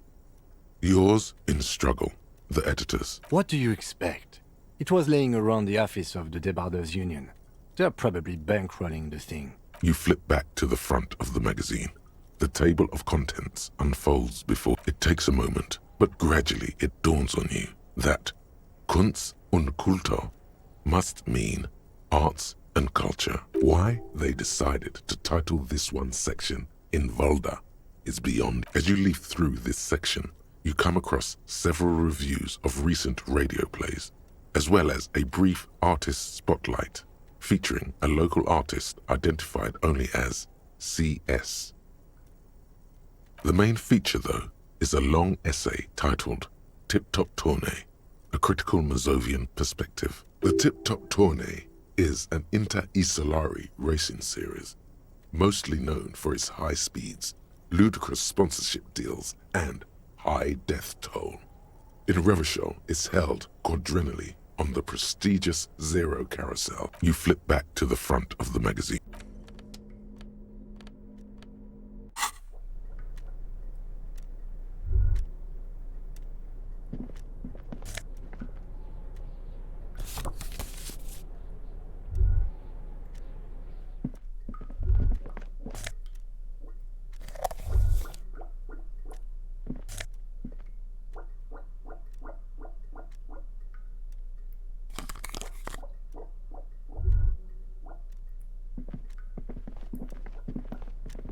On second glance, someone has forgotten to properly close one of the drawers.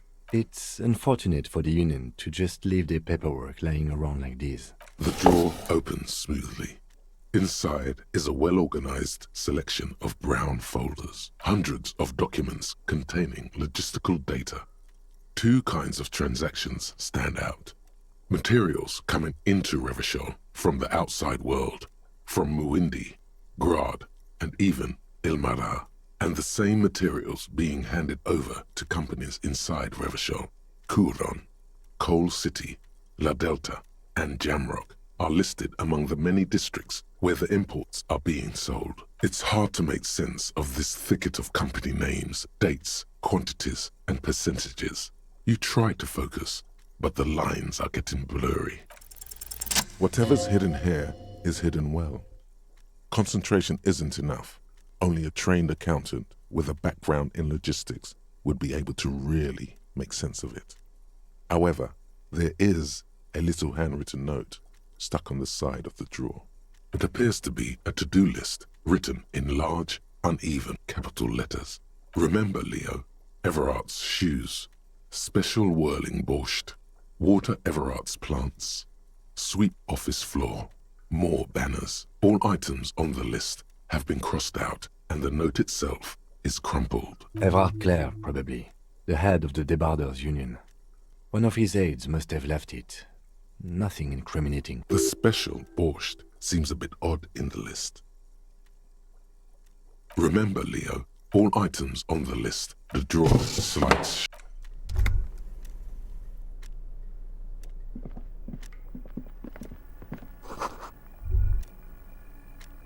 An imposing combination of a punch clock and a payphone is looking down at you from the wall. A note on the side says, "Tokens unavailable due to strike. Use change." The machine swallows your coin and seems to be waiting for your next move.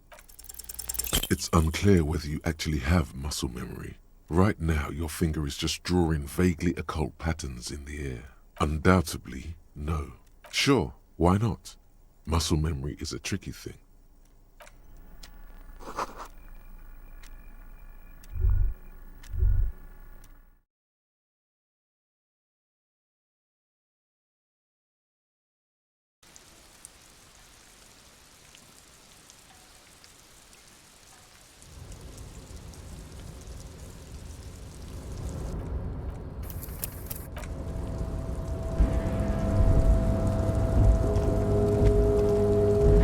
Looks like someone left his tarpaulin cloak hanging on the railing here. There is a white rectangle clearly visible on its back. Yes, it was probably you. It does bear the RCM insignia, after all. The service cloak issued to you by your station? Yes, I do. As your fingers touch the tarpaulin, it almost feels like the cloak wants to deliver a message of comfort through your fingertips.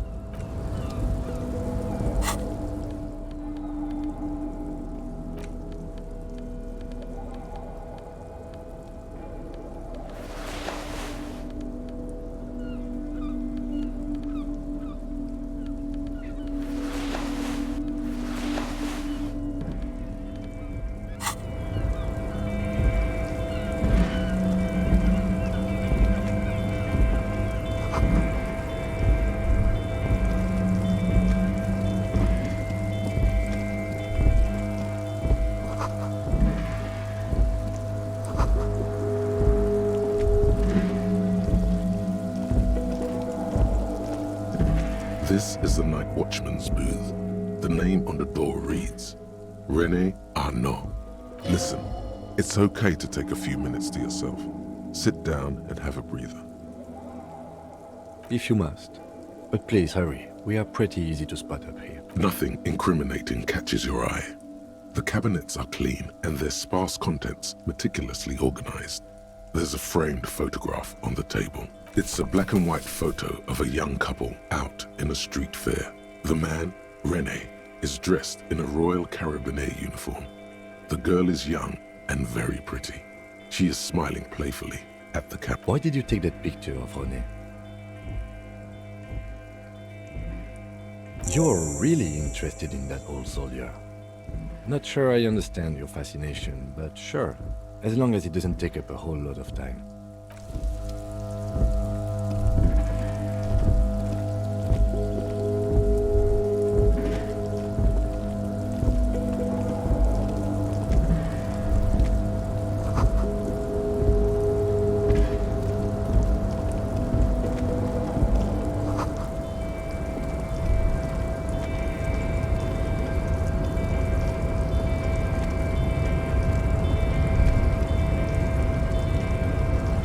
A rusting control panel with several knobs. 2 buttons marked Marche and Arrête are faded with use. It seems to control the large crane above. A container is attached to its hook block. Marche. On. Arrête. Off.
Container, I'll turn you nice and red. Container, put the logos on. The lyrics to this container song are being made up as he goes along. The accent is so thick, it's impossible not to notice he's Ubi, from the vanishing peninsula of Ubisunt on Muindi.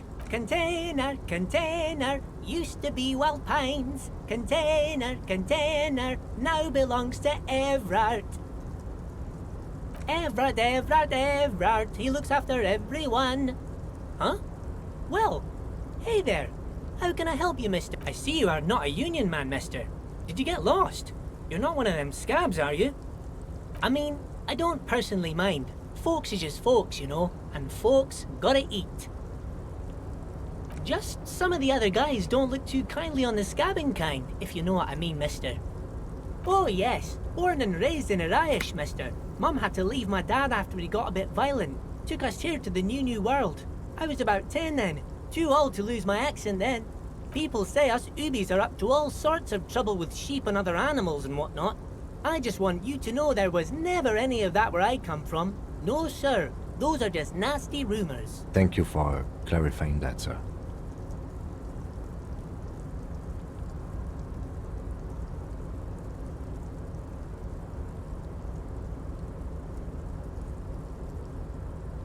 Oh, that one. That should be empty as far as I know.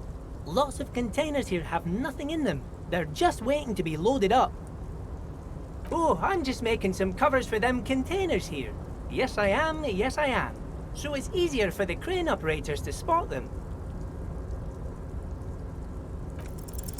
Everything is so pretty and red. You and Leo look like brothers as you glance around with similar childlike wonder. The old man whistles and hums a jaunty tune to himself. Oh, most of the guys are down at the gates, keeping the scabs from coming in. We're on a strike. The whole union is. You don't have to work when you're on strike. Ha! We haven't worked for 2 months now. So no one is working? Not everyone is down there, of course. Mr. Everard is in his office, where he always is. And Jean-Luc is guarding the gate. But Titus and his boys got into some drunken trouble and Everard sent them on a nice vacation. For a week or so. Oh, I'm not really supposed to talk about that. That's union business. Him and his boy stirred up something in town. Probably drank too much and got into a fight or something. I heard Mr. Everett telling them to take some time off. I guess the boys got a bit too rowdy and had to let out some steam.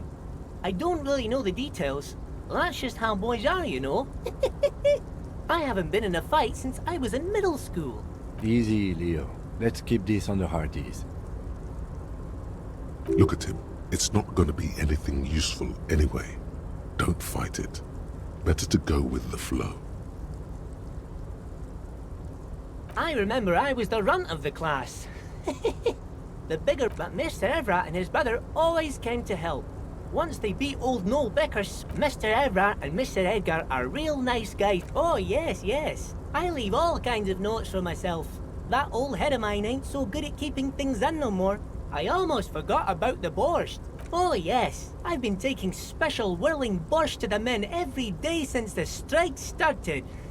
It's very, very good. Makes a man feel so warm and happy. I feel like I could take on Mr. Renadan's boar dogs every time the lunch is done. Yes, yes. I'm taking it to them. The borscht keeps them happy and in fighting spirits. Makes you all warm inside. They brew it in the whirling in rags. Oh, the whirling's cook. He makes it. Them is always talking with Mr. Manana in that weird language and laughing together. He doesn't speak what we... Oh, sure, mister. Sure. He didn't actually understand what you meant. And now he's just nodding along. Yes, yes. Everybody needs a job, and this is mine. I'm Leonard, by the way. Leonard Bellick. But everyone calls me Leo. I'm like Mr. Everett's right-hand man when Mr. Edgar is out of town. And Mr. Edgar's right-hand man when Mr. Everett is away. Actually, Miss Beaufort is the right-hand man, but she's a lady. Who is this, Miss Beaufort? A real pretty lady with a skin like those Douai Sucre candy bars my missus likes so much. Them are real nice to suckle on once the dinner is done and me and the missus sit down beside the radio. But I can't listen to the radio all the time. There's so much to do around here and I'm always busy keeping things running here. Yes I am, yes I am. Oh, Lizzie, she is a real sharp tool. Mr. Everett put her through some fancy school and everything, east of the river. 4 years she was gone, and when she came back, she was all fancy and lawyerly.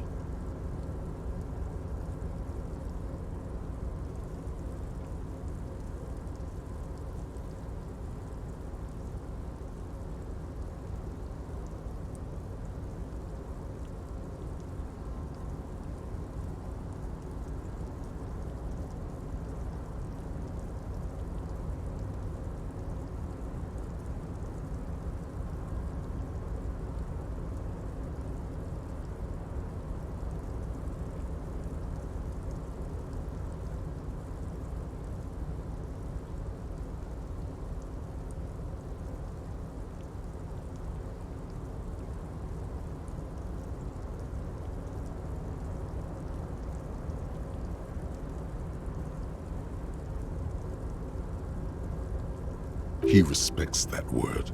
That's obvious. But she's a real nice girl. Grew up in this here neighborhood. Knows everybody and gets along with everyone. Real pillar of the community one day. If me missus and me was to have a child, I'd be real happy if she turned out like her. But she can't. Dr. Lemaitre said so. And she knows about such things. Been a doctor for almost 50 years she has. So Everett trained a lawyer named Miss Beaufort. Interesting. Yes, this place really seems to run like clockwork. Keep it up, Leo. Well, thanks a lot. Coming from you, it means a lot, really. Sometimes I feel some of the guys don't really get how much I bust my ass for them here. But you guys are alright. Oh, you want Mr. Everett then? He's an awfully nice fellow, he is. Him and his brother are both nice fellows. They've lived their entire lives in this here neighborhood. Guys like Mr. Everett and Mr. Edgar, his brother, are real good guys. Made Martinez what it is today. Mr. Everett and Mr. Edgar and I went to the same school we did when we were boys. Oh, Mr. Everett is where he always is. In his office, of course. Bye-bye now.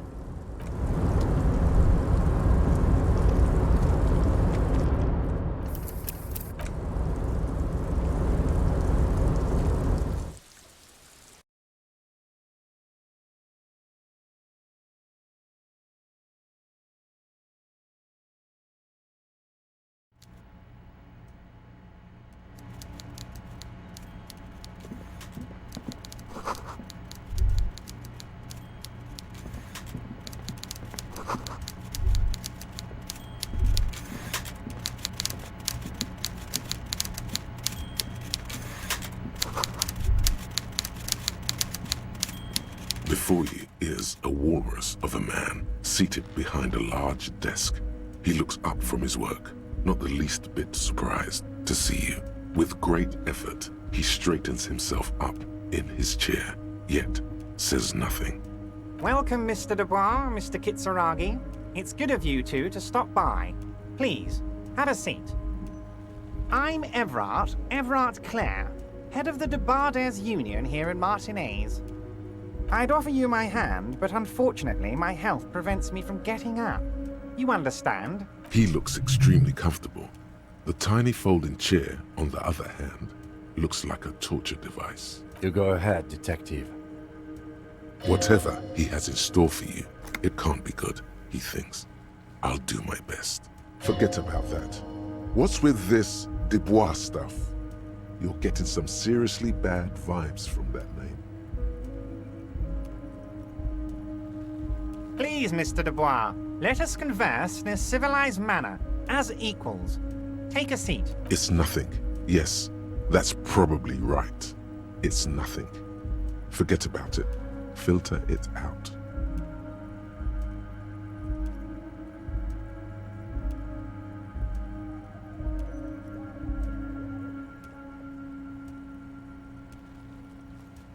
Very well, Mr. Dubois. I respect a man with strong convictions. I, too, have convictions. One of which is that I will not engage with any man who won't face me at eye level. Should you find yourself more amenable in the future, I'd gladly resume our conversation. You're no Titan of Elysium, buddy. He's got you in a fork. Sit down or leave.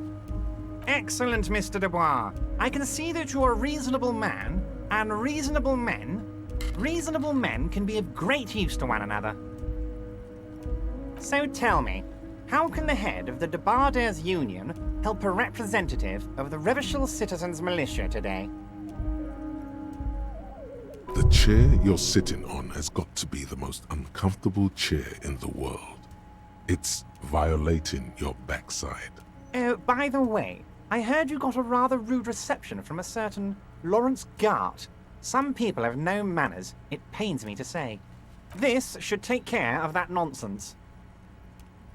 It should be sufficient to cover your expenses for a few days and patch over your differences with a cafeteria manager. Go ahead, take it. Wow, that's 25 real. That's good money. You need it.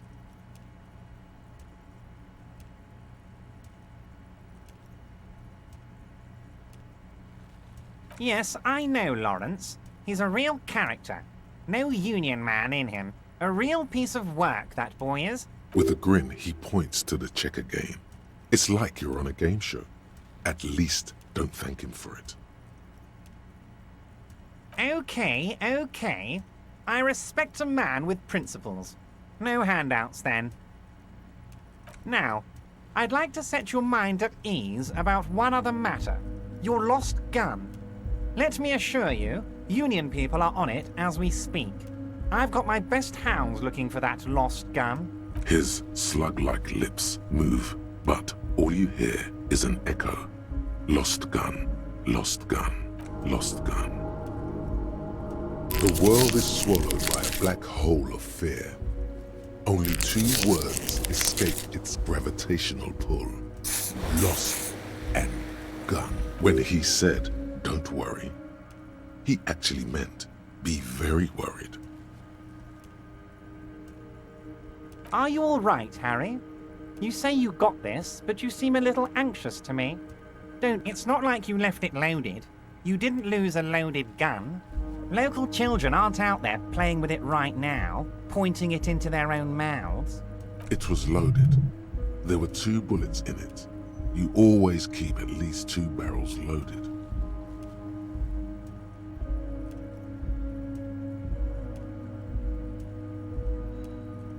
Officer, we will deal with this later. I wouldn't be so sure about that. God, you're sweating. Your knee is jerking. You're about to cry, aren't you? Mr. Dubois. What is this Mr. Dubois he keeps repeating? What is he trying? Mr. Dubois! Mr. Dubois! Harry!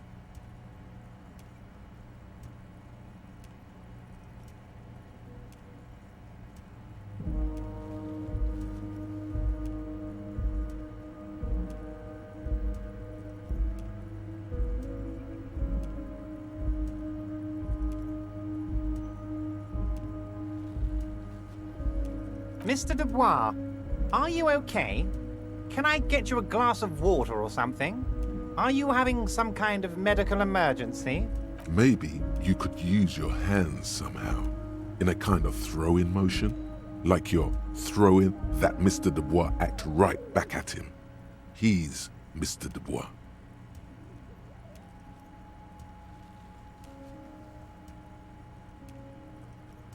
Don't be dramatic. What an odd demonstration of... you got me, Harry. I don't even know what. As entertaining as it was, I'm afraid we're wasting our time. Okay, enough. We are here to ask you some questions pertaining to a murder investigation. Quick, here's your window. Get yourself together and ask him questions. Police officer questions.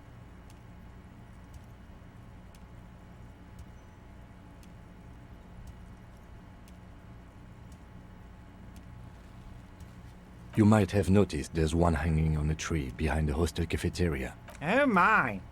Don't take this question personally, but why would I get involved in this matter? Mr. Clare, the man was hanged with a cargo belt. A steel-reinforced cargo belt. It's safe to assume the Union had something to do with the murder. Besides, getting the body down would benefit all of us. It's a stain on the neighborhood.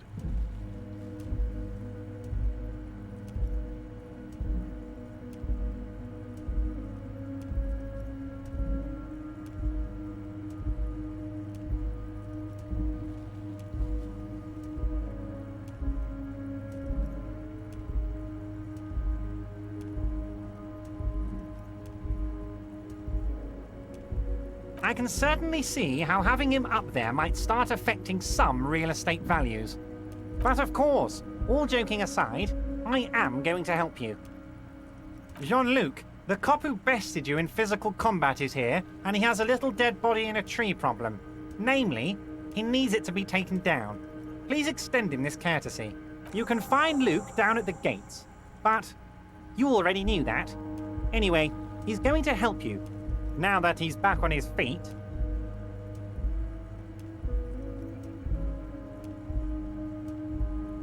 Oh, of course. That's your main thing here. That's why you're in Martinez. I know everything that goes on around here, and I would love to help you, like I'm helping you with the body. I mean, it's no secret that the lynching is connected to the strike. So much to talk about. Honestly, it's been weighing on me so heavily. I understand you need to interview me, but there's a thing that's been keeping me up at night. I want to talk about the hanging. I mean, if we could just calmly talk, exchange information, we could blow this thing wide open. Yes, that sounds good. Let's do that.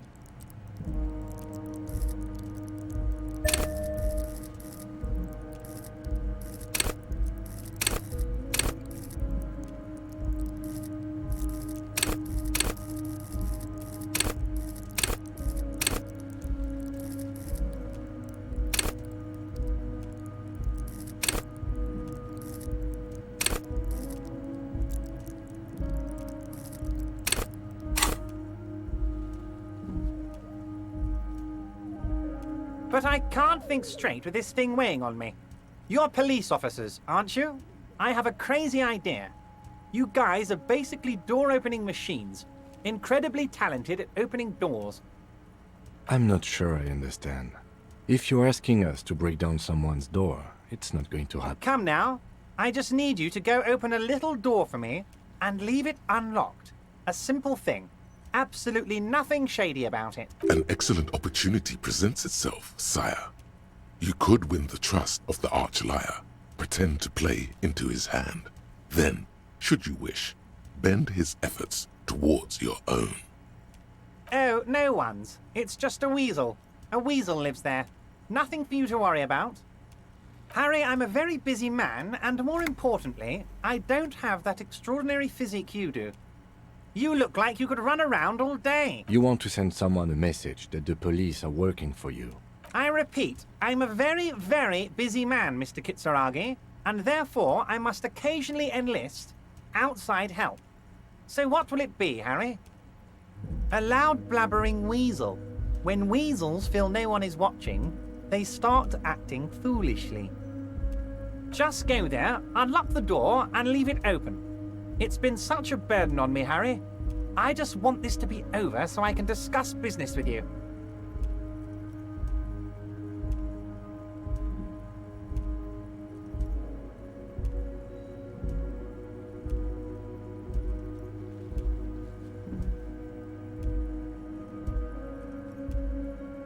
Fantastic, my friend.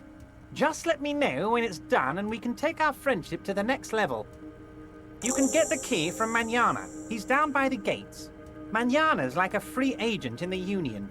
Special operations. Hardened socialist. A real free thinker too. He'll tell you precisely where the door is. One last thing, Harry. Just open the door. You don't need to go in or anything. I just want that weasel to come home and see the unlocked door. Oh, that's very nice. I haven't gotten around to her yet. I'm very, very busy, you see. I hope you're getting along. One thing I want to make very clear, Harry, is that this is not some kind of union versus corporation situation. Everyone is just pals here. We're all trying to do what's best for Martinez here. Don't feel like you can't cooperate with her because you and I are such good friends and I'm helping you get that nasty body down from the tree. I'm not a jealous guy. What do you mean, Harry? Nothing. I let him go.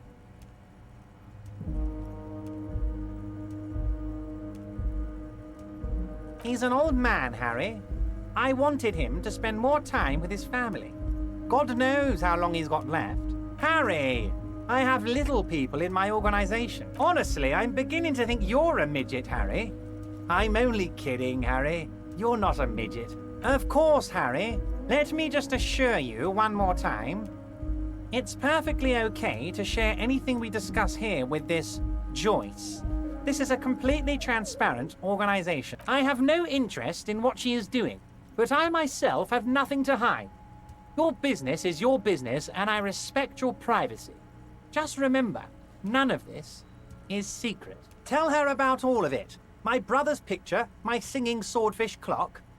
Tell her how overweight I am and how I'm helping you find your lost gun. Tell her about everything. Everett doesn't mind.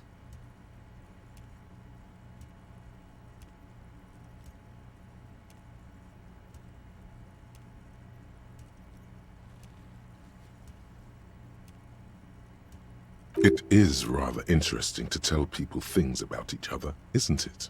It was nice telling him about her right now.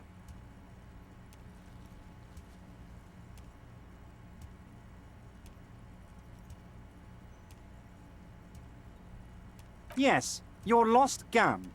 My best men are on it. They're turning every stone, searching every playground, asking kids, grandmas, everyone. Your gun will be found, Harry. Let me assure you of that. It's just a matter of time and effort. The only way to find it seems to be working with him. He might even be holding your gun hostage.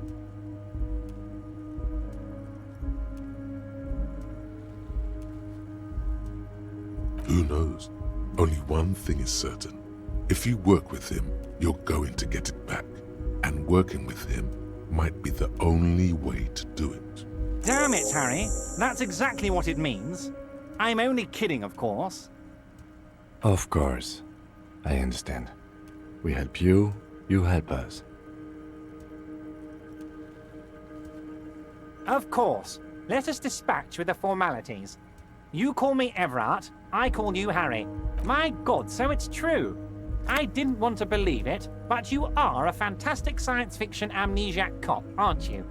What are the odds of that? I think the odds of that are very low.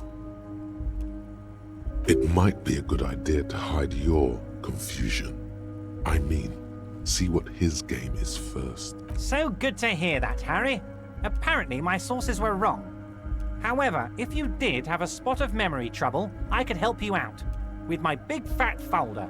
Words flow like a river of honey from his lips. I guess word has already reached him. No matter. No harm done. It's just a brown folder. You can't make out what's written on it. Are you trying to tell me you've gotten hold of some of our documents? Mr. Kitsuragi, would you mind? Me and Harry are talking about his lost identity right now. Don't just jump to the folder. That's not smart. Shows you're on the edge. Do some probing first.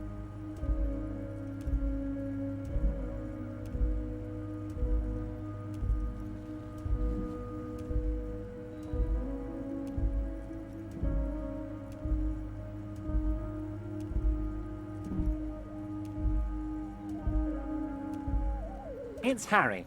Harry Dubois. And I can work with you, Harry. Now, what else can I do for you?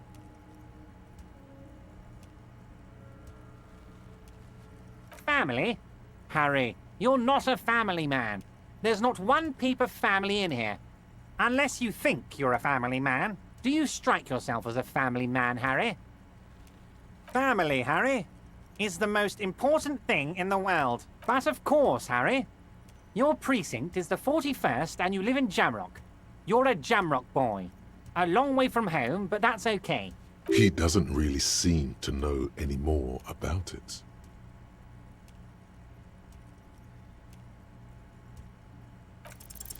As you look at the folder, Everard covers it with his hand and pets it. He's hiding it from you because it's not a real RCM folder. It's just another one of those brown folders you saw in the file cabinet. Okay, Harry, you got me. This is from the Census Bureau, not the RCM. Those Census Bureau people are absolutely corrupt. You should do something about them. He got the name from the Census Bureau, and everything else from your actions here in Martinez. Yes, Mr. Kitsuragi from the Census Bureau. Like I said, now I'm actually a very busy man, so is there anything else I can do for you, Harry? That means he doesn't really know anything about you. A pity. The mystery of you will have to remain a mystery for the time being. Yes, that's what I said. Try to keep up, okay? Let's move on.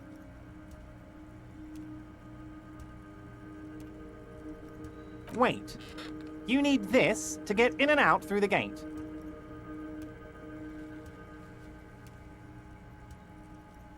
Here, you're one of us now. A real red and white Union man. Take care, Harry.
Marsh.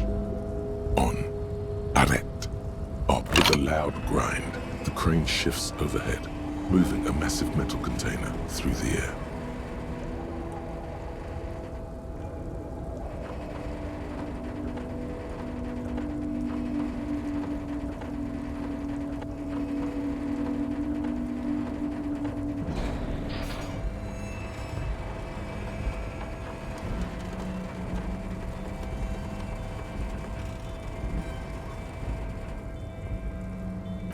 With a surprisingly quiet thunk, the crane places the container down.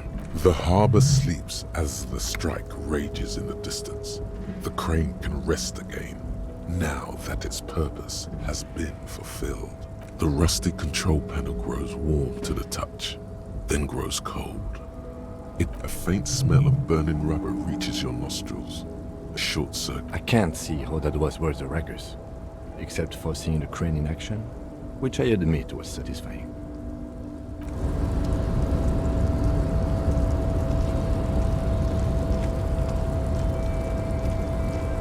Before you stands a cargo container, just one of many in the yard.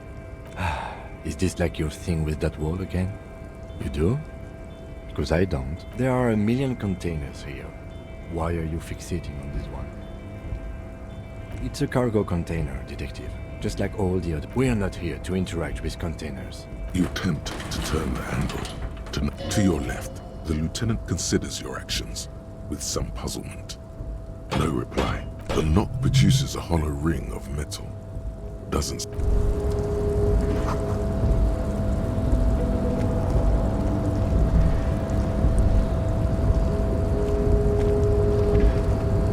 A rusting control. The crane does not return.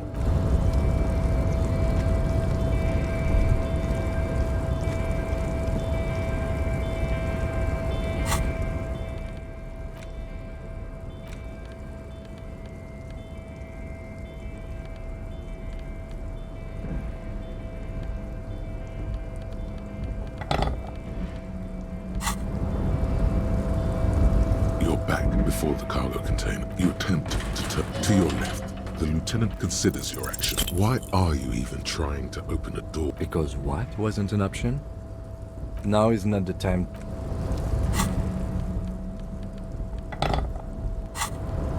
You're back before the car. You attempt to your left.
So, how'd you like our harbor?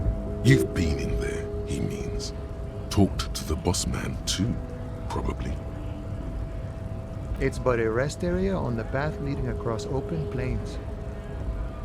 Right, you talk to the boss, eye to eye, like men of the plain. If you have any more questions, I'm set to talk. The mercenary, eh? Who could have killed him? That's indeed the question. Why even do such a thing?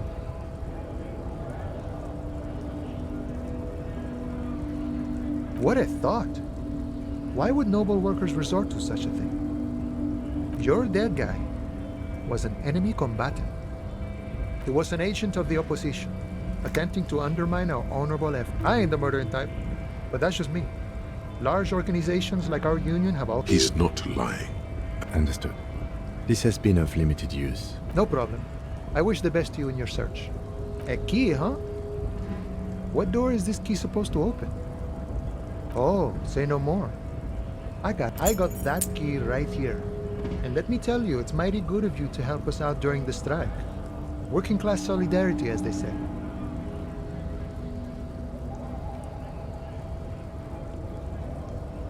Polar weasel? Oh, I know what you mean. I'm pretty sure he's actually Occidental, though. So what you're looking for is a basement door behind the greenhouse. That's behind the whirling in rags. That's all I know. Our organization... Okay, but where did you get the key from? The janitor gave it to me. Nice fella. We talked about life and things that really, truly matter. None of this mess we're in. This jiving and juggling, what's it for? To feed our children, I guess. I'm more of a philosophical dock worker. I like to talk about the big picture stuff. Who I am, who you are, what we are fighting for. He means he's not going to tell you because he doesn't know.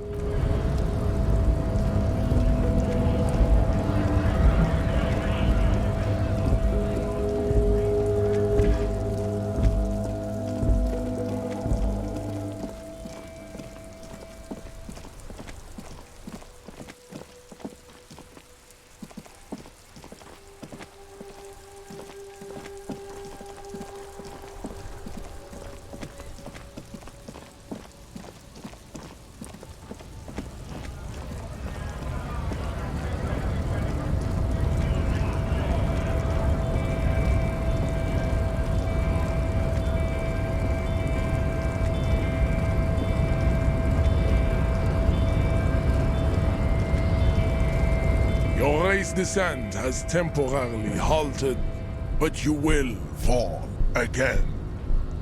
So it was. You bested me in race combat to reach my superior, then had him give me an order. I salute your cunning, enemy. I will go and remove the body from the tree with my bare hands. You're so noble, Measurehead. There's a but. But while I am gone, someone must stand guard on the bridge. That someone needs to be you. Both of you. This is the uncomfortable result of not taking it on ourselves. Listen to your little friend. He is wise in his childlike way. His mysterious race may yet prove fierce competition to my heroic haplogroup. Babe, see that they stay here the whole time.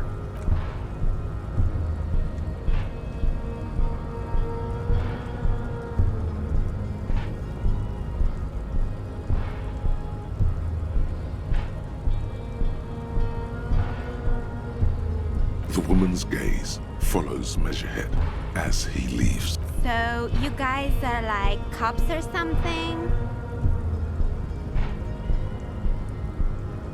Cool. I like men with guns and power. I'm Katya, by the way. You hear that? That sound? He's breaking something. Yeah, Jean-Luc must be really tearing it up over there. I wish I could see it. Look at you! RCM rent-a-cops! Guarding that bridge like Everott's lapdogs! And who are you? What is your business here? Why are your clothes 4 sizes too small for you?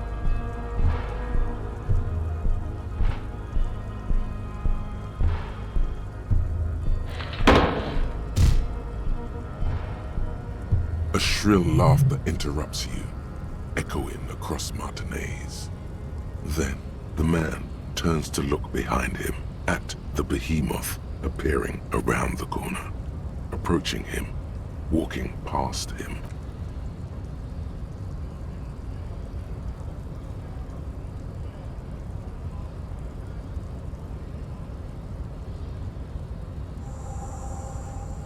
The corpse has been removed from the tree.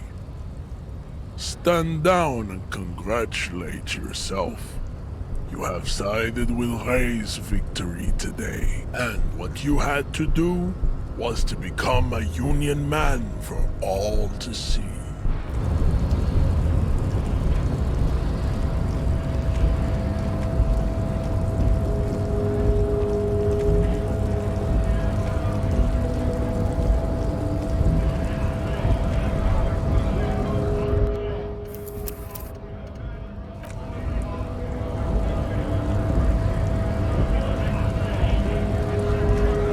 Right to work! Right!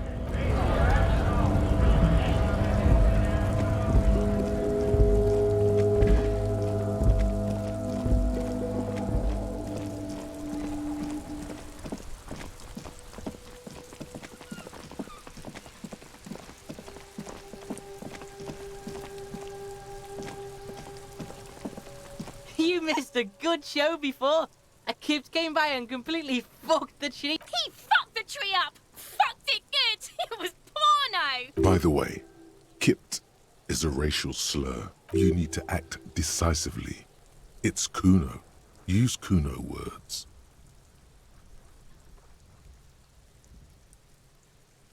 Stop choking, Kuno! The faggot, he's got you in a choke! Kuno's not fucking choking. Like fuck you did. Kuno's gonna keep saying Kipt forever now. Kipt. Shit. The fuck did you want anyway? You got your fuck bag down. Now let's talk normal shit. Yes.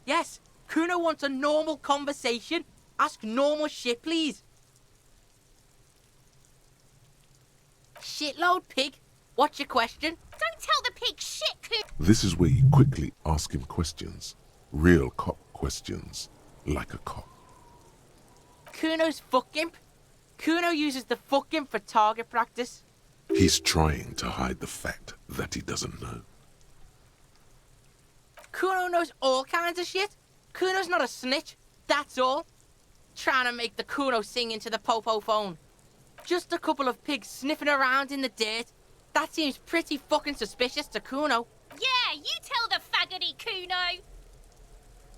Fuck are you talking about? What is this contusion? He says you're stupid, Kuno. They want to make you stupid again. Oh, did Kuno make your shit sniffing harder? Obstruction of shit sniffing. This is Kuno's kingdom. Kuno fucking rules. You hear the lieutenant hum.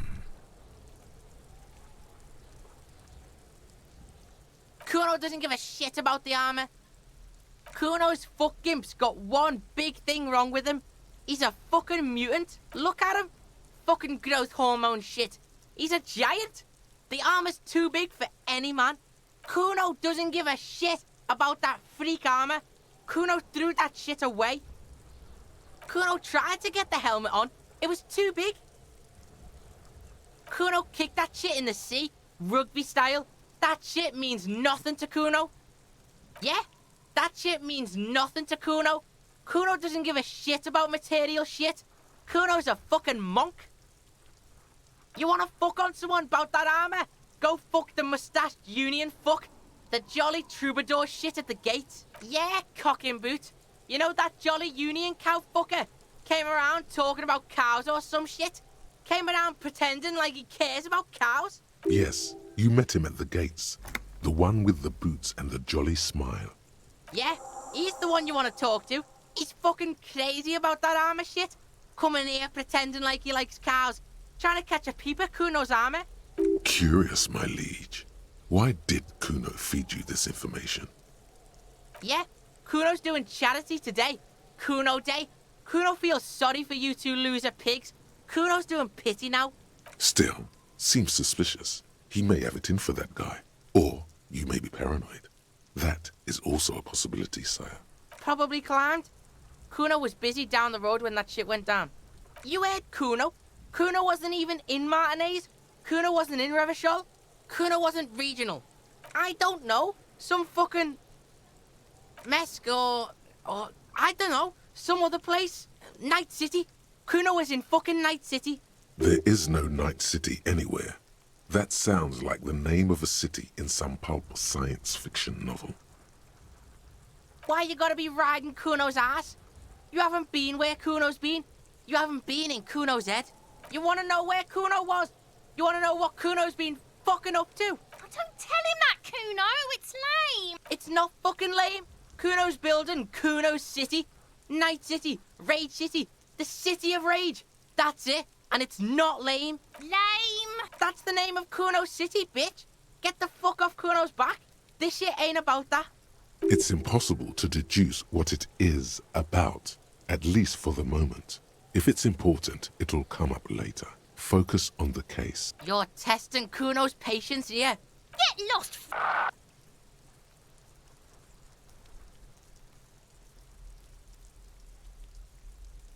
Right, pig. This is where Kuno plays with his little wooden choo-choo. What do you want with it? Look at that fucking shit! You're trying to get Kuno killed! Fuck does Kuno know? Kuno's not a fucking acrobat. The lieutenant takes a quick note in his notebook. It's a trap, Kuno! Don't climb it, Kuno! Dunno. Kiptas gardener used to work there. Kipt is a pejorative term used to describe people of South Seminese or Areopagite descent. It used to be a common first name among the Areopagites of Ilmara. Not so much anymore. Yeah, that's what Kuno said. She couldn't handle the heat, so she took off. Kuno can take it. Shit's nothing to Kuno. Look, Kuno doesn't explain shit. Kuno just said... Yeah, her. What was she doing in the greenhouse in March anyway? What kind of gardening is done in March? Fish is sometimes used to fertilize the soil a few weeks before planting something. Maybe she was preparing the garden beds. Yes, it seems suspicious. You don't like things being like that. Yeah, whatever. Kuno doesn't give a shit. Yeah, the kid. Yeah, whatever. Kuno doesn't give a shit. The fuck about it. Your test. Get lost. Kuno does.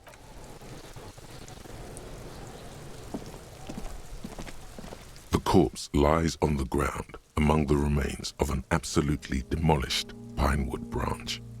It's gently laid on one side. Mr. Measurehead has done a good job. Nothing is too broken or compromised. The victim is ready for a field autopsy. Yes. 1. Investigation of the scene. 2. Initial examination of the victim. 3. Field autopsy. 4. Transportation of the body to the morgue. The RCM's four... The fuck are they on about? Cop's gonna cut his shit up. No, you and I are detectives. The honorary rank of detective signifies our ability to handle the entire incident chain. From autopsy to cleanup, to social work, everything. An honor and a burden attached to your rank once you've proven yourself able, usually after 5 to 8 years of field work. Mine is Lieutenant Detective. You are. Your station would not have assigned you on this case if you weren't. The lieutenant adjusts his glasses and takes a deep breath. Come on, officer. You know what a field autopsy is. You've done 100 of them. What you do know is, at 18 point... I hope we do. It's getting really late.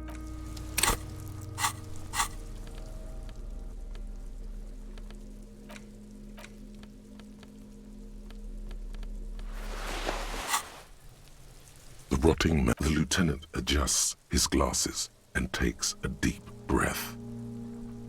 Come on. What you do know is, at 18.9 kilometers, the dormant shield volcano... Fine. A scalpel is not always required.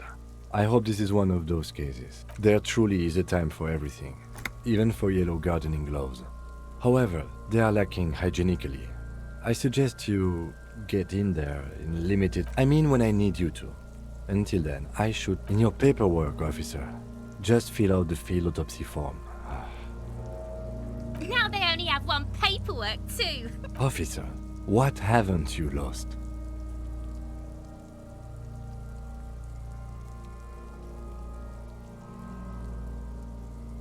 I've noticed that, yes, and I must say I find it troubling. I can give you my paperwork. There's an autopsy form there. Several, actually, but only if it helps move things along. Right. The autopsy form is near the end.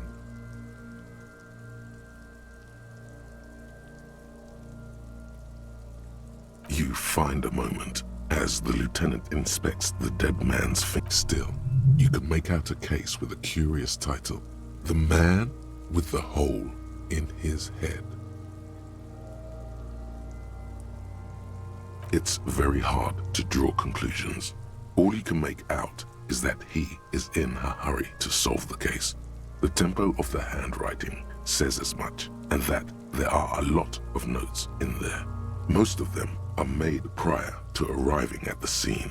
It's not spelled out explicitly, but the lieutenant fears a tear is forming between the liberal moralist establishment of Revachol and her populist citizenry. This populist force, a potpourri of far right and left, is exemplified in the Débardeurs Union. Their strike, if allowed to escalate into violence, adds to the growing sense of civil war in the city. He's extremely neutral, even in his notes.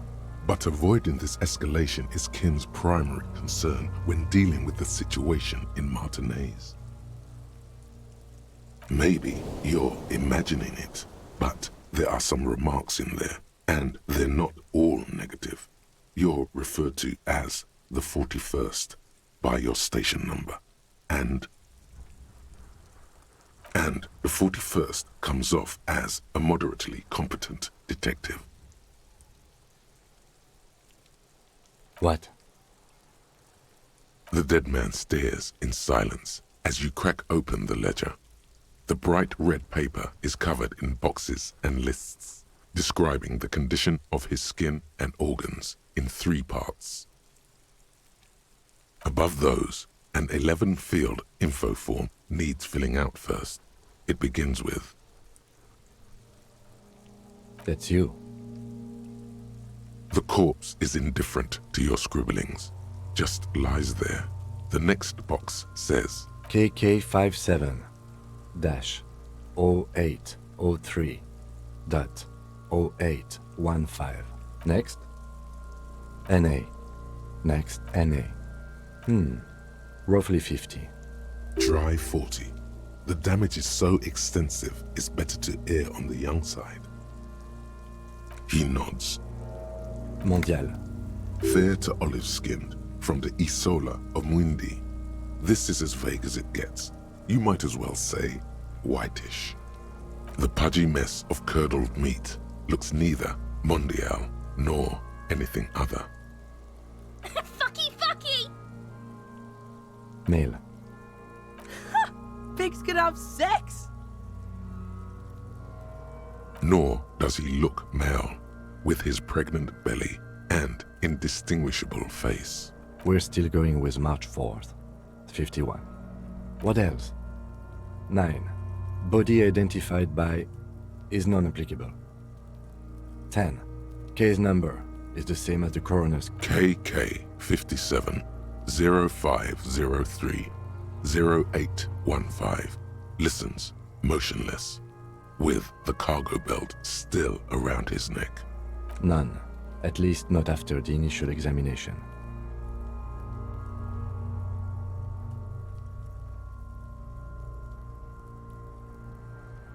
Interfering with the body's position or wounds post-mortem. They'd have to have incapacitated and carried him over. This man was more than a match for untrained dockworkers. Your central nervous system recognizes this gesture. It's the stations of the breath. Ecclesiastic, religious in nature, a holdout from pre-DeLorean burial rites. It takes him 2 seconds to perform. Then, we should start the post-mortem. The corpse cannot feel Kim's hand on his chest.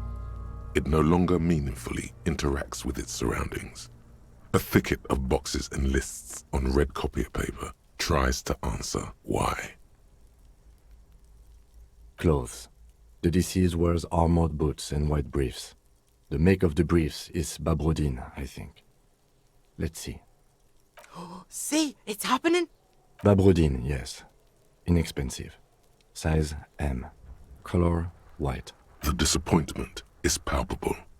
The red-haired thing was expecting something more lurid. The boots are ceramic, vitreous enamel. They are fused to his skin from blood flowing downward post-mortem. Removal of the boots is left for processing. The boot has a serial number. It's E50.100.1000. The lines between the plates are in the shape of the alphanumerical. The number is purposefully concealed by the design. Tattoos. The upper torso is covered in a single, continuous tattoo, resembling a map of the night sky. It reaches from the right shoulder to the heart. The ink is blue and white. The assistant has a color photograph of the markings, to be added to the case files as document A1. The photo is taken on the scene, using a Trigat Mini. The deceased has a belt for airlifting cargo around his neck, tied with a hangman's knot. Color, yellow. Length, 3 meters. There is a buckle on the other end. Well-nourished, athletically built, measuring 1.8 meters. Generally consistent with age 42. Preservation is good. Ambient temperature, below freezing. Body hair is light brown. Distribution is consistent with the age. The deceased had male pattern baldness. Hair is combed back, short. Lividity is consistent with hanging. The head is congested. Contusions are present on the head, chest, and thighs, consistent with stones thrown post-mortem. Low velocity. Fucking low velocity? You think Kuno doesn't know what you're talking about? Velocity was fucking max. Talking shit about Kuno's velocity. In addition, there are bite marks on the face, scalp, and chest, consistent with predation. Ligature mark.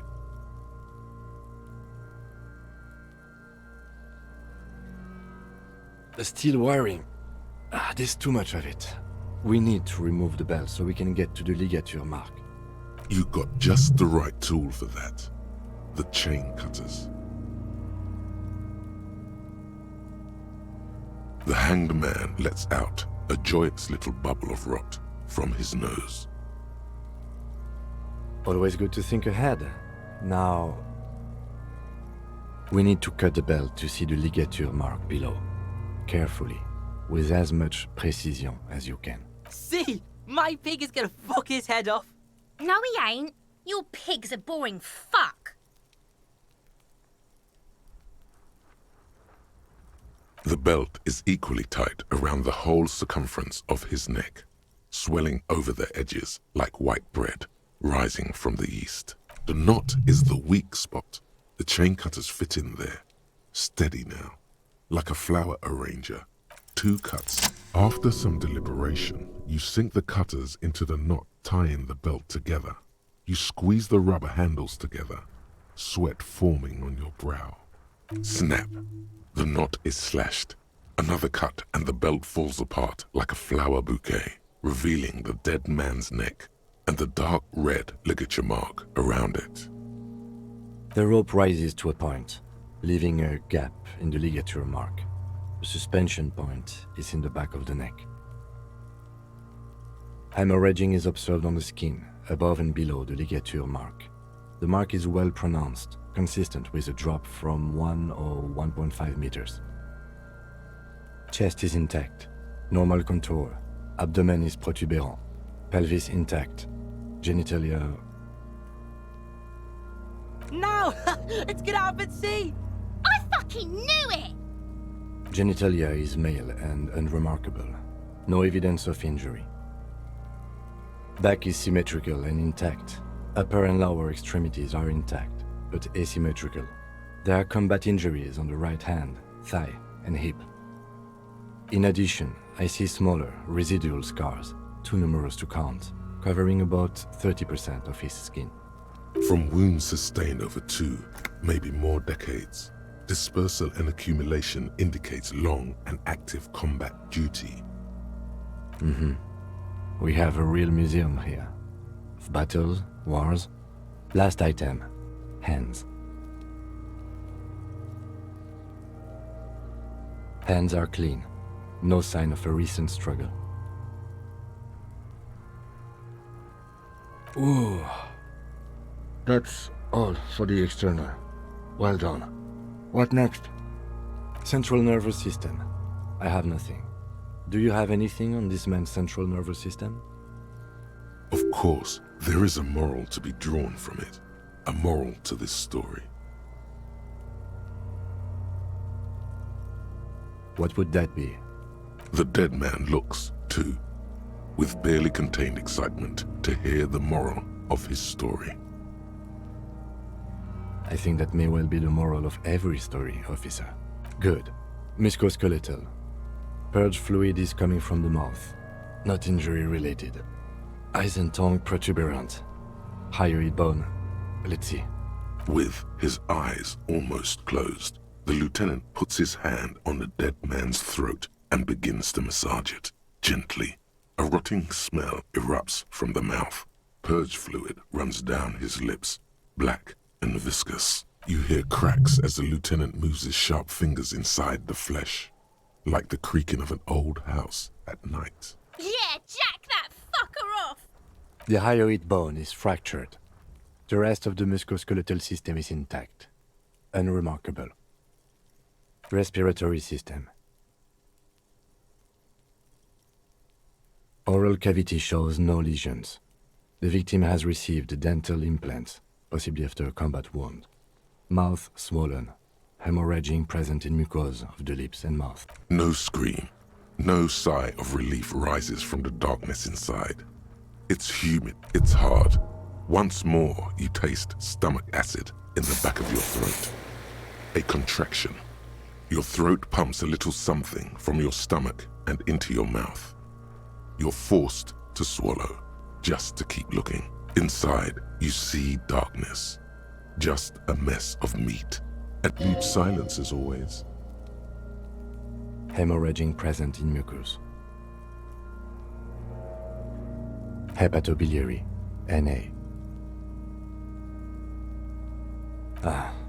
Are you a hepatobiliary expert? Hepato means liver, and biliary, the gallbladder and bile ducts. Same for toxicology and serology, NA. Cardiovascular. The body exhibits heavy lividity. Blood has gathered in the hands, feet, and neck. Hypostasis is visually consistent with the hanging. Gastrointestinal.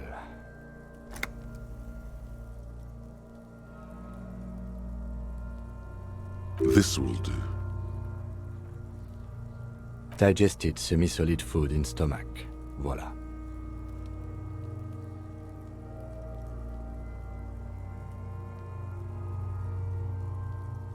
What's next on the list?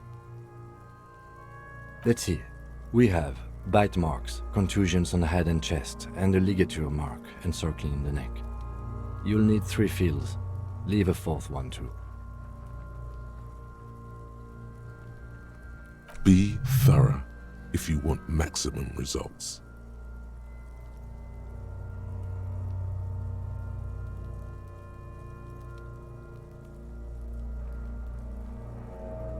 Head, chest, and scalp bite mark injuries.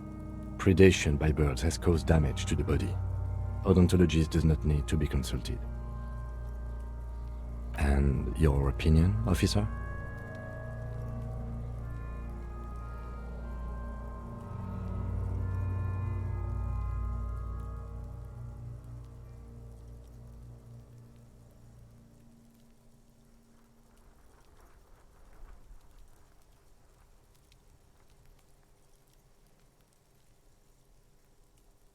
Agreed.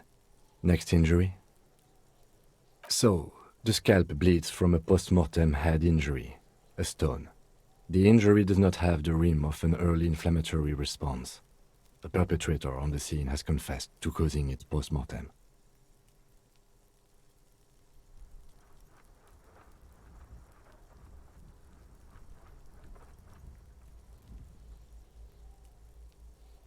At maximum velocity, fucko! Has confessed to causing it at maximum velocity. Coagulated blood sticks to his scalp and chest, where the countless stones have hit the dead man, beneath the description of injury. Right. Next, a dark red abraded ligature mark encircling the neck, with a gap on the nape measuring, let's say, 7 centimeters. The hyoid bone is fractured, the cervical column intact. I see hemorrhaging on the skin, above and below the ligature mark. Depth of the mark, 1 centimeter. No signs of clawing on the neck. Below the note, 2 customary boxes wait to be ticked. The man's head jerks to the side. The ring around his neck is visible. Think for a moment. There's time. Don't rush.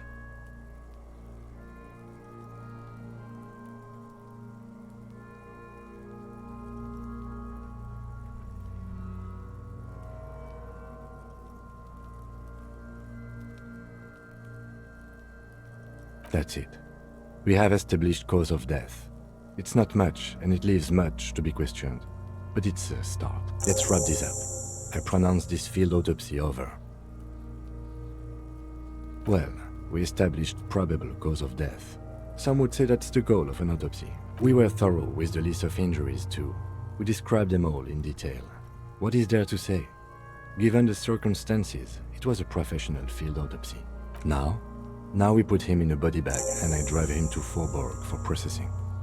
The lieutenant looks at the dead man one more time, then at his notebook, then at the corpse again. You tilt your head, also looking at the corpse. I'm sure we didn't get everything. There's always something.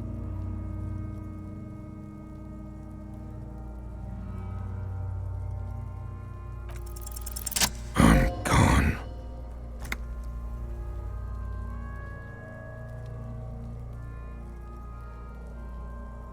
I'm a joke.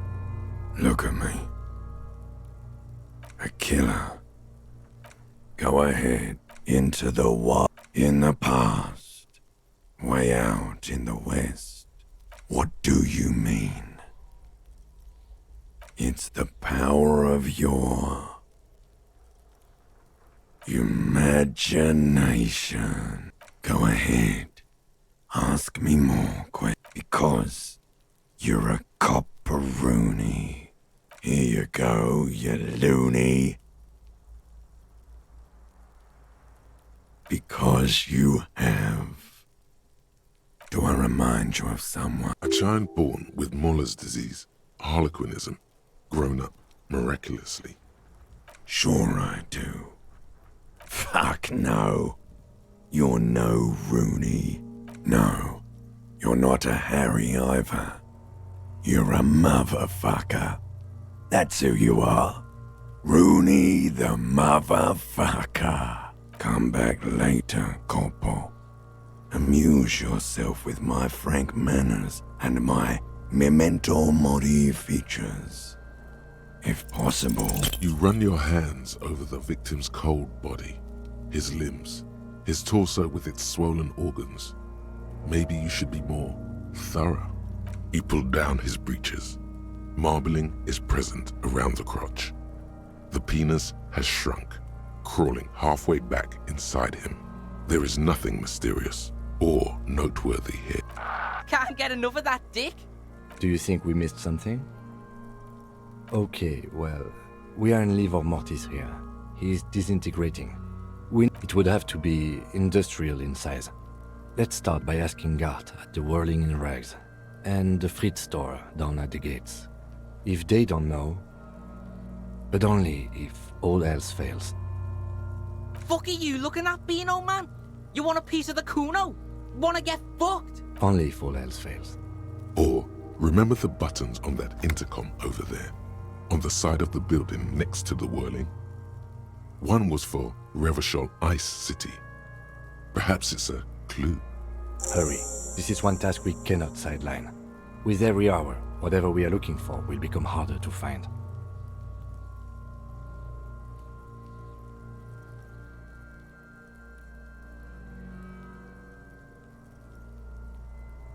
If you think so, officer, I need a little help for carrying him to the holding pen of my kinema. I'll take it from... It's too late to take him into processing today. I'll take him first thing tomorrow.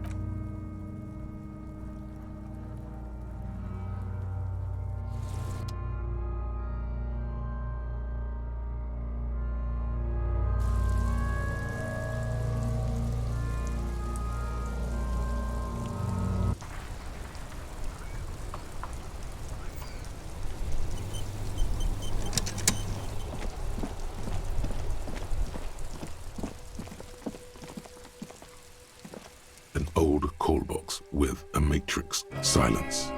No one answers the doorbell.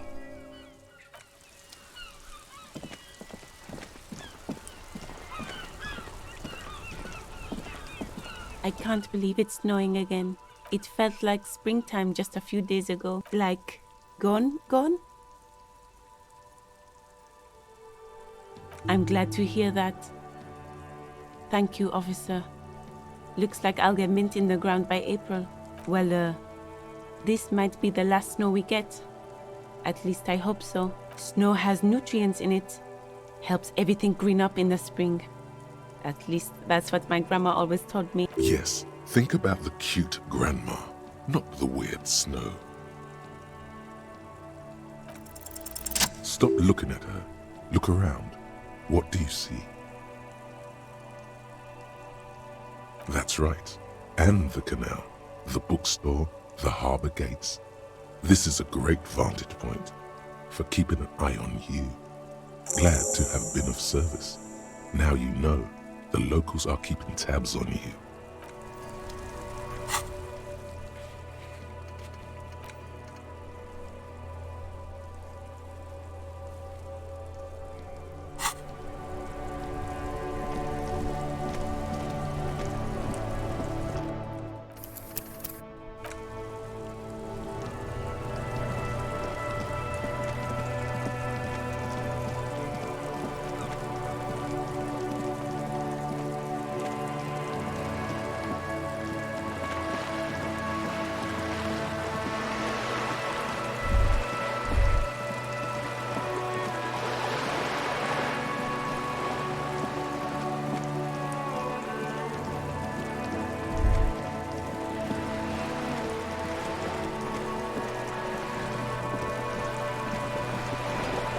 You're back. Good. What can I help you with? You have? And how did you like Mr. Clare?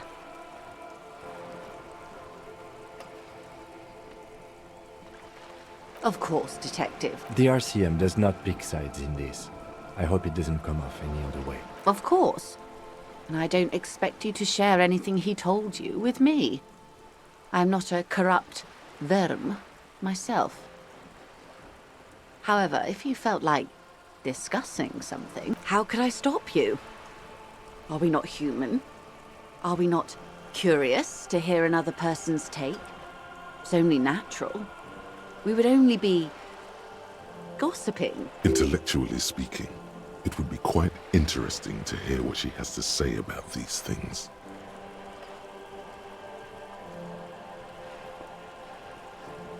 Of course, Detective. Should something come up later down the road, don't be afraid to drop by for a chat. Until then, is there anything I can help you with? That's the man who was killed. I'm afraid this is a discussion for once we've cleared the lynching question.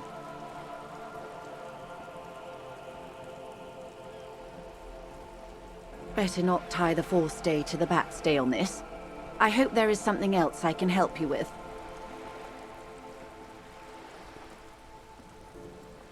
More lessons in basic reality? My favorite part of the day. Go ahead, ask me anything.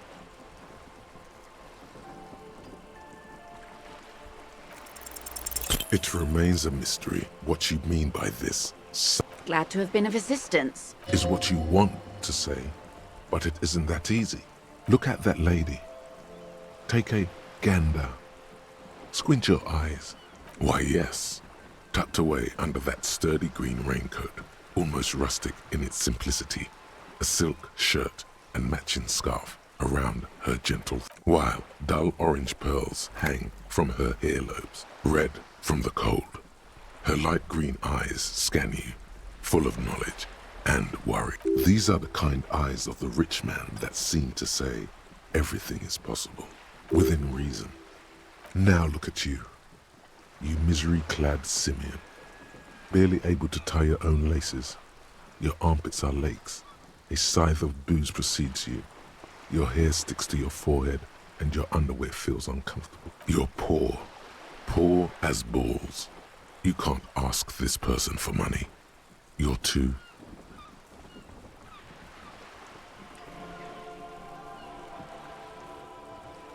Maybe you could ask her for some stock tips. That's a maybe. Or a job.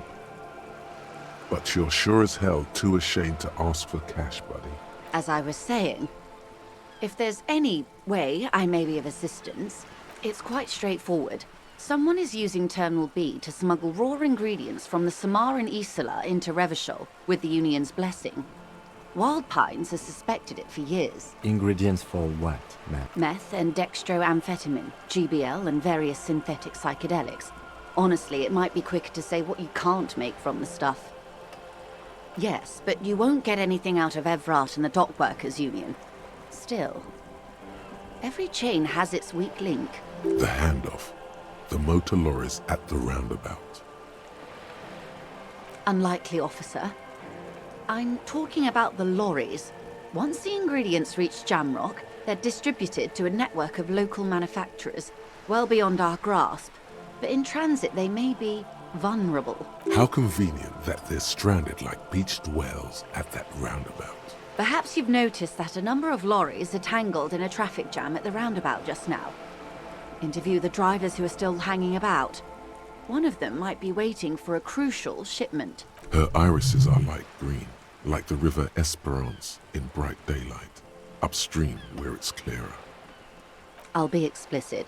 If you find this driver, I will share company secrets with you. Uncovering Union secrets could also give you an upper hand when dealing with them.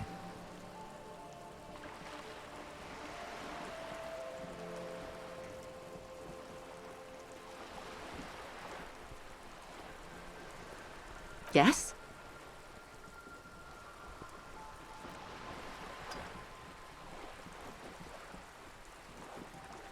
Excellent. It may come to nothing, or it may just blow the case wide open. I suspect the traffic jam won't disperse for a few more days. You should have the time you need. In the meantime, let me know if there's any other way I may be of assistance.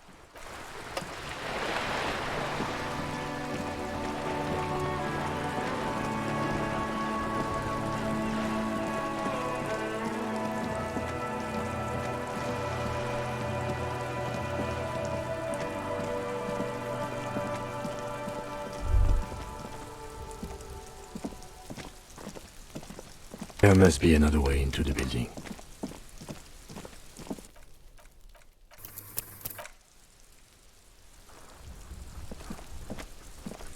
This must be it.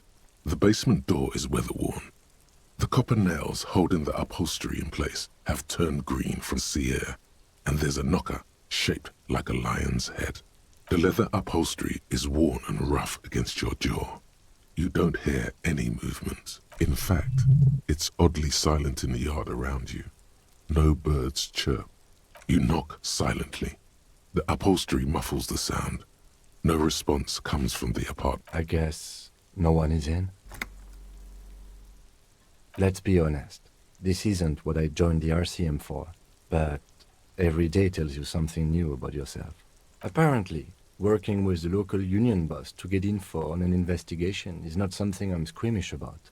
I mind that the local thug is using the RCM for his busy work.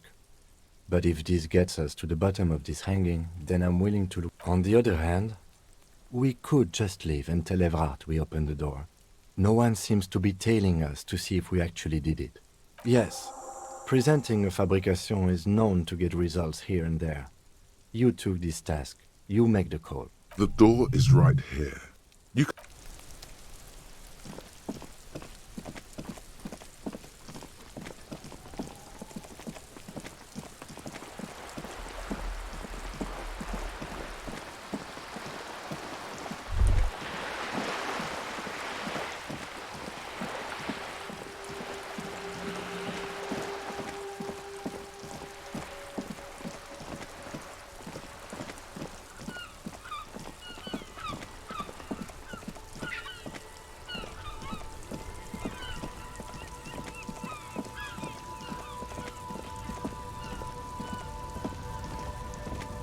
Looking for something? Drugs? They're shit, man. I don't let anything pollute my body. You know where that shit comes from? Sarah Miriza, Safre, Ilmara. They take the money from our local junkies here and then use it to outcompete us in the manufacturing sector.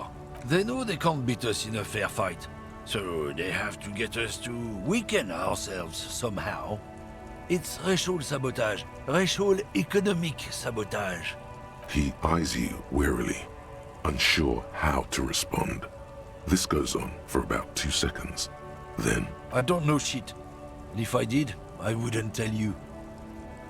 What do you think? I can't leave the lorry unguarded. Stuff's been getting looted lately. It's those little kips sneaking on at night. If they touch my stuff, the bosses will be on my ass like ass cancer. there was a bunch of spilled boxes in the back of a big lorry nearby. Yeah, I knew that guy. He was an honest driver who loved this country. We were having a good debate about genetics at the Wheeling in Rags when some kip boys smashed his lock and took damn near everything. Lost his fucking job over it. Since he left, I haven't had anyone to talk to. If they were getting drunk inside the Whirling in Rags, how could they know who broke into the lorry? What? Aren't we allowed to say that he's the kips who do all the stealing around here? That's not road to science, man. Oh, not much anymore. I'm here to pick up some cargo, but the dock workers are on strike, so apples. Apples is exact. Fine.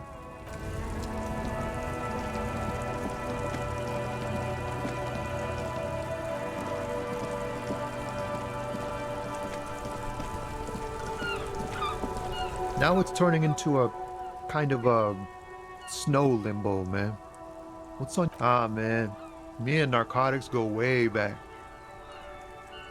But those days are behind me. There are other addictions in my life now. Why the inquiry, my man? Hey, man, that's serious criminal talk. Are you trying to pull some sort of an entrapment thing on me? Entrapment is a practice whereby an officer of the law induces a person to commit a criminal offense that the person would have otherwise been unlikely to commit, usually through some trickery, persuasion, or fraud. Then what's your deal here? We have a credible lead, sir. Someone on this roundabout is waiting for a bulk shipment from the harbor to load it on their lorry and drive it to Jamrock. Not me, man. No way. I don't need any trouble. Look, man, I try to stay away from the criminal underbelly of Revachol. I'm a get. We wouldn't say he's lying, sire.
The already familiar cold.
Aye, mister.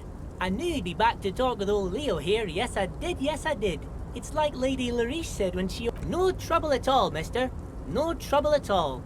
It's like that old saying. Oh, that one. That should be in. Told you.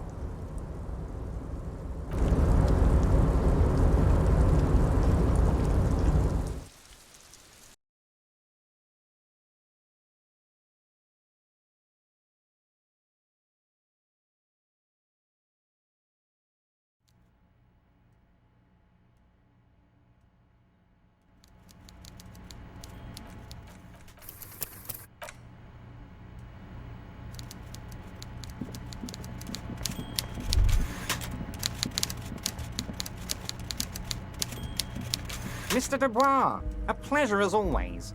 You don't have to sit down this time, since you've already sat on that chair. Are you shitting me, Harry? Did you not really open the door and are now just telling me you did? You're a wild one, Harry.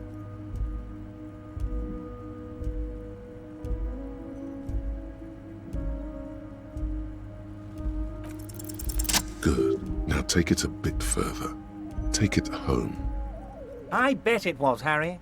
But seriously, what did you see? A guy who has antagonized the Union in a Union-run town? Maybe it's political.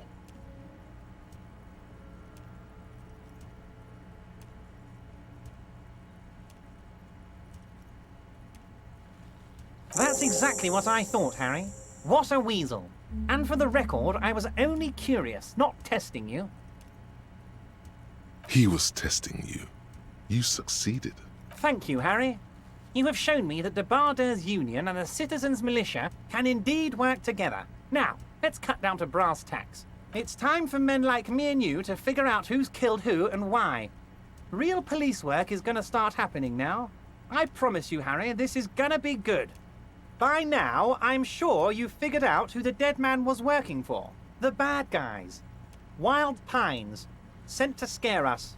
Another violent measure of the top hats against us flatcaps. Harry, this strike is the culmination of many, many mistakes made by the Wild Pines group. They tried to shut the strike down by sending in armed mercenaries. You mean our victim? A security contractor? Can you imagine that? Workers standing in peaceful protest, united in the spirit of fellowship, and they send hired killers to mow us down with machine gun fire? He performs a motion as if spraying bullets from a machine gun. I'm talking beasts, hardened killers from proxy wars in Yisut, Semenine, Saramaritsa, you name it, they've done it. Raping, killing, burning villages, killing little children for the Senorita Pineapple Company, Harry. Everything they did there, they brought over here. They want to turn Revachol into a third world slum. Honestly, the only thing they didn't do is kill the village elephant. Now, I haven't personally witnessed the brutalities out there. I have the luxury of staying in my container, you see. If I need to go somewhere, they just move my container. Yes, I'm an old man, Harry. My legs aren't what they used to be. They lift my office with that big crane. It's actually very fun. You should try it. But enough about me and my fun container. The killers the company hired, I think there were 3 of them, all hardened commando types. One of them got downright suicidal, getting drunk, violent, a little rapey. Even their own negotiator couldn't control him. That's your boy, the one who likes hanging out and... By negotiator, you mean Joyce? Harry, what you need to realize is, we dock workers are not pushovers. We got grit, Harry. This whole neighborhood does. Push us hard enough and we push back. And when we do, we push to kill.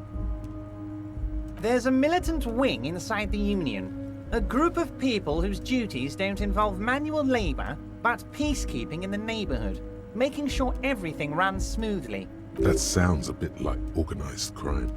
They're like you guys. Idealistic people who want to make sure bad things don't happen. And if they already have, well, punishment must follow. Again, that sounds like organized crime. So these idealists killed our victim?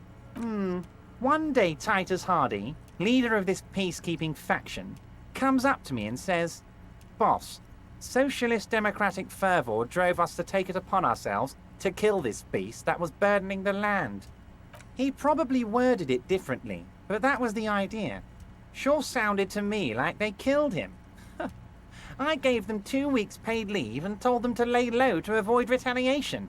Aren't you worried we might arrest them for this? Oh, I'm not at all worried about that. These are not the kind of men who get arrested. They're Martinez boys, tough and gritty. I'd like to see the man who takes them in. Besides, I sent my lawyer girl to look after them. He places a lot of faith in that lawyer girl. Perhaps this is a tactical error? Anyway. Oh, they are simply fine young men, all 7 of them. Exemplary union members, always working to advance their position in the local socialist democratic movement. Core members. Old Theo used to run them, but things really kicked into gear when Titus took the reins and named the group after himself. Gotta love his initiative. Interesting. Who's second in command? They're almost all of them great guys, born leaders. Whatever happened, I'm sure they only had the best interests of Martinez and Revachol in mind. Work with them. Hell, interview them. But don't fight them. They really are just like you. Men who like beer, women, and some order on the streets. You know what, Harry? I got a feeling they're gonna show up in full force tomorrow. The lieutenant marks something in his notebook.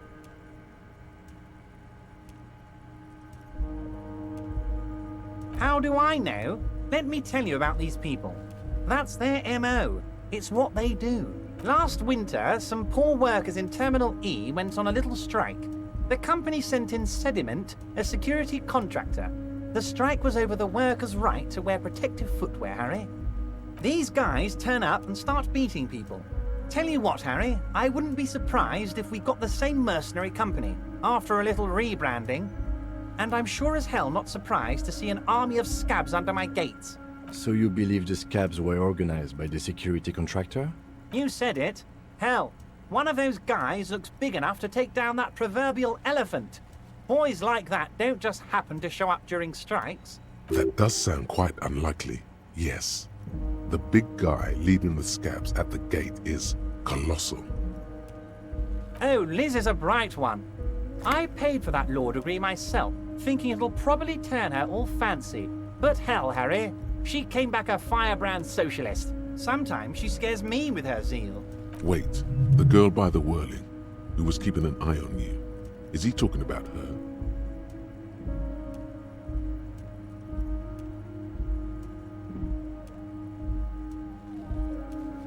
Oh, and she also really likes gardening, I hear. In March? Strange. Anyway, let's move on.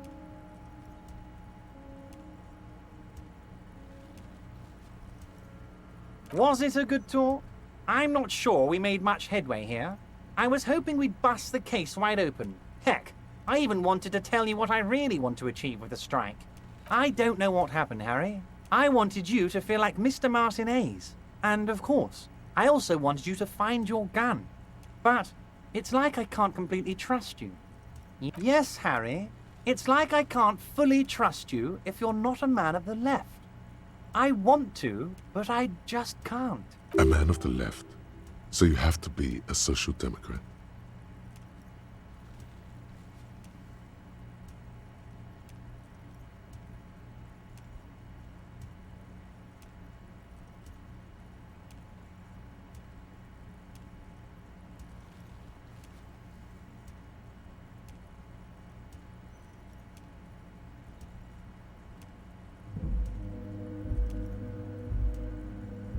Perfect, Harry, that's perfect.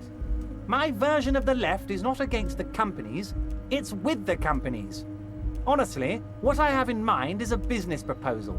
A left-wing business proposal, but still... And what would this entail?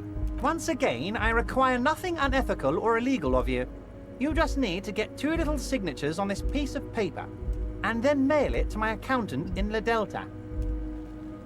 It depends. I don't think what we just got from Mr. Clare was very useful. As I said, it weighs on me heavily. But once we get really talking, well, I'm gonna hand you the keys to Martinez, and maybe even help you figure out who's behind this killing. He's saying as little as possible, as vaguely as he can, deliberately omitting things. I'm glad you asked, Harry. The Union is going to build a modern youth centre in Martinez. It will be righteous. We're gonna get those teenagers off drugs and on roller skates. There's a nameless little street on the coast with some old houses around it. Most people have already signed. I just need 2 more signatures to get this mission off the ground, Harry. On the coast, Harry, across the canal. There's a cul-de-sac there, a little village they're calling it. A gloomy place. You'll find it. I trust your detective skills, Harry. They are just gonna have to deal with the construction noise for 6 months, and then they'll be living like kings. Right next to a fancy new youth centre, designed by the best architects from Stella Marie. Is he absolutely sure the tenants won't be thrown out in the street? Am I? Harry, these people, Martinez is the most important thing in my life. I would never let anything bad happen to them. We're gonna build a youth centre there. The value of their properties goes up and kids have a place to play in. I'm looking out for these people, not pulling the rug from under them, Harry. I'm perfectly acceptable. No one's gonna force you into anything, but I don't know about that gun of yours. You see, I'm a vengeful man, Harry. Part of how I got where I am is that, well, I can be quite nasty sometimes. But the good news is, the moment you change your mind and want to look into this matter, just tell me, and we'll be buddies again. The lieutenant's eyes meet yours, and he shrugs.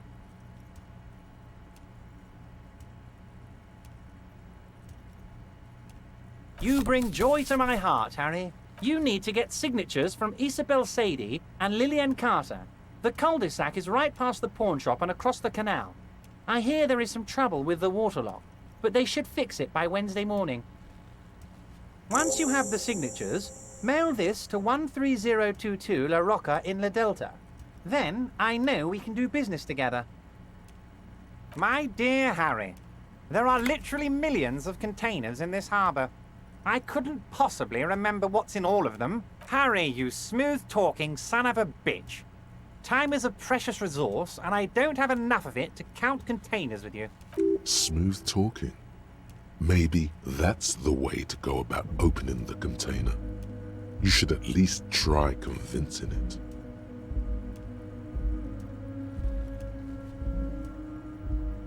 Most certainly, Harry. Nothing brightens my day, but of course, it's the least I can do for my good friend Harry. I'll do it right after. When you meet this Titus, tell him about this. See what he has to say. Also, Harry, here's 5 real.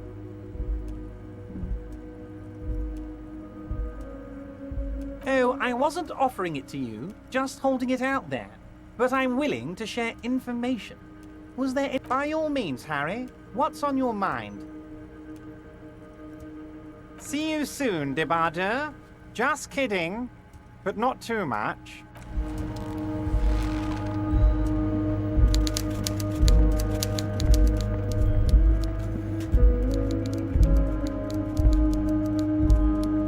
We should think about calling it a day, maybe. The nights are still miserably cold this time of year. We should take care of that, then. Let's talk to him anyway. An officer of the RCM shouldn't be sleeping in the street.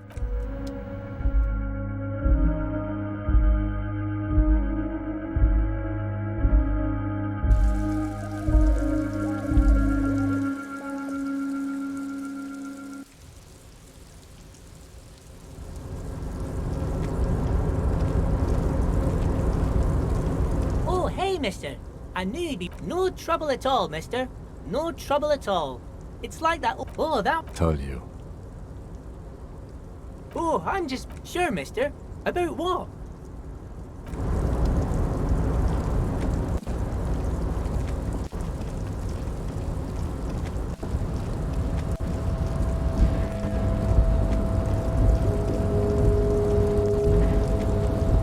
You're back before the cargo container.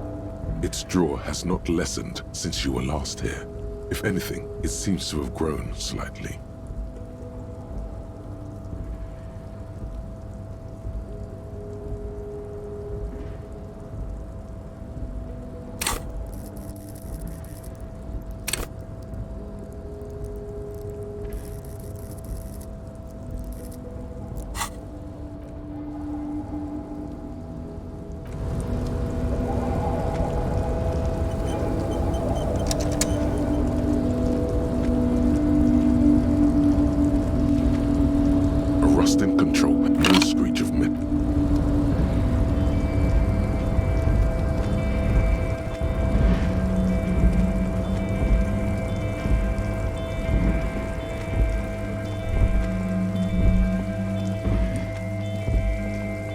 This is the night watchman's booth. The name on the chair is not as austere as the rest of the booth. A thin grey pillow is attached to the seat. Secured to the stale air floods through your nostrils. Not a single mote of dust floats inside your lungs, though. The inside of the booth is immaculate. Stale air floods through you. Stale air floods. You stand and exit the booth.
Hello again, officer. I'm a Nighthawk. What can... She's still here because you're still... You don't have to stay here because of us. I like the city at night, don't you?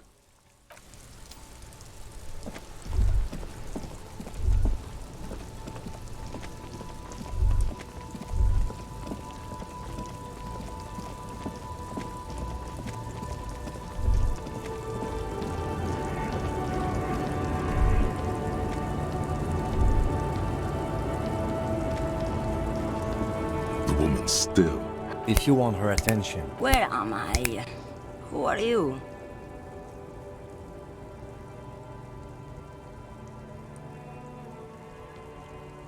Never mind. I remember now. I'm still stuck in that traffic jam in the 50s. Back in Mecca, during the time of the revolution. The sidewalks and cafes are filled with young people.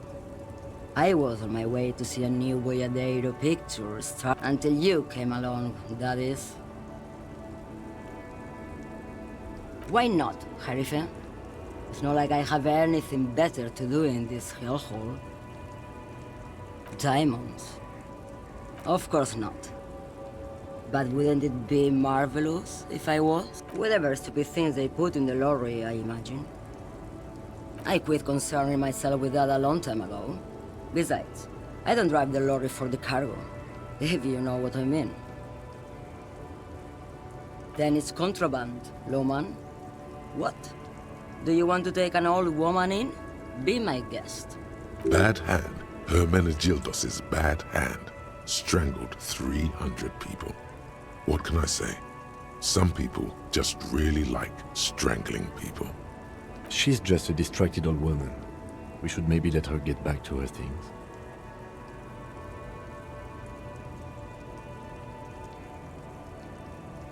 So he doesn't think she's a smuggler?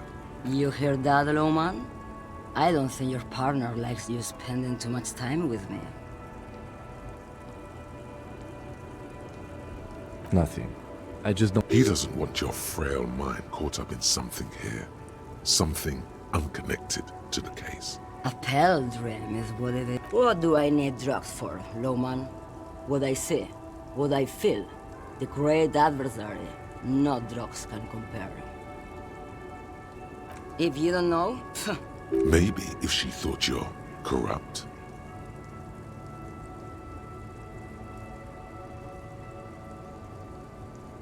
Who the fuck is Irad? Ah, and what do I care about the union boss? He's no Garrier. He's no Franco Negro. Maybe. Probably not. Makes no difference to me either way. Just this month, I made half a dozen trips from Saramiriza to Grat, and the U41A. What do you think they take from Saramiriza to Grat? Loman? No, Loman diamonds.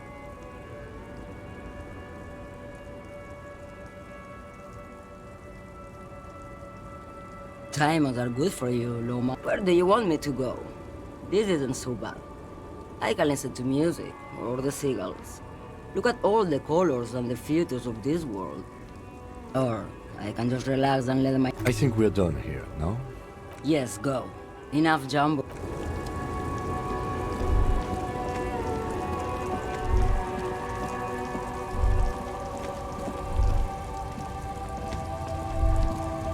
A lorry stuck. The windows are clear. They've been... The driver, a large... It is the seal of the back of the book. Racist nation.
The door is closed. Still, the lieutenant gives you a...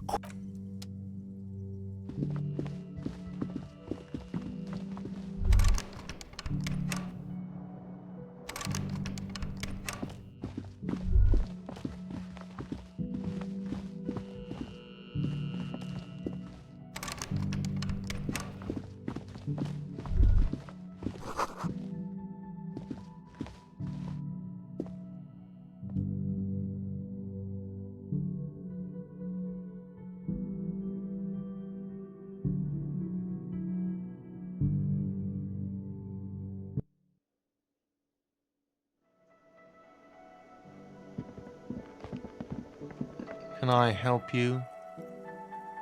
Yes, have you got it? Does that arrangement include you paying me what we already agreed you owe me?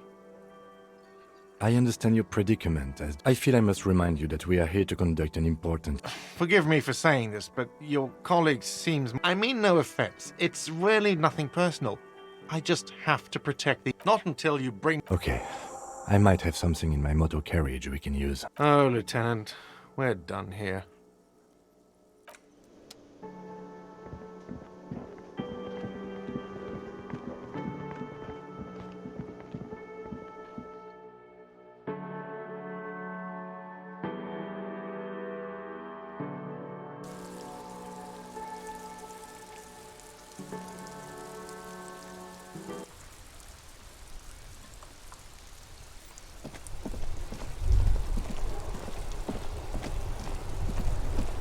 Inside, you see a set of steering levers, a radio microphone. I have something here we could sell.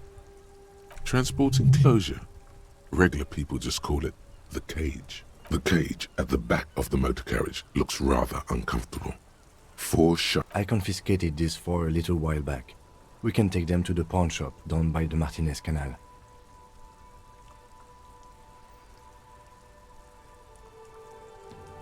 All right. Let's not take them now. Then, come... Sounds likely. The cage. I confiscated this for a little while. The lieutenant nods as you take the spinners.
Wow, a very large red t-shirt with an impressive print stands out from the other garb. Oh yeah, the print depicts a muscled man striding toward you, a giant sword in each hand, encircled by burning embers. Behind him is a cluster of cabins engulfed in flames. Beneath him are the words, Hjelmdal burning. The antlers on the hood of the man's cloak and his piercing blue eyes are familiar. It's the man from Hjelmdal. Walking away from his burning village, yes. The man from Hjelmdal is the hero of a series of popular books based on a fictional version of Kotla. Mostly what is nowadays Arda NFD. In fact, most people don't think that man from Hjelmdal ever really existed. But they are wrong. Hjelmdal isn't a real place. Neither is the man a real man, of course. But both the man and Hjelmdal are an ontological necessity. But hey, it's not worth getting into an argument about. Wow, what?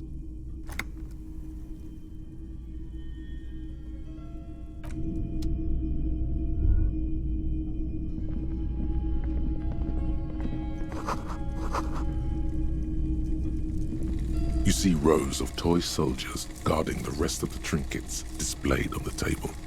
Some on horseback, others in rags, others yet in bright blue uniforms. All are stern and unyielding in their duty. Why, what's this? A headless man riding a horse? A headless man wearing futuristic tracksuit trousers that say found. Oh, that's the Headless Phone Rider. The Headless Phone Rider. It's an urban legend about a man who rides the streets of Revachol sporting a fawn tracksuit. As you see, he's missing his head. 50 cents. Bargain priced. I'll throw in the tiny cap too. I think he's looking for it. He lost his cap when he lost his head. Perhaps he's looking for the head. It's not often that I see officers from the RCM in my pawn shop. What can I do for you? I haven't had any problems myself, though some of my customers have complained about inconsistent law enforcement. Who are your customers usually? All kinds of people come through here. Locals, travelers, people looking for a deal, people looking for a keepsake, people who are terminally bored. As you can see, I have a wide selection of goods for everyone to choose from.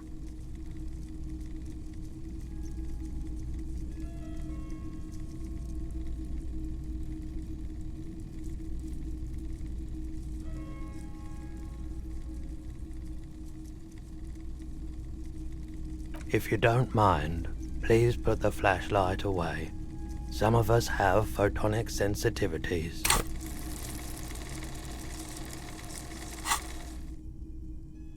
Yes, we'd like to sell these hubcaps. Roy takes the hubcaps from the lieutenant and inspects them. The spinners appear iridescent in the dancing light of his pawn shop. Yes, these are very, very good. Did you defraud some foreign prince for them? Jump a mesk banger? No matter. I'll give you 200 real. No one was defrauded or jumped, I assure you. Of course. I meant no offense. 200 real for you, officer. Delightful doing business with you. Do come again. Thank you. Here's the 60 real you need for your bill. Do not waste it. The rest is for him, to compensate for the pain of being separated from his radiant spinners. Anything else you're thinking of selling?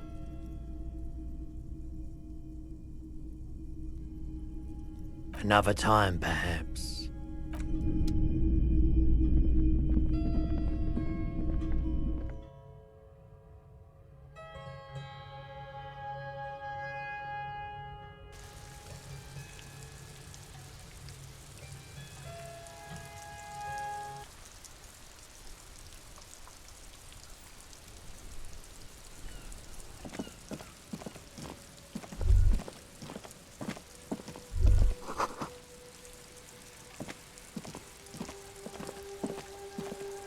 couple of indicator lights are missing from this control panel.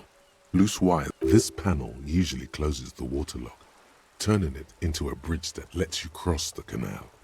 But there's a crashed salmon and butter sign in the way.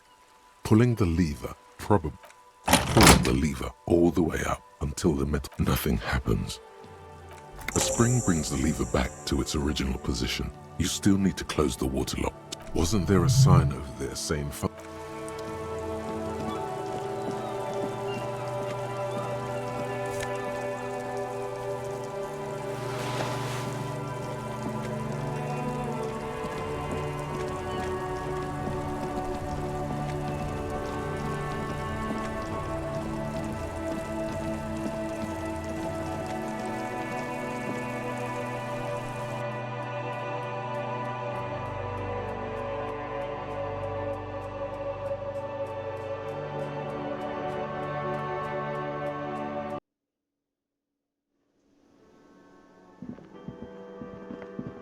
Hello again, sweetie.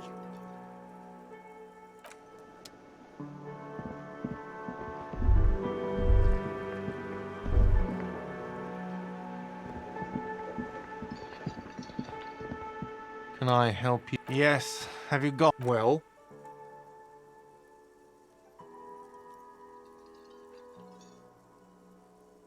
Great. Thank you, officer. That's all I wanted. Payment for services rendered. If you continue to stay here, I just ask that you please pay your nightly bill in advance starting tomorrow. I'll unlock the electronic lock to your room. All the doors lock automatically at 9 p.m. Please pay for each night in advance starting tomorrow. 20 real per night. I'll take a room here too. Of course. Always happy to have officers from the RCM as guests. Anything else I can do for you?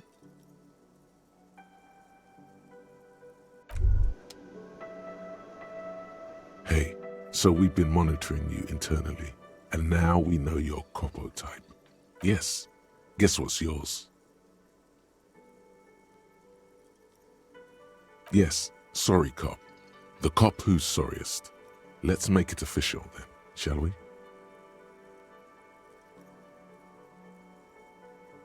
No you don't. Come on, you'll be back to saying sorry in 2 minutes. Stop wasting time and begin the repentance. Wow, okay, fuck off. Maybe we were wrong about you then.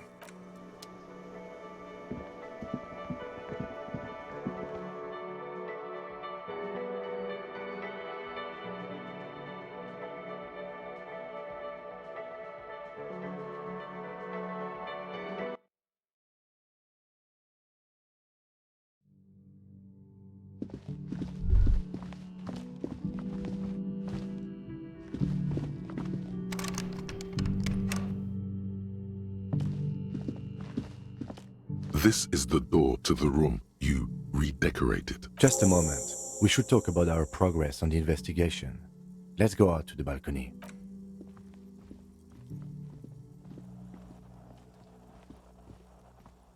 The air outside is brisk.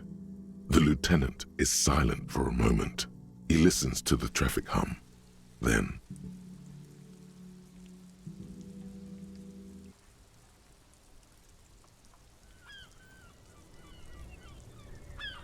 Now then, we should talk about the investigation.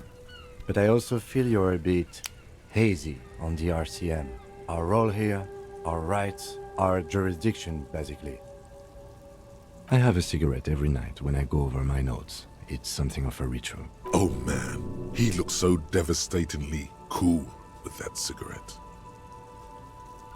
Yes, it's been a long and eventful day. Well, we inspected the victim's body, so that's good. It was not easily approachable in that state, but we did it. I would say our initial inspection was very thorough, and we have solid leads to follow up. Then you shot him in the chest, which wasn't ideal, but we did manage to get him down from the tree. So as they say, all's well that ends well.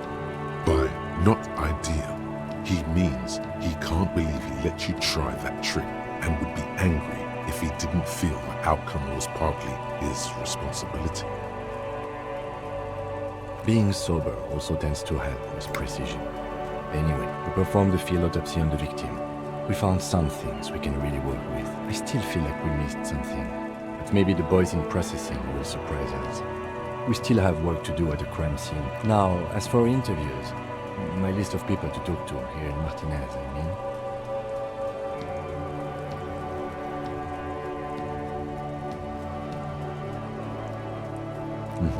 Including Evrard Clare, a daunting adversary, if there ever was one. He wasn't particularly forthcoming with useful information, however. He's not saying much on the matter because he thinks you could have gotten more out of Everard. Well, we will have to work through. Claire also helped you, how should I say, remember your name? That's a relief.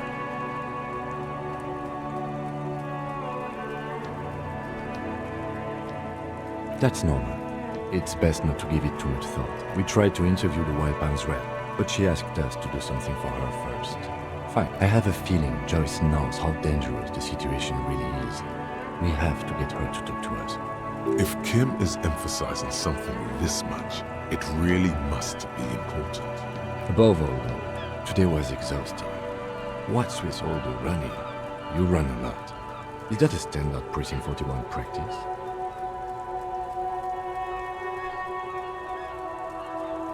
Alright, and forgive me, this has been bothering me since this morning. How have you managed to run around all day wearing only one shoe?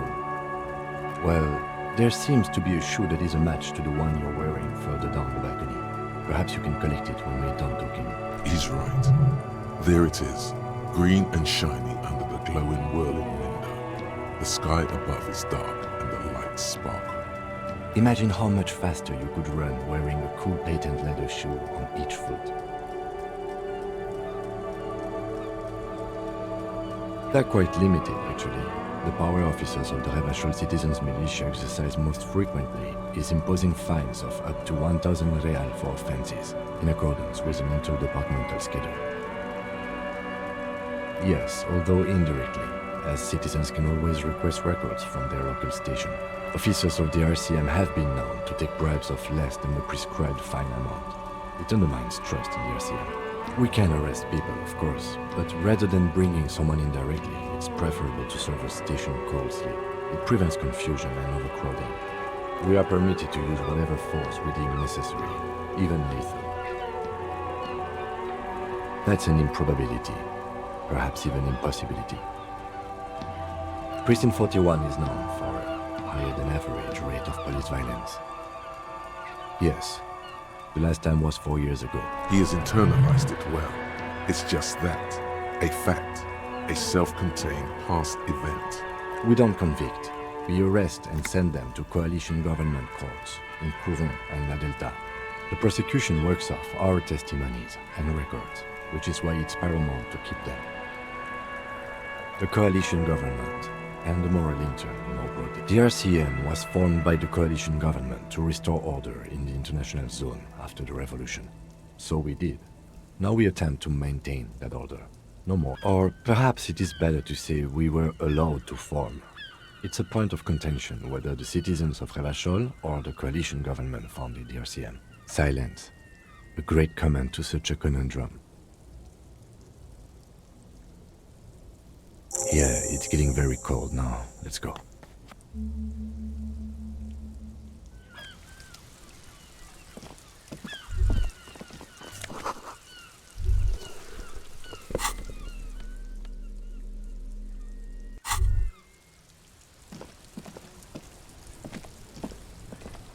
There they both are.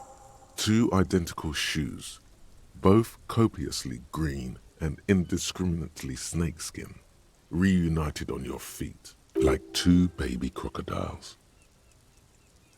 It's pretty clear a normal cop is not what you are. Good, they're balanced, comfy. Feels like the only good thing about you right now.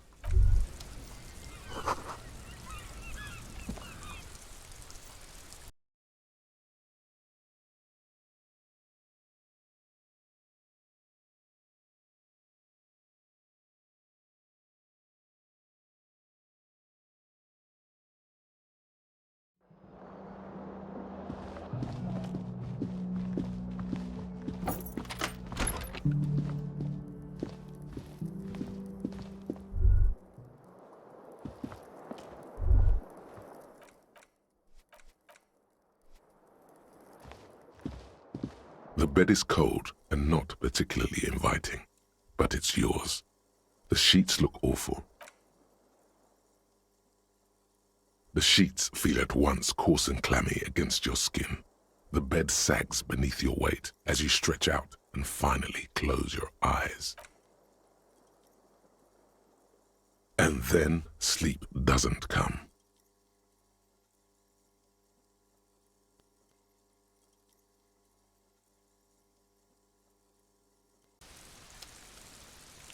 And then sleep doesn't come. Obviously, you're in bed with your eyes closed, but it's not happening. Maybe it's the bed's fault. It's a little better. Colors, scenes, and half-formed phrases still litter your mind. Part of you is still trying to solve the case, isn't it? Your breathing steadies. A great silence washes over you until your eyelids twitch in your sleep, and images start forming.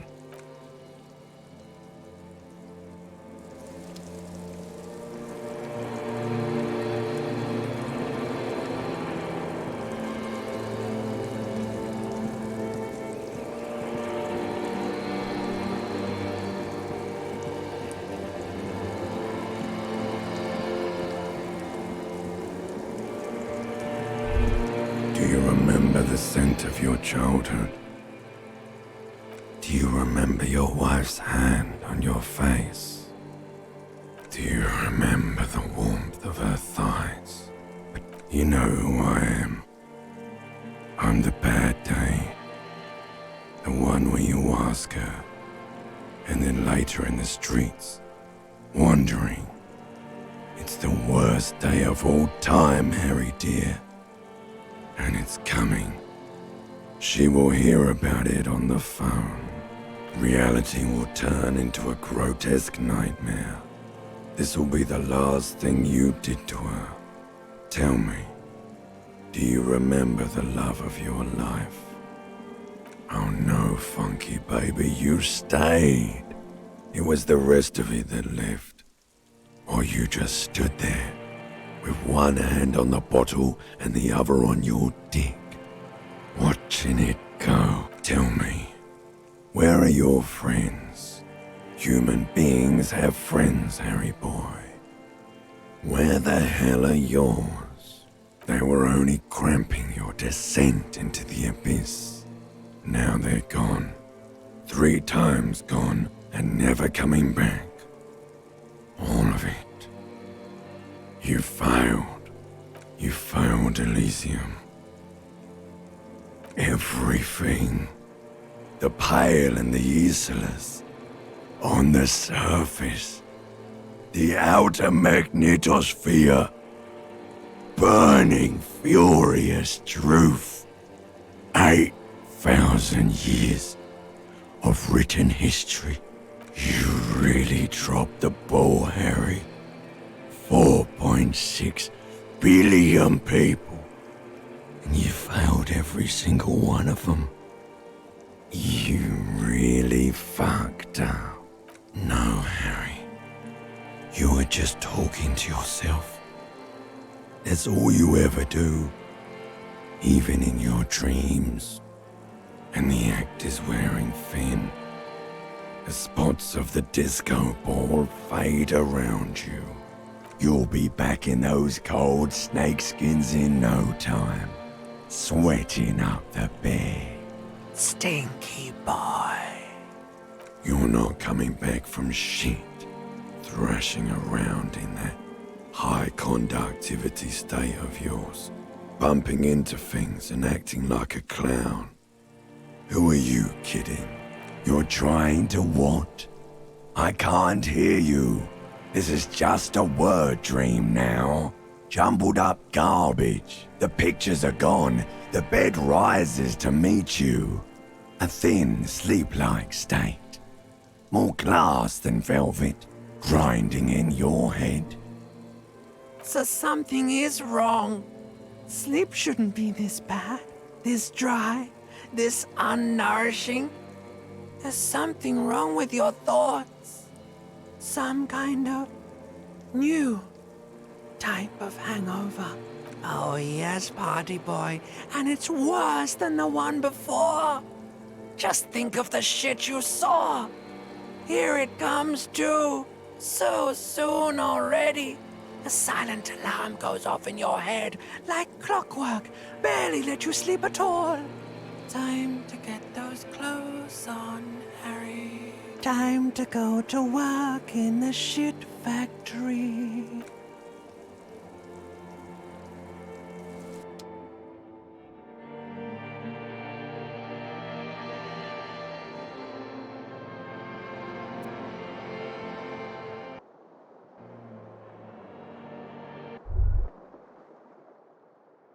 Good going, buddy. Yes, wait till you see the one with the chick in it. It's gonna be a good one. You mean, why are you so tired? Too tired and down to even think? It is worrying, isn't it? You can't be a detective like this. Detectives need to be able to think. It's just that your heart has finally pumped all the speed out of your system, Buster. Time to get some more. You're too weak to say no now. Waking up is the worst part. Maybe somewhere down the line you could decline.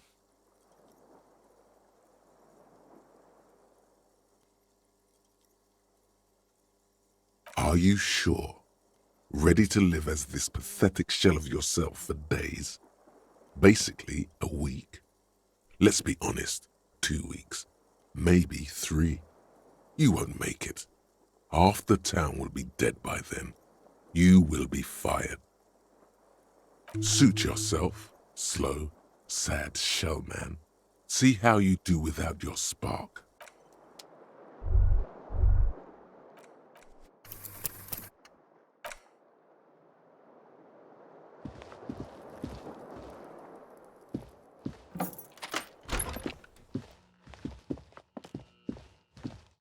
The door is closed. Still nothing.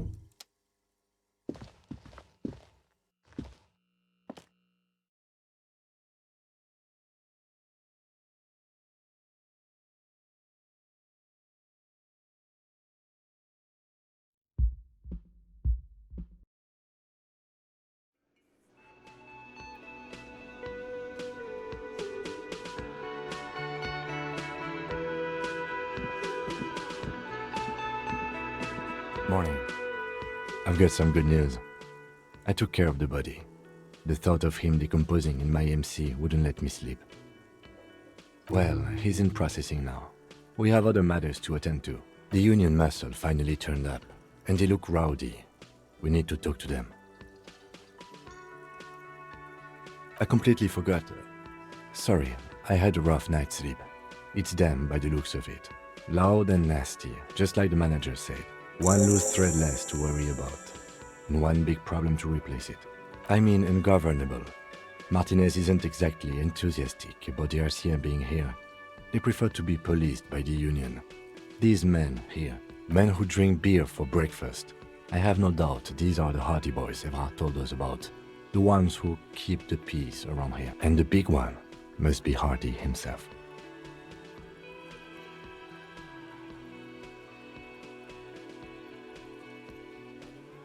One more thing before we do.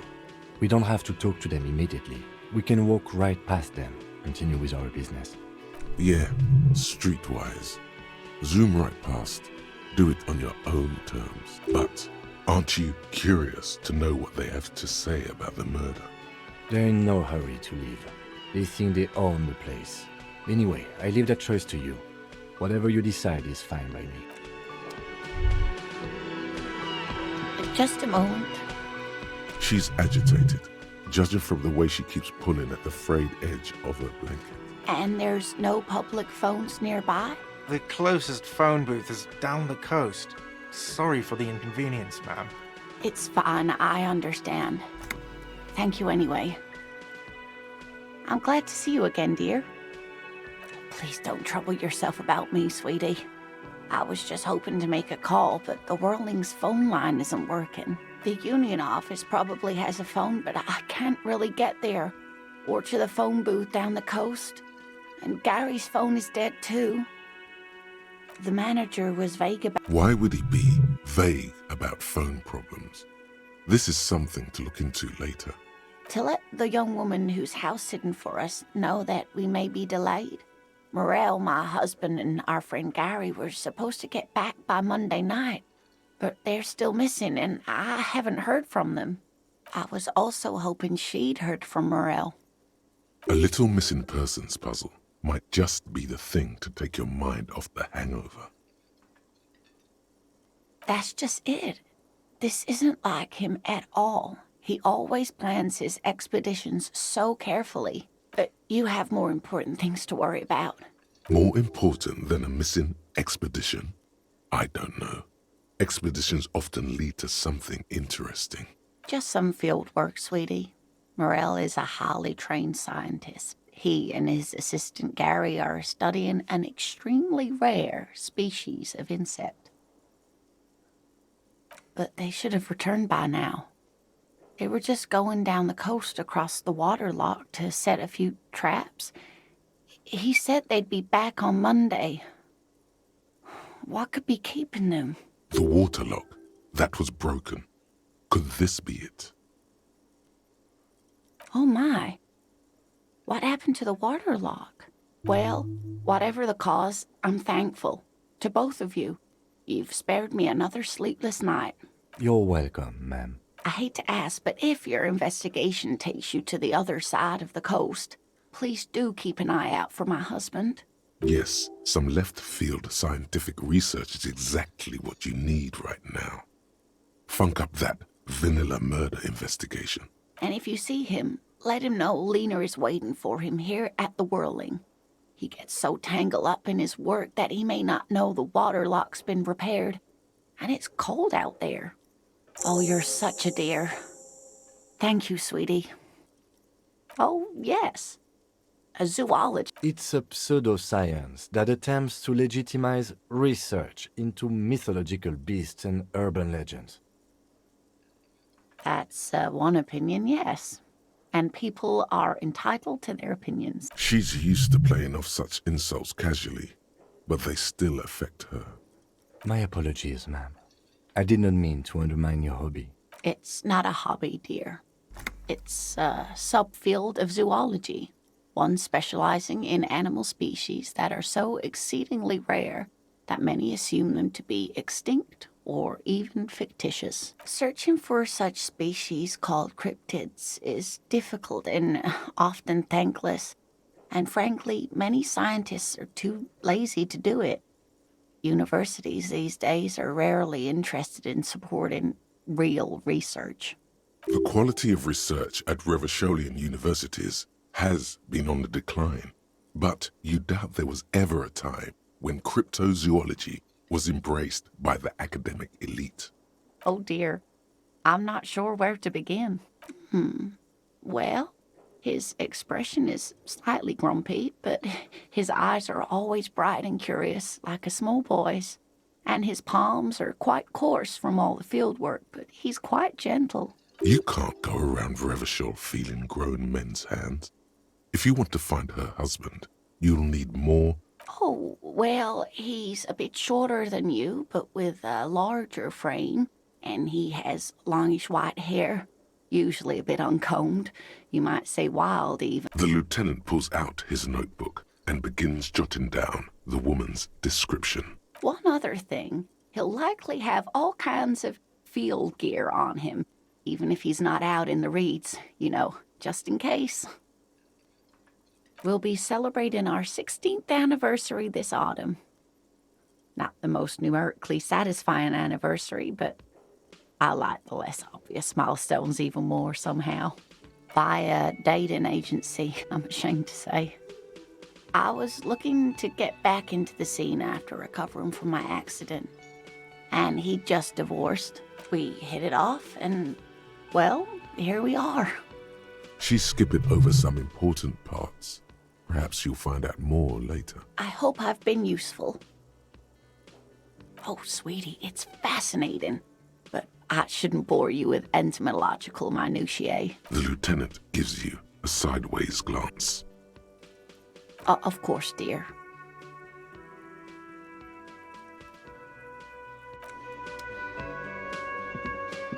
Can I help you?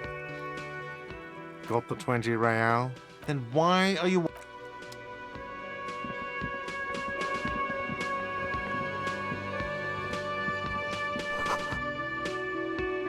The man ponders his cooking utensils and gives you a little nod, acknowledging your presence. The man says a couple of sentences in that strange language of his and then seems to wait for you to speak. I'm pretty sure he asked you a question. He doesn't know your language.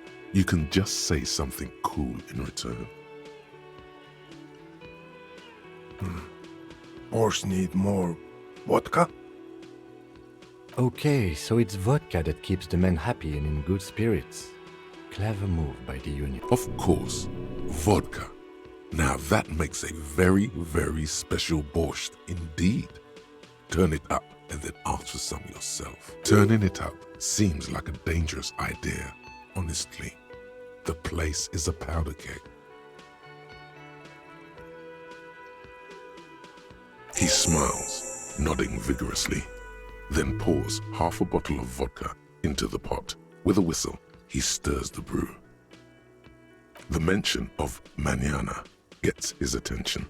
He smiles and delivers a whole slew of unfamiliar words and lively gestures.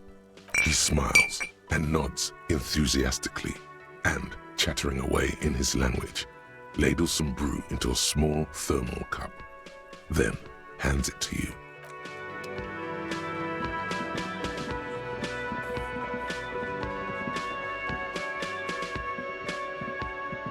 Let me handle this. Detective disorientated. Are you still wondering where you are? This is... Her entire character has shifted. This young woman is cold as ice.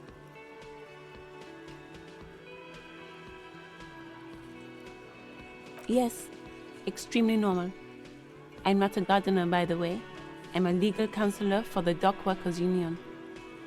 So let's get to it. You're looking for Titus Hardy? You think he has information that will help you? That's Titus. Talk to him. But know this. I'll be keeping an eye on you. No strong arming. Nothing official. The District of Martinez does not recognize your authority to make arrests. It doesn't matter if you recognize our authority. We will make an arrest if we have to. She says nothing. Her glare speaks for her. Could this be the Miss Beaufort that Easy Leo mentioned? The one Mr. Everard sent to law school? I suggest not wasting time on trivial pleasantries and focusing on why you are actually here. Titus Hardy. Even though she has excellent control over herself, something moved behind her eyes, in the way she stands, in her face. You are not here to chat up the legal counsel. What you want is of no significance, officer. Don't test your authority. In Martinez, you are no one. What are we going to do to you? The union isn't going to do anything to you. It is not a crime syndicate. It is a labor organization. Goddamn right. If anything, it is the RCM who do things to people. But we digress. Aggressive, you make your living enforcing violence. These people are Just dock workers? Do dock workers spy on the police? We let you off easy, miss. Don't think it will happen again. We've talked to Everard Clare. We know who these men are. The union's militant wing. Listen, you moral intern lackeys. You're a mob, enforcing the unlawful privatization of Revachol. 20 fat men in the Occident are stealing it all, and you're their bodyguard. Fuck yeah. So ask what you came to ask, or get back to your commanders.